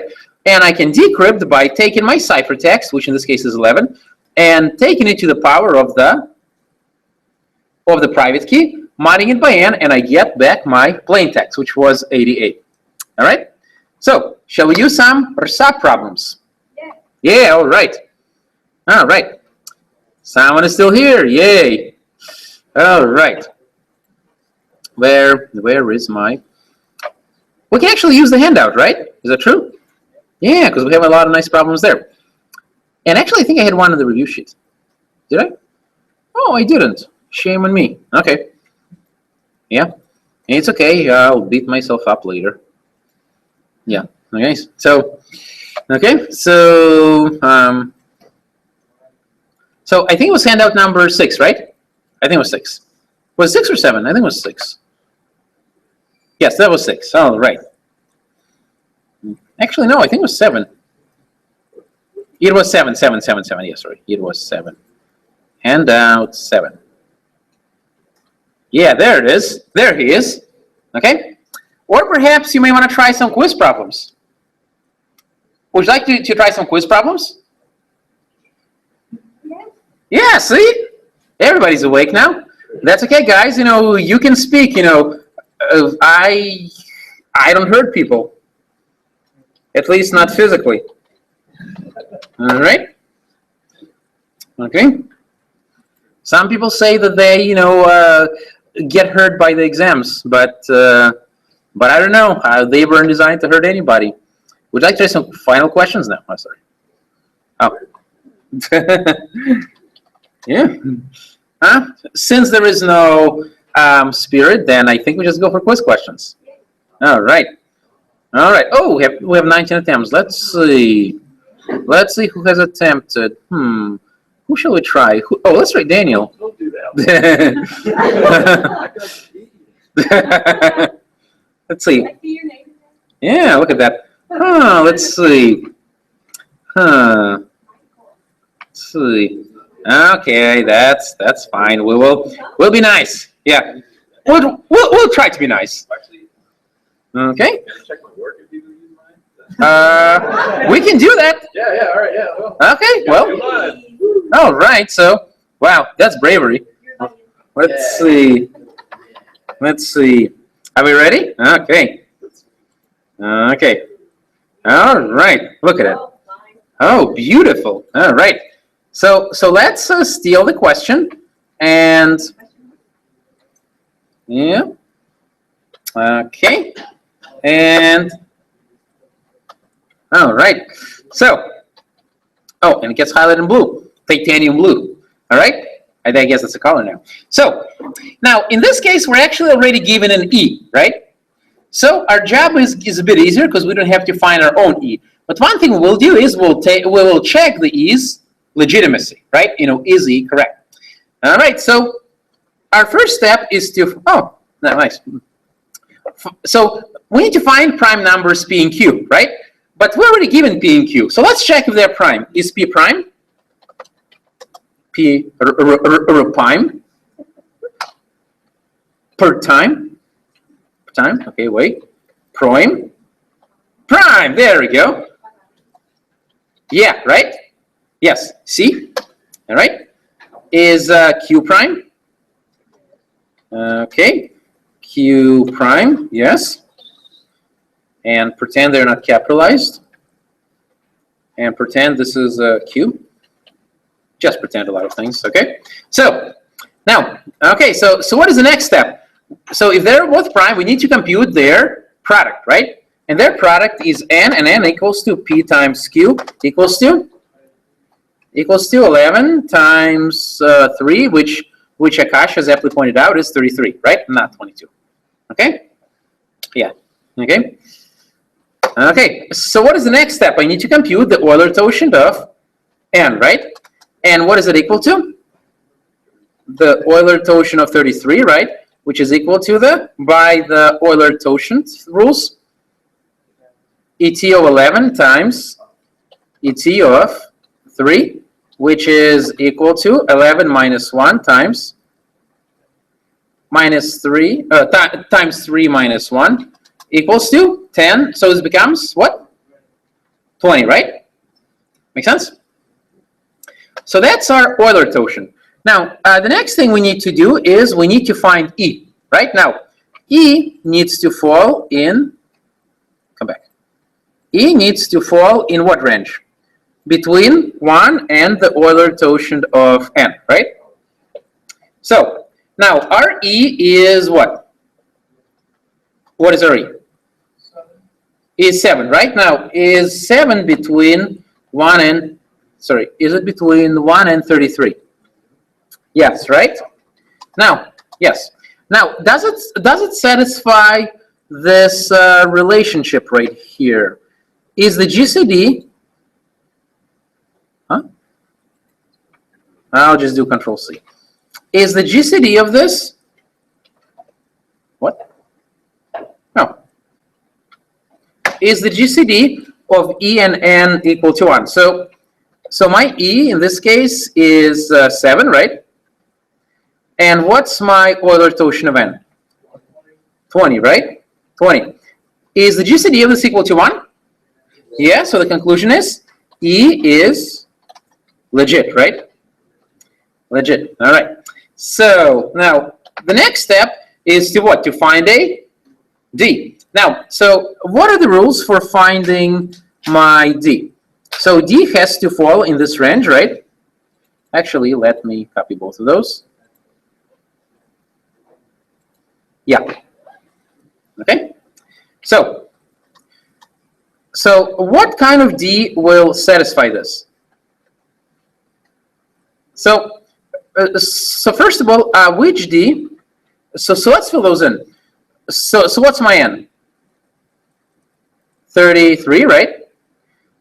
What's my Euler totient of N? 20, right? 20. What's my E? 7, right? So what value would satisfy this equation? Okay, 3, right? Because 3 times 7 is 21, and 21 mod 20 is 1, right? And 3 falls between 33 and 0, right? So let's try a d equals 3. Or we could try what Daniel chose. D equals 3. See, D for Daniel. Yeah. Let's take a pick. What did he choose? So he chose an E equals 7. Okay, let's try E equals 7. Okay. Sorry, D. Wait, no. That was E. That was E. My apologies. That was E. What did he choose? Let's see. Oh, you also chose D equals 3. Oh, great. Great minds think alike, right? Whoever was the other person who chose 3. Okay? So, all right. So now, well, we got our private key, right? We got our public key. Are we ready to encrypt and decrypt? So, now, what is the rule? M needs to be less than N, right? Is that true? In this case, what's my M? 5. And what's my N? 33. Is that true? Yes, right? Can we encrypt? Yep, so we do M to the power of E mod N equals, well, we need to figure out, right? So M is what now? 5, right? We take that to the power of E, which is 7, right? And we mod it by what? 33, right? And what does this give us? Okay, we'll trust one done too. Let's check if he's right now. Okay, so now I need to decrypt this. Huh? Okay, well, let's see. How do we know if we're right? We can try to decrypt it and see if it'll give us back a 5, right? Or plain text. So that's right. So 2 to the power of private key, which is 2 to the power of private key, which is 3, right? So 2 to the power of 3 mod 33 equals to 8. Did that work? No, right? Okay, so we need Akash says 14. Okay, let's see if Akash is right.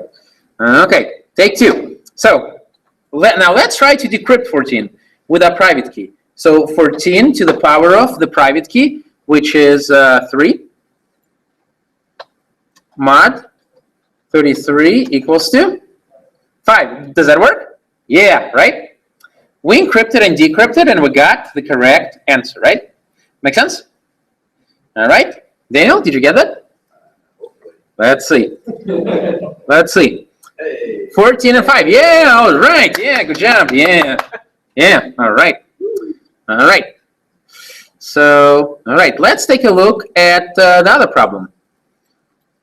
So, let's try to do this one. Okay. So in this case, our P and Q are 5. So the first thing we do is, are P and Q legit primes? Yes, right? So P and Q are legit. Oh, now it's being blued. Okay. So now, what is the next thing we do? We need to compute their product, right? So N equals P times Q equals 5 times 11 equals 55, right? The next thing, Euler totient, right? I compute the Euler totient of N, which will be the Euler totient of P times Q. Sorry, the Euler totient of them, not the numbers themselves. And so what is the Euler totient of P? Well, P is a prime number, right? So its Euler totient is 5 minus 1 equals 4 times 10, right? Because 11 is a prime number. And Euler totient of 11 is 10, right?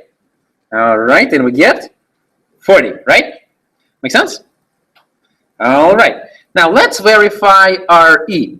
So according to the conditions, our E must satisfy which conditions? Those two, right? So let's see if our E satisfies those conditions. So what is our E in this case? Our E is 3, right? Our E is 3. What is our Euler totient of N? 40, right?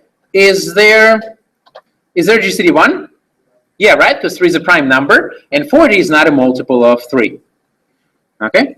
What about, I don't know where this came from. And does it fall in the correct range? Right? So 3 is between 20 and 1, right? Make sense? All right. Make sense? Okay. So come back. Okay. So now, so E is legit, right? E is legit. Okay. Now, the next thing we need to do is we need to find our D, right? So, what are the rules for finding D? Well, it's this, right? So the rules for finding D are this, right? So, what is our E? 3, right? What is our D? We don't know. And what is our mod N? It should be the Euler quotient, right? Which is 40, right? Okay. And it must equal to 1. And is it in that range? Yeah, right. So this will be, well, so what kind of D value shall we choose? Let's ask Daniel. Let's see what he chose. Let's see. Where is D? D. That's an E. Oh, there it is. He chose 27. All right. Judgment time. So let's see. 27. And what's 3 times 27 mod 40? Is it 1? Okay. And is it between 55 and 0? Yeah, right. Okay. Well, looks legit. Looks legit. Okay, so now let's try to encrypt and decrypt and see what it will avail. So, first of all, we need to make sure that M, our plain text, is less than N, right? What's my M? 9, and my N is 55. And most of the time, 55 is bigger than 9, right? Okay, so now let's try to do encryption and decryption. So encryption will be M to the power of E mod N, right? Okay, which is equal to 9 to the power of 3 mod what? N, right? Which is 55 equals to 37. Okay, good. And, 37, yeah. Oh, 57. All right, well, I trust you guys. 57, okay? Let's see if that's correct. Now, let's try to decrypt it. So decryption is what? M equal to C to the power of D mod N, right? So, well, let's see if that's correct. So what's my C now? 57. I take it to the power of my private key, which is, remember, we chose 27, right? Here, let me write that here. D equals 27. D equals 27. All right, so I take it to the power of 27 mod N, and I get mod 55, that's my N, and I get what I get. What am I hoping to get? Okay, what I actually get. Okay, Python. Okay, so 57 to the power of 27 mod 55, and we get 18. Uh-oh, we have a problem. Yep. The 9 to the power of 3 mod 55 should be 14. Oh, should be 14, right? Should be 14. Yeah, because I took 57. Somebody said 57. I trusted you guys. I trusted you. Oh. Like I said, I'll beat myself up when I get home. Okay? So let's try this. Let's do 14 to the power of 27. Let's see if that'll work. Okay, well, there's a lot at stake. 9, yay! Oh, thank you, 9, right? It's equal to 9, and that's what we got, all right? Let's do Daniel's reality check. Okay, let's see. Yeah, he got it, all right. Yay! All right, yeah, he's on the roll here. He's on a roll like a hot dog, yeah. Yeah. Cheating is effective? What? What? Oh, cheating is effective? Yeah. Yeah. We all know Google is great, right? Shall we try another one? Yeah. All right. Oh. Sorry, when done. It's democracy. Yeah. So for the exam, Huh? we have to find the brute force is the only way, or You can use brute force, yeah, yeah. Brute force is one approach. What's that? is there any other way to do it in the exam? Well, you could use Fermats and Eulers to help, to help reduce large numbers when looking for D. That's one approach. Also, another approach is to use, some tricks. So, like for example, if I'm trying to find a D where the GCD of the Euler quotient of n and D is 1, right? I can always try to look for a prime number that is not a multiple, of which the second number is not a multiple of. So, like for example, if I have, oh wait, that's right, I can't use the word. But like, let's say that I have GCD of 180 of D and 180, right? So I can always try to find a value of D which is prime, and such that the second number is not a multiple of that number. So, for example, let's say pick D equals 7. Okay. Now I know D is a prime number, right? Now is 180 a multiple of 7? No, right? So right away I know it works. Makes sense, right? So pick. So if your D is a prime number and the Euler quotient of n is not a multiple of D, then you're good. So that's a little trick you can try to use to make your life a bit easier. Okay? Does it make sense? Right? Would you like me to repeat that? Yes. Okay. Okay. Yeah. Okay. So I'm trying to. So let's say that I have an Euler quotient of 180, right? A number I just made up. Okay. I'm trying to do RSA, and I got to the step where I need to figure out D, right? So let's say the Euler quotient of n is 180. Okay. Makes sense, right? Now, and I'm trying to find a value of D such that the GCD of D and 180 is equal to. I'm sorry? I mean, is it how we find E? Was it? So right now, are you finding E or D? Oh, I'm finding E. Excuse me. I'm finding E. I'm finding E. Excuse me. Yes, I'm sorry. That's when finding E. I meant to say it's been a long day. This is for finding E, the public key exponent. Now, and what about finding D? So to find D, we need to satisfy this condition, right? So let me paste that. So to find D, yeah, I mean, basically, that's just the brute force. Now, some tricks you can use is you can try to find a value of D such that when it's multiplied with E and modded by Euler quotient of n, it will produce a number that is 1 bigger than Euler quotient of n. In some cases, you can find some nice numbers like that. Otherwise, it's just brute force. Yeah. Otherwise, it's just brute force. Okay. Yeah, but don't worry. I won't give you questions on the exam where the brute force would have to go through like billions of numbers. Yeah, yeah. So, yeah, and if you didn't have trouble finding those values in the quiz, I don't think you'll have trouble finding them on the exam. All right. No, on the quiz we use the Python. But you can also use Python in the exam. Yeah. Programs, the program we wrote for finding these and these. If you write on the exam, yeah. Yeah. Oh. Yeah. All right. So shall media player. Oh.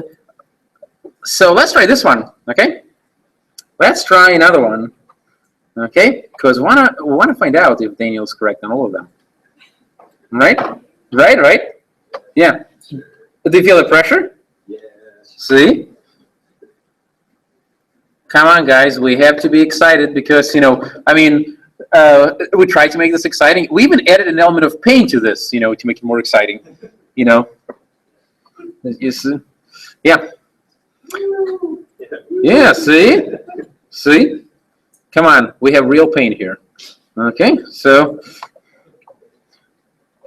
live streaming. Okay, so live streaming, yeah. Pain live, right? Okay, so It's like one of those reality shows. Yeah, we can make it into a reality show. All right. So let's see if Daniel has this correctly. Okay. Well, so he looks nervous, but he's checking the legitimacy of those primes. Are they actually prime? Primes are they legit? Yeah, and he gets it, right? So now the next thing we do is we compute the product of P and Q, right? So P times Q equal to 77, right? Because 7 times 11 what?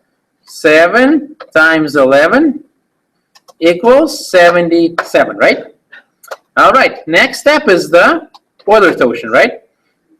So Euler torsion of PQ is equal to we got it, 16, right? Okay, how did we get 16? So it was Euler torsion of 7. Euler torsion of 7 times the Euler torsion of 11, right? Equals to? Yep, 7 minus 1 times what? 11 minus 1 and equal to 60, right? Okay, so that's our Euler torsion. The next thing is finding Nemo, finding E.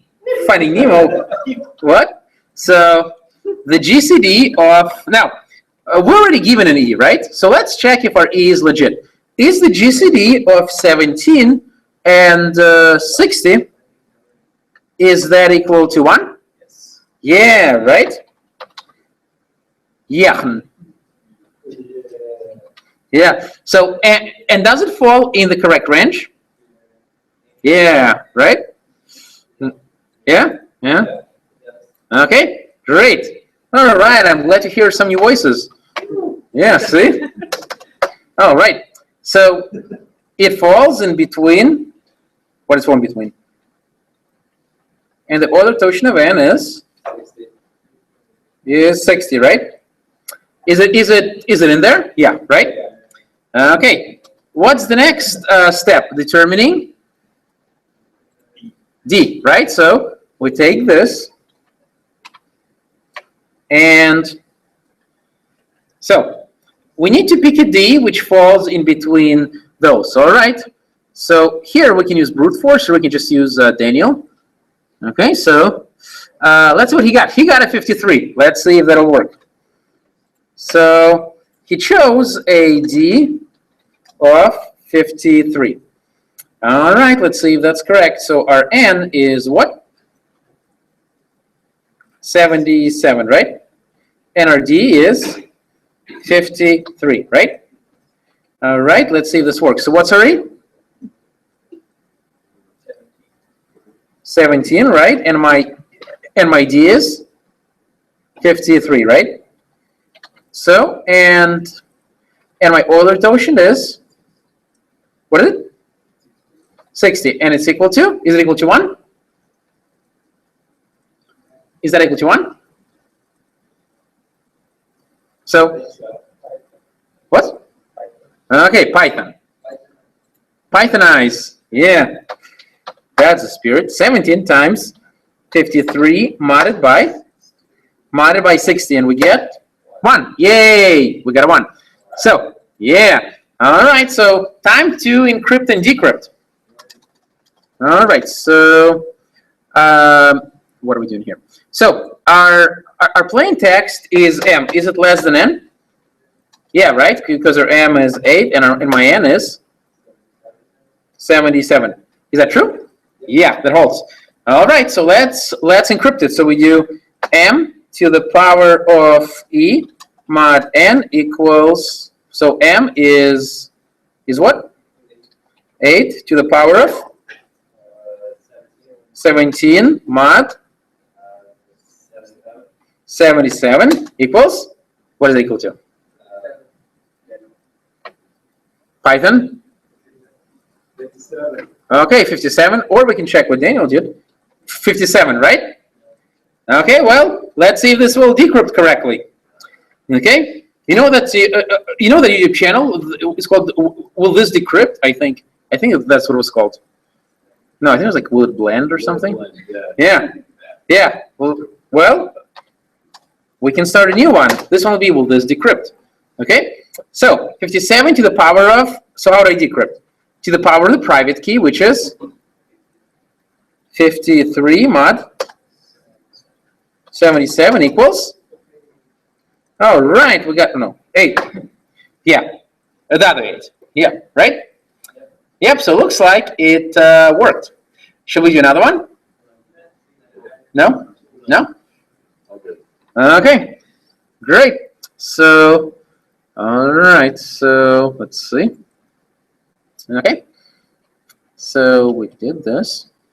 Oh, so when it comes to RSA, one of the requirements is that it should be possible to find the values of ED and N such that encryption and decryption are inverses of each other. So in other words, if I take my plain text and I encrypt it using the public key and then decrypt it using the private key, I get back my plain text. And this relationship should hold for all plain texts whose value is less than N. Make sense? Yeah. Okay. What is the second requirement? It should be relatively easy to calculate m to the e mod n. So basically, encryption should be computationally not so intensive. Also, decryption should not be computationally intensive process. Okay, and that should be true for all possible plain text. Okay, and finally, the third requirement that it should be impossible for the attacker to determine your private key, that is D, if he has access to your public key and to your value of N. All right? So, people have tried to break RSA in many different ways. They tried brute force attacks, where they would basically try to go through different keys until they find the one that works. They also tried mathematical attacks, so those are sort of like cryptoanalytic attacks. So, they tried to factor N into 2 prime numbers, because if you're able to do that, you can determine the Euler-Totion of N, and because you know the public key, you can get the private key. Another one is people try to determine the Euler-Totion of N directly without even factoring it. Or just trying to use some mathematical tricks to try to compute D directly. All right? But if your keys are big enough, then RSA should be good. Unless we talk about quantum computers. All right? So, the next thing is chapter 10, or the key distribution.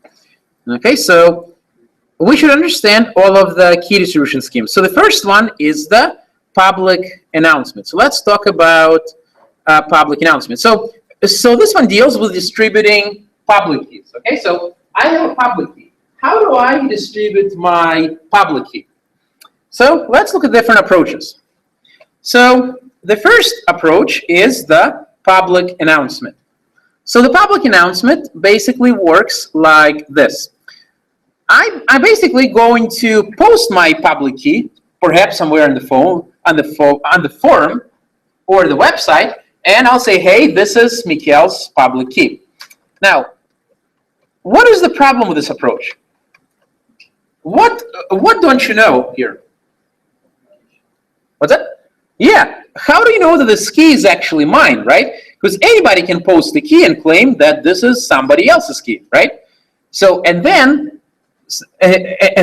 what you'll do is you'll take that key, thinking that's the key of the person you want to talk to secretly. You'll be encrypting messages and sending it to him. An attacker can be intercepting them and reading them, because he fooled you into using the wrong key, okay? So the problem here is forgery, right? Anybody can post a public key and claim that this is somebody else's public key. So this one doesn't always work so well. Another approach is the public key authority. So in public key authority, the participants, people who want to be able to communicate securely, they would come to the public key authority, perhaps in person, and they would submit their public key. The public key authority perhaps can also verify their identity to make sure that they are who they're claiming to be. So, and the public key authority will keep a registry which associates the person's, ID with the person's public key. Okay? So, and once again, in this scheme, each person will register his key through some secure means, such as, taking a hike to the public key authority in person. Okay? So perhaps there will be a building somewhere called public key authority, and you would go there to submit your key. Okay? And they'll verify to make sure that you are who you are claiming to be. So this is the basic idea of how the public key authority scheme can work. So through some secure means, the person sends a request. So this is after all keys have been registered, okay?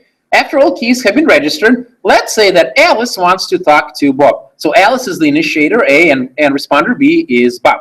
Okay, nothing has changed.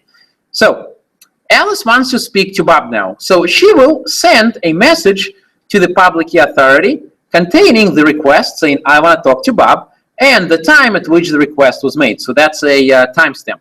The public key authority, remember, it has a registry of person's ID and the person's public key. So the public key authority will say, okay, looks like Alice wants to talk to Bob. So it will find Bob's public key, which is PUB, and it will send it to Alice.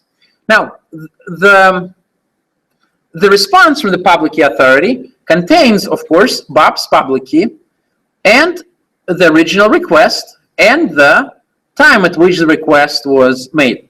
And the whole thing is encrypted using the private key of the public key authority. So the public key authority also has its own public and private key, and the private key of the public key authority is used to encrypt requests, and everybody has the public key of the public key authority. So when Alice receives this message, she can verify whether it actually came from the public key authority. Why? Well, if she has the public key of the public key authority, and this message has been encrypted using the private key of the public key authority, she will be able to successfully decrypt it. And if she can successfully decrypt it, this means the message had to come from the public key authority, right? Make sense? Yeah. So now she has Bob's public key, right? And she knows it had to come from the public key authority. Now, notice, the message also includes Alice's original request and the time at which the request was made. Why is that? Well, what happens if Alice wants to talk to many different people and she sends multiple requests? When she gets a response, she needs to know for which request is this a response for. Also, what if Alice sent, 2 different requests to get Bob's public key? Now, Bob may have changed his public key, right? So this way, Alice will know which public key she wants to use. I mean, generally, you want to use the latest public key, right? Make sense? All right. So now, finally, when Alice gets this message, she decrypts it using the public key of the private key authority. So, public key of the public key authority, and if the decryption is successful, it means the message came from the public key authority, right? So she knows the message is legit. All right. So so the next thing which will happen is Alice will create a message consisting of meaning that she wants, and a nonce, which is a random number. Okay. So when Bob gets this message, he decrypts it using his private key, and he says, oh, looks like Alice wants to talk to me. And what he's going to do next is he will repeat the same set of steps that Alice did. So he'll send a request to the public key authority saying, hey, could you please give me the public key of Alice? Okay? And the public key authority will look through the registry and find Alice's public key. It will then send Bob a similar message that it sent to Alice, and this message contains Alice's public key and Bob's original request. So when Bob gets this message, he decrypts it using public key authority's public key, and if the decryption is successful, he knows that the message had to come from the public key authority, right? And we'll come back. And he knows that based on the timestamp that this is the most recent response, and he knows with which request this response is associated with. Now, at this point, Bob and Alice both have each other's public key, so in theory, they could start communicating right now. But they want to make sure that they are who they are claiming to be. So, do you recall that in this message, Bob has included an ounce, basically a random number, that was encrypted using Bob's public key. So Alice wants to make sure that Bob is indeed Bob, okay? Now, if Bob is indeed Bob, he should be able to decrypt this message successfully, right? Because Bob should have the private key associated with Bob's public key, right? With which this message was encrypted. So when Bob gets this message, he will decrypt this message using his private key, and he will extract the value of n, right? Nouns.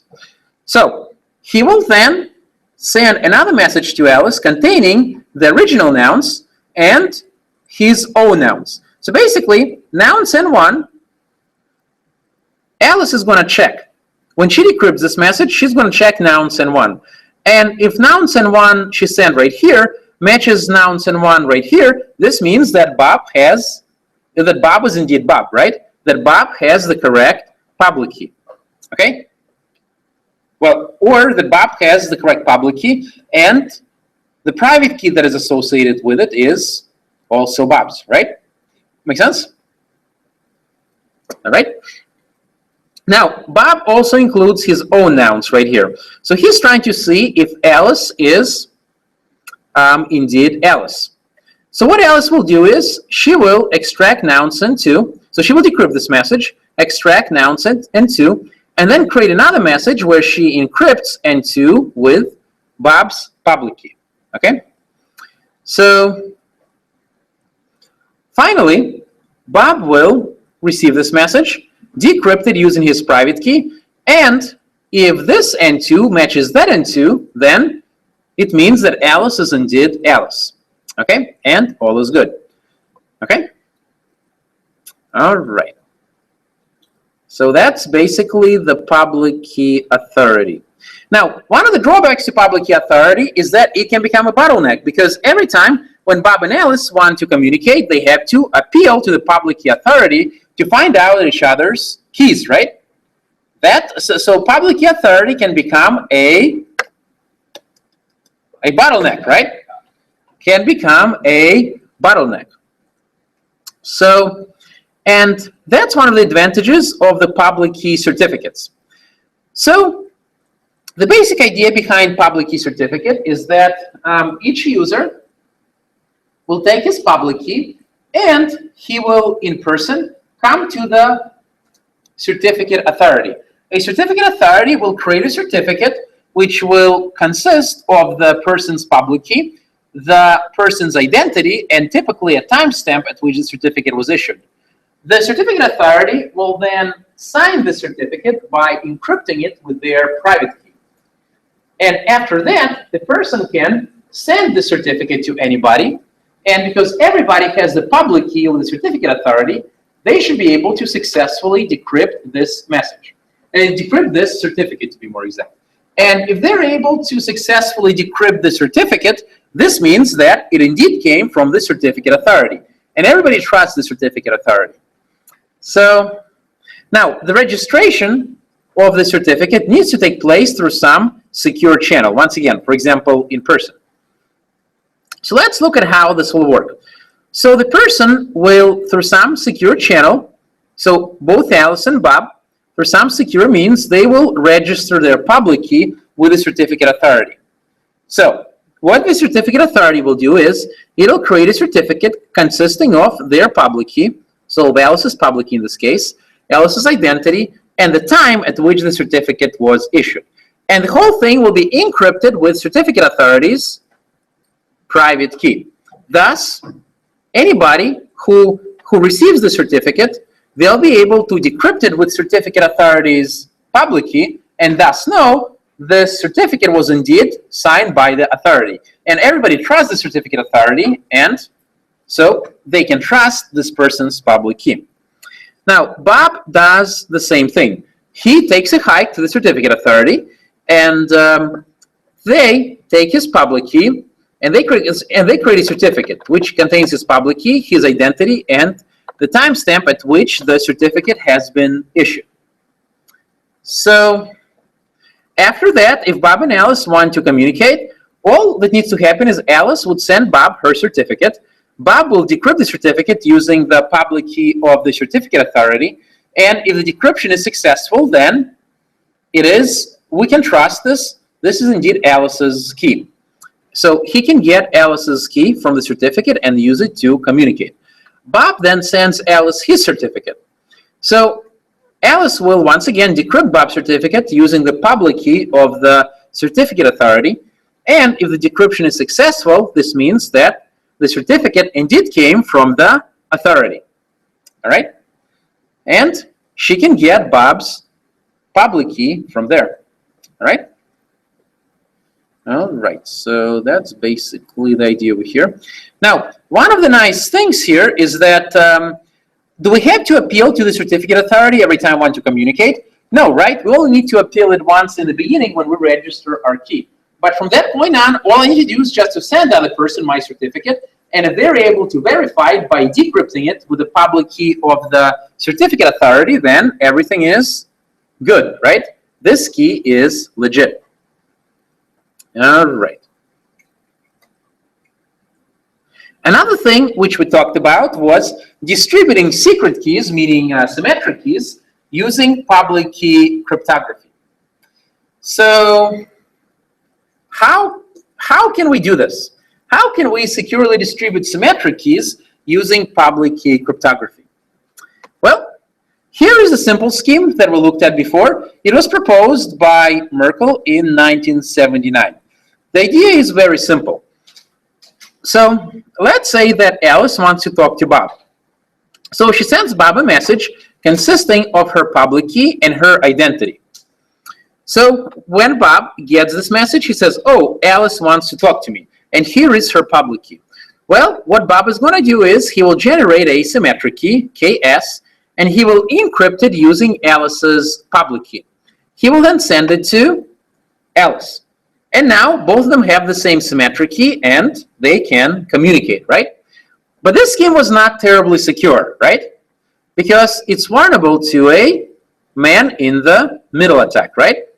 How would that work? Well, let's say that Darth sits in the middle. So when Alice sends her message consisting of her public key and her ID, what Darth can do is he can replace Alice's public key with his own public key. So when Bob gets this message, he has no idea that this is actually Darth's public key, right? Because the ID says it's Alice's. So what Bob is going to do is he'll take the public key, okay? He will next generate the symmetric key and encrypt it using what he thinks is Alice's public key. But in reality, it's not Alice's public key, it's Darth's, right? So he sends this symmetric key that was encrypted using Darth's public key. Darth will intercept this message, decrypt it, extract the symmetric key, and he will then take this message and re-encrypt it using Alice's public key and send it to Alice. Now, Bob and Alice have no idea that anything went wrong, right? Right? Because both of them get the symmetric key that they wanted. So, yes, so Bob and Alice now both know the symmetric key. But who else knows it? Who else knows the symmetric key in this case? Darth, right? Darth also knows the symmetric key. And Alice and Bob have no idea that anything has ever gone wrong. Make sense? All right. So the fix in this case was that to use a scheme like this. So first of all, we need to assume that Alice and Bob have already obtained each other's public keys somehow. So the idea works something like this. So everything begins with Alice creating a message containing her ID and a nonce. She encrypts it using Bob's public key. So she's trying to verify Bob's identity.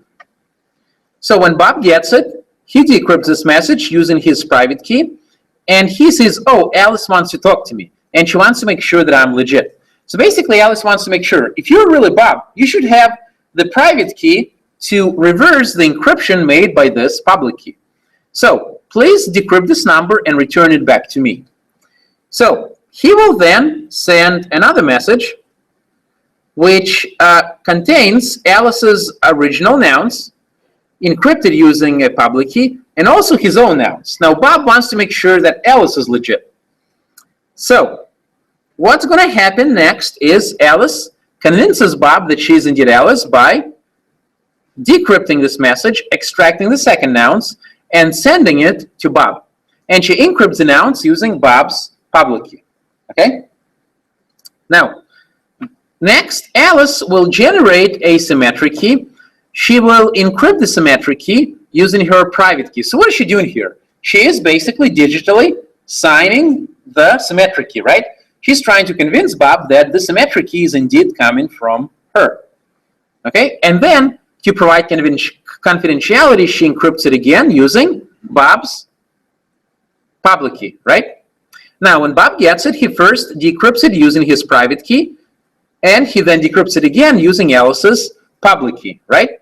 So, and if all of this is successful, he knows that Alice is indeed Alice, right? Make sense? All right. Oops. Okay. Now, but the problem with this scheme is that session keys need to be exchanged quite frequently.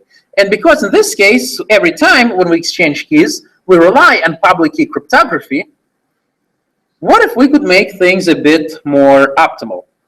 Well, that's where the hybrid key distribution comes in. Remember the scheme we talked about with two master keys, right? With every user sharing a master key with a KDC, right? Here, let's pull it up again. So I think I should have it in downloads. Okay. So let's see.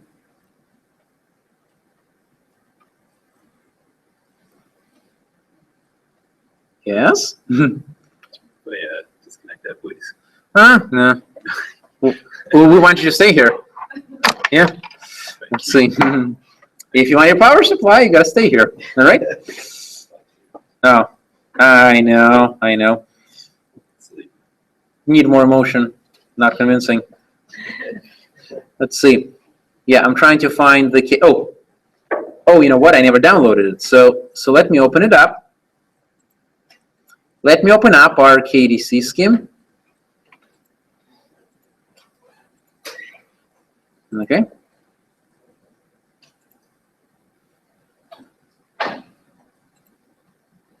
So remember the KDC, right? Where is my KDC? Here, KDC. Come on. There we go. Okay. Oh, come back. Say, remember the scheme, right? So Bob and Alice and Bob, they share master keys with the KDC, right? And those master keys are used to distribute session keys, right? Now, remember how we said that, well, but how do we distribute master keys, right? We still have the problem of secure distributed master keys between the users and the KDC, right? So basically, what this suggests is to make things a bit more optimal, because once again, session keys are distributed quite frequently. And if every time a session key is distributed, we must use public key cryptography, then because public key cryptography has so much overhead, performance can suffer. So the suggestion was retain the KDC scheme because KDC uses symmetric keys to distribute symmetric keys, right? But use public key cryptography to securely distribute keys between the users and the KDC, meaning to securely distribute master keys between the users and the KDC, right? Make sense? Right? Okay. Because master keys don't change as frequently as the session keys. All right? What is he saying now? Yeah. Yeah. Huh? You're going to say something about that? He just meowed when I was talking about this. Yeah. he just meowed and just turned onto the other side. All right. And the final top. Yep.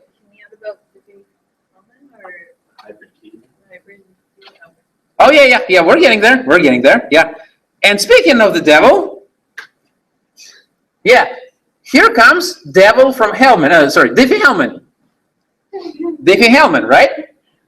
Huh? Right?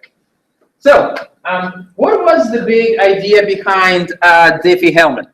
So, two users can obtain the same symmetric key by never transmitting that key across the network, right? So both users obtain the same symmetric key without ever actually transmitting that key across the network, right? All right, so let's talk about Diffie Hellman. What? So, I know. So, now, the first thing which we need to know about Diffie Hellman is that it uses the notion of a primitive root. So what exactly is a primitive root? What do we mean when we say that number A is a primitive root of a prime number Q? Well, A is a primitive root of number Q if for all A mod Q, A squared mod Q, all the way to A to the Q minus 1 mod Q, all of the results we get are, number one, distinct, and number two, they all fall in the range of, in what range? In 1 through Q minus 1, right? In the range of 1 and Q minus 1. Makes sense, right?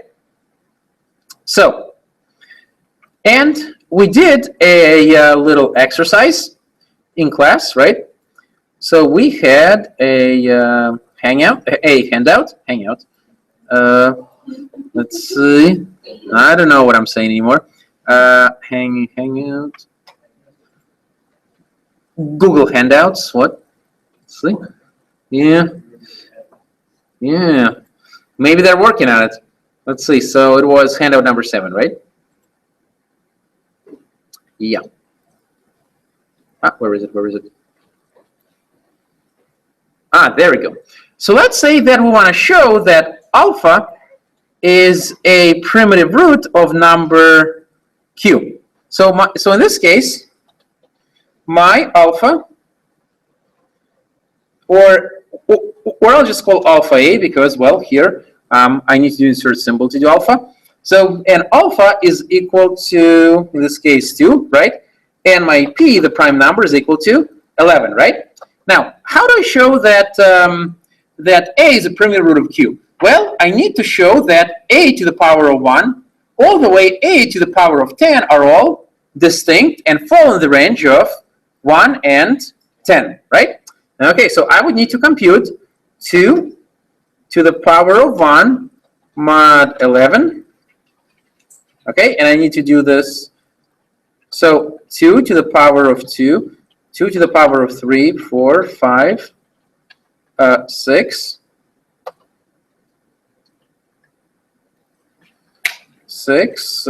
7, 8, 9, 10, right? So basically everything from 1 to Q minus 1. And in this case I use P, so let's use Q.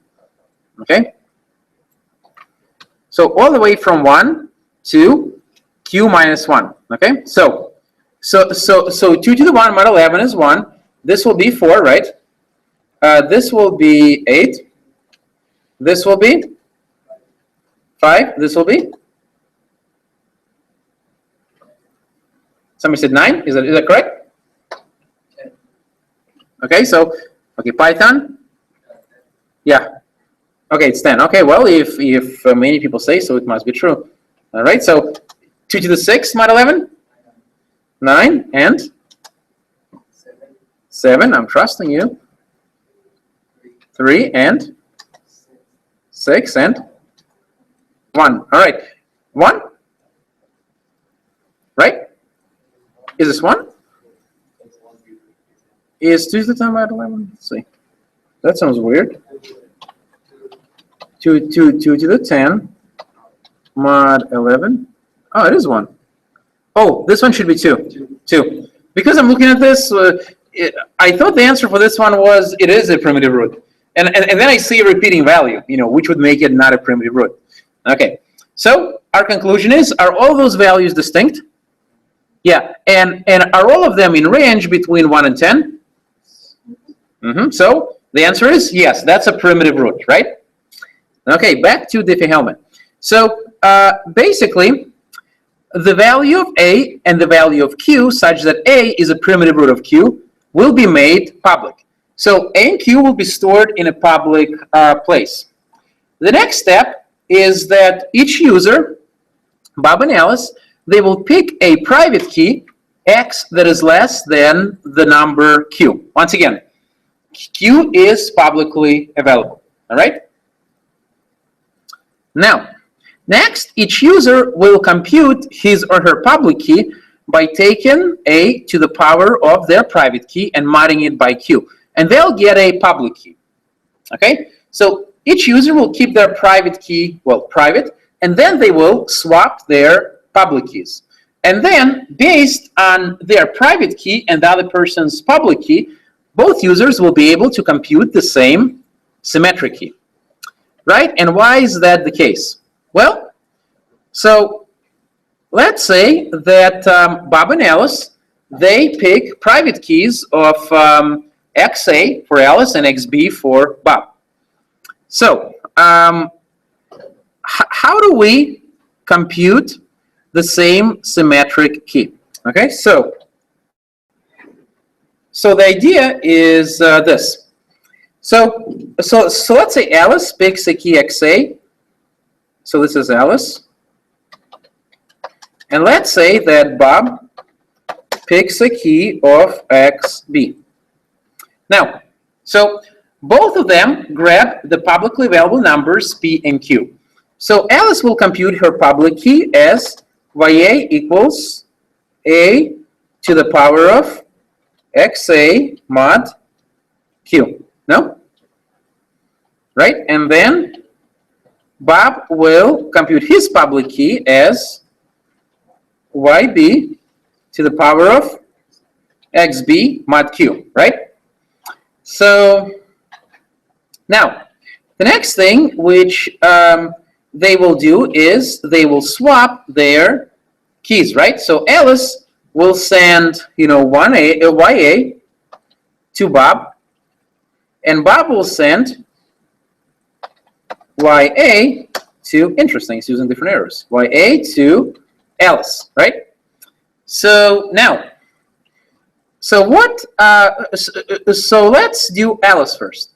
So Alice will, she will take, actually, this should be YB. Yeah, YB. And yeah.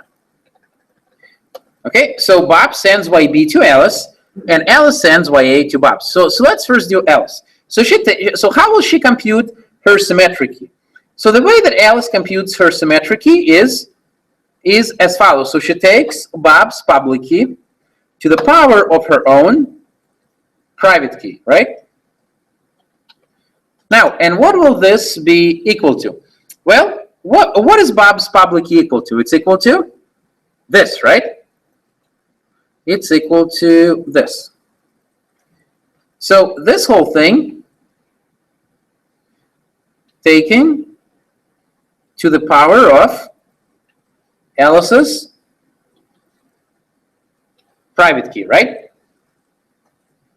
Right? And then modded by Q, right? Right? Make sense? It's modded by Q again because of the laws of mods, right? So now, so what will this then equal to? Well, this will equal to, so XA, so A times to the power of XA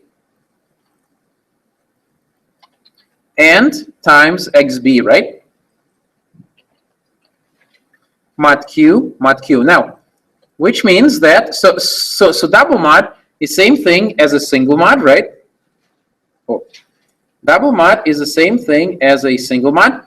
So we get rid of it, and we get this, right? Now, what about Bob? Well, Bob gets Alice's public key. So what is he going to do? Well, he will also compute the same key by taking Alice's public key to the power of his private key, right? Which is XB. Okay? So, all right? So, and what does this come out to? Well, we know the value of Alice's public key. It's basically, what was it? It's this, right? So, I substitute it in, and I get, by laws of mods, I get XA, right? A to the power of XA times XB, and, oh, and I had to mod it by Q again here. So I get A to the power of XA XB mod Q, and it'll be equal to the whole thing, to, same thing as a single mod, so this will come out to be,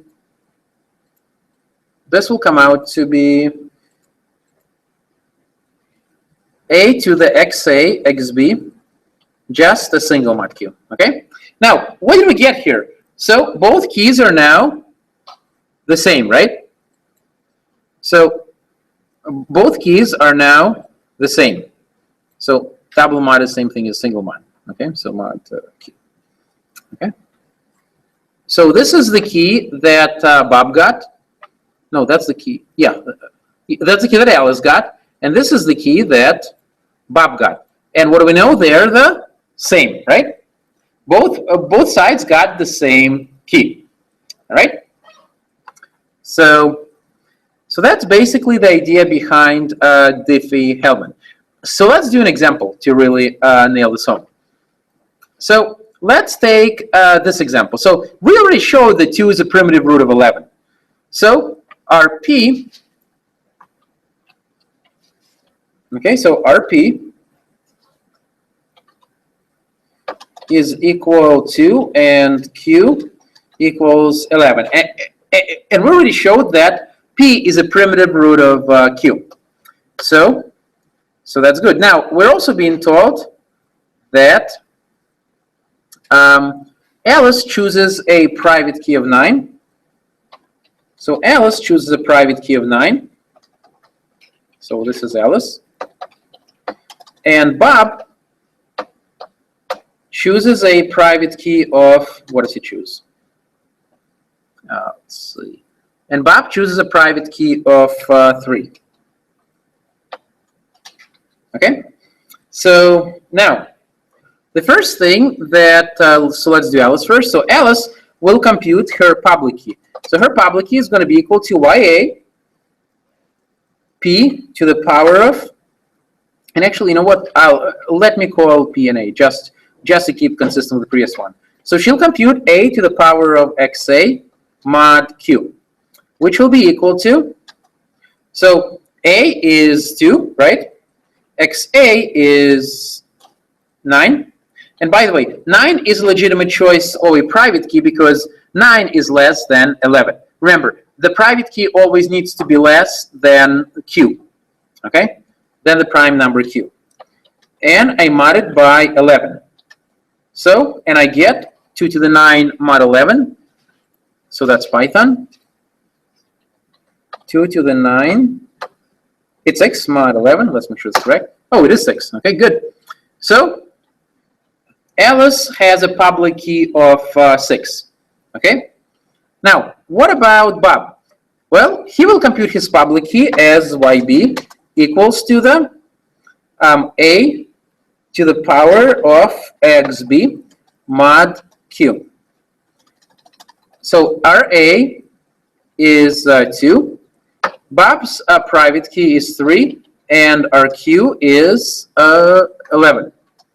So 2 to the power of 3 is 8. So 8 mod 11 equals to 8, right? So now both sides have got their public keys. Now the next thing they will do is Bob and Alice, they will swap their public keys. So Alice will get Oh, interesting. Okay. Alice will get Bob's public key, which is what's happening? Which is YB equal to 8, and then Bob will get Alice's what? He'll get Alice's public key, which is equal to 6, right? So now each one of them is going to use each other's public key to compute a shared symmetric key.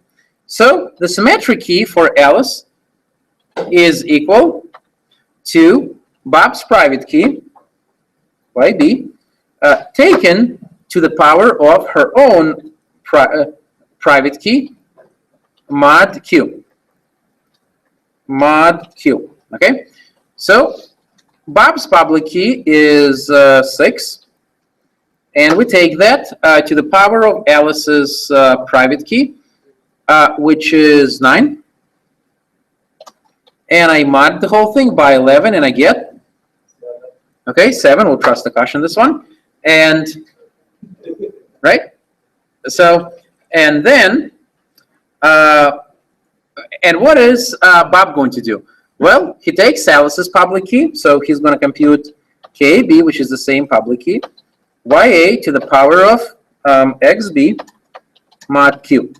So basically, he's taking Alice's public key to the power of his own private key to get a shared symmetric key. Yep, Trevor?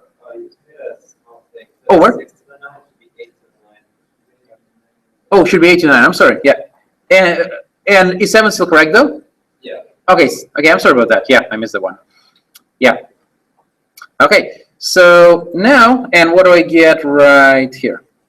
So YA is 6, right? So 6 to the power of 3 mod 11 equals 7. Okay, 7. So, okay, and looks like both Bob and Alice got the same symmetric key, right? 7. All right, so, and from this point on, they can start communicating, right? Make sense? Yep, all right. So, should we do another one, or? No? Okay, we're good? Okay, so, all right.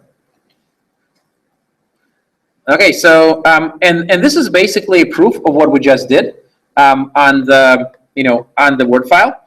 So, I'd know this. Meow. Right? I'm sorry? Yeah, he said something. Yeah. I couldn't make out what it is. I think he's kind of wasted. Yeah. Yeah. Yeah. So, yeah. But he said something about this. So, yeah. Sound like a meow. All right. So, okay. So that's the example. Now, last thing about Diffie-Hellman was that it's warrantable to a man-in-the-middle attack, right? And the reason why it's warrantable is because the public keys are not authenticated. So when Alice, for example, sends her public key to Bob, there is really no way to check the authenticity of whether this key is actually Alice's key, that it's not somebody else's key. So here is what can happen in practice. So let's say that we have Alice. She has chosen a private key, XA, and based on the private key, she has computed a public key, YA, using the method which we just talked about. And Bob has chosen a private key, XB, and he has, based on that, computed a public key, YB. Darth, who is preparing for the attack, he has generated a public key, YD1, and the associated private key, D1, and private key, D2, and the public key, YD2. So what happens is the following. So when Alice begins the whole Diffie-Hellman key exchange, she sends her public key, YA, Darth gets it, and he intercepts it, and he replaces Alice's public key with his first public key.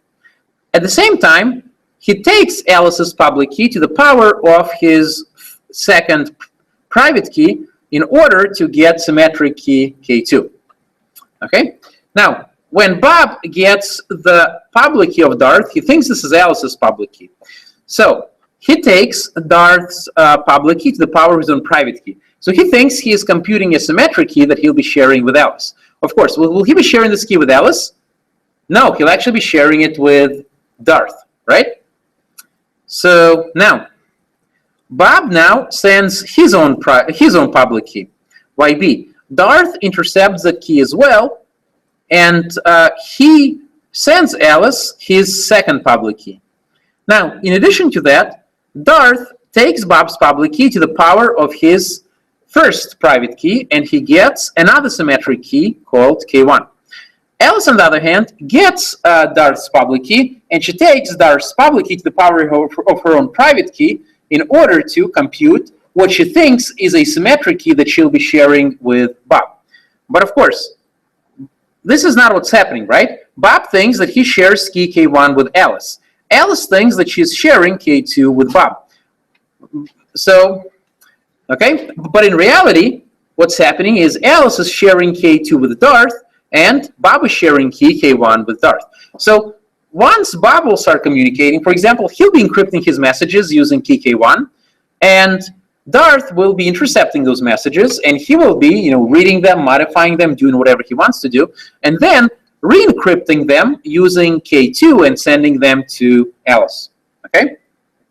So that's the man-in-the-middle attack against the Diffie-Hellman.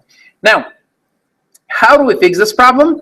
Well, to fix this problem, we need some way to authenticate the public keys.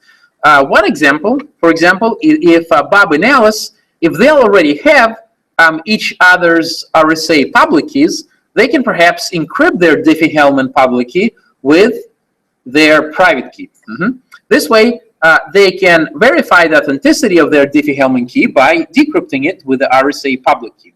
So basically, we need some sort of way to authenticate the keys. So when I get a public key from Alice, I actually have a way of verifying that this key has actually come from Alice. All right?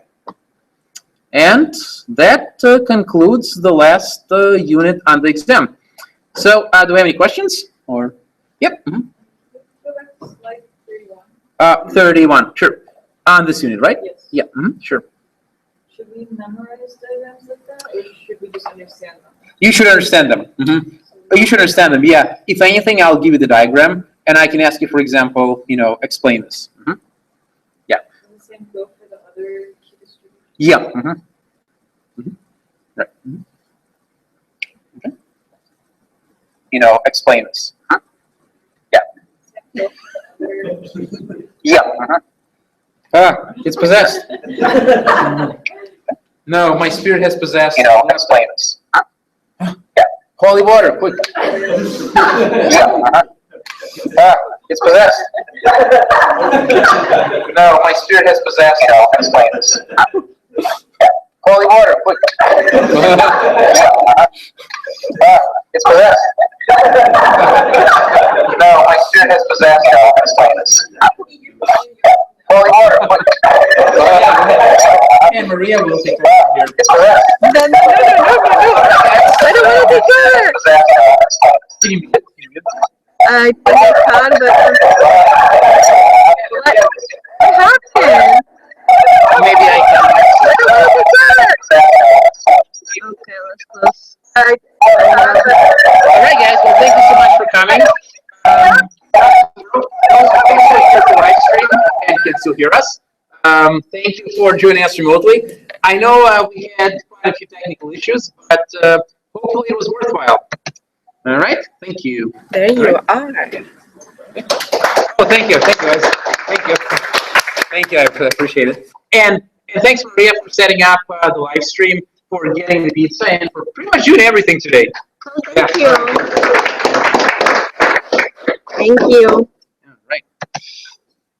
I think we're off air. So this is how a review ends. This time I stay until the end.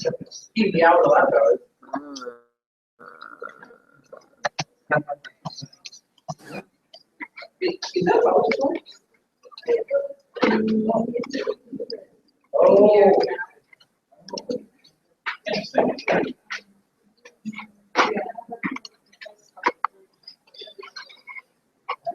Okay.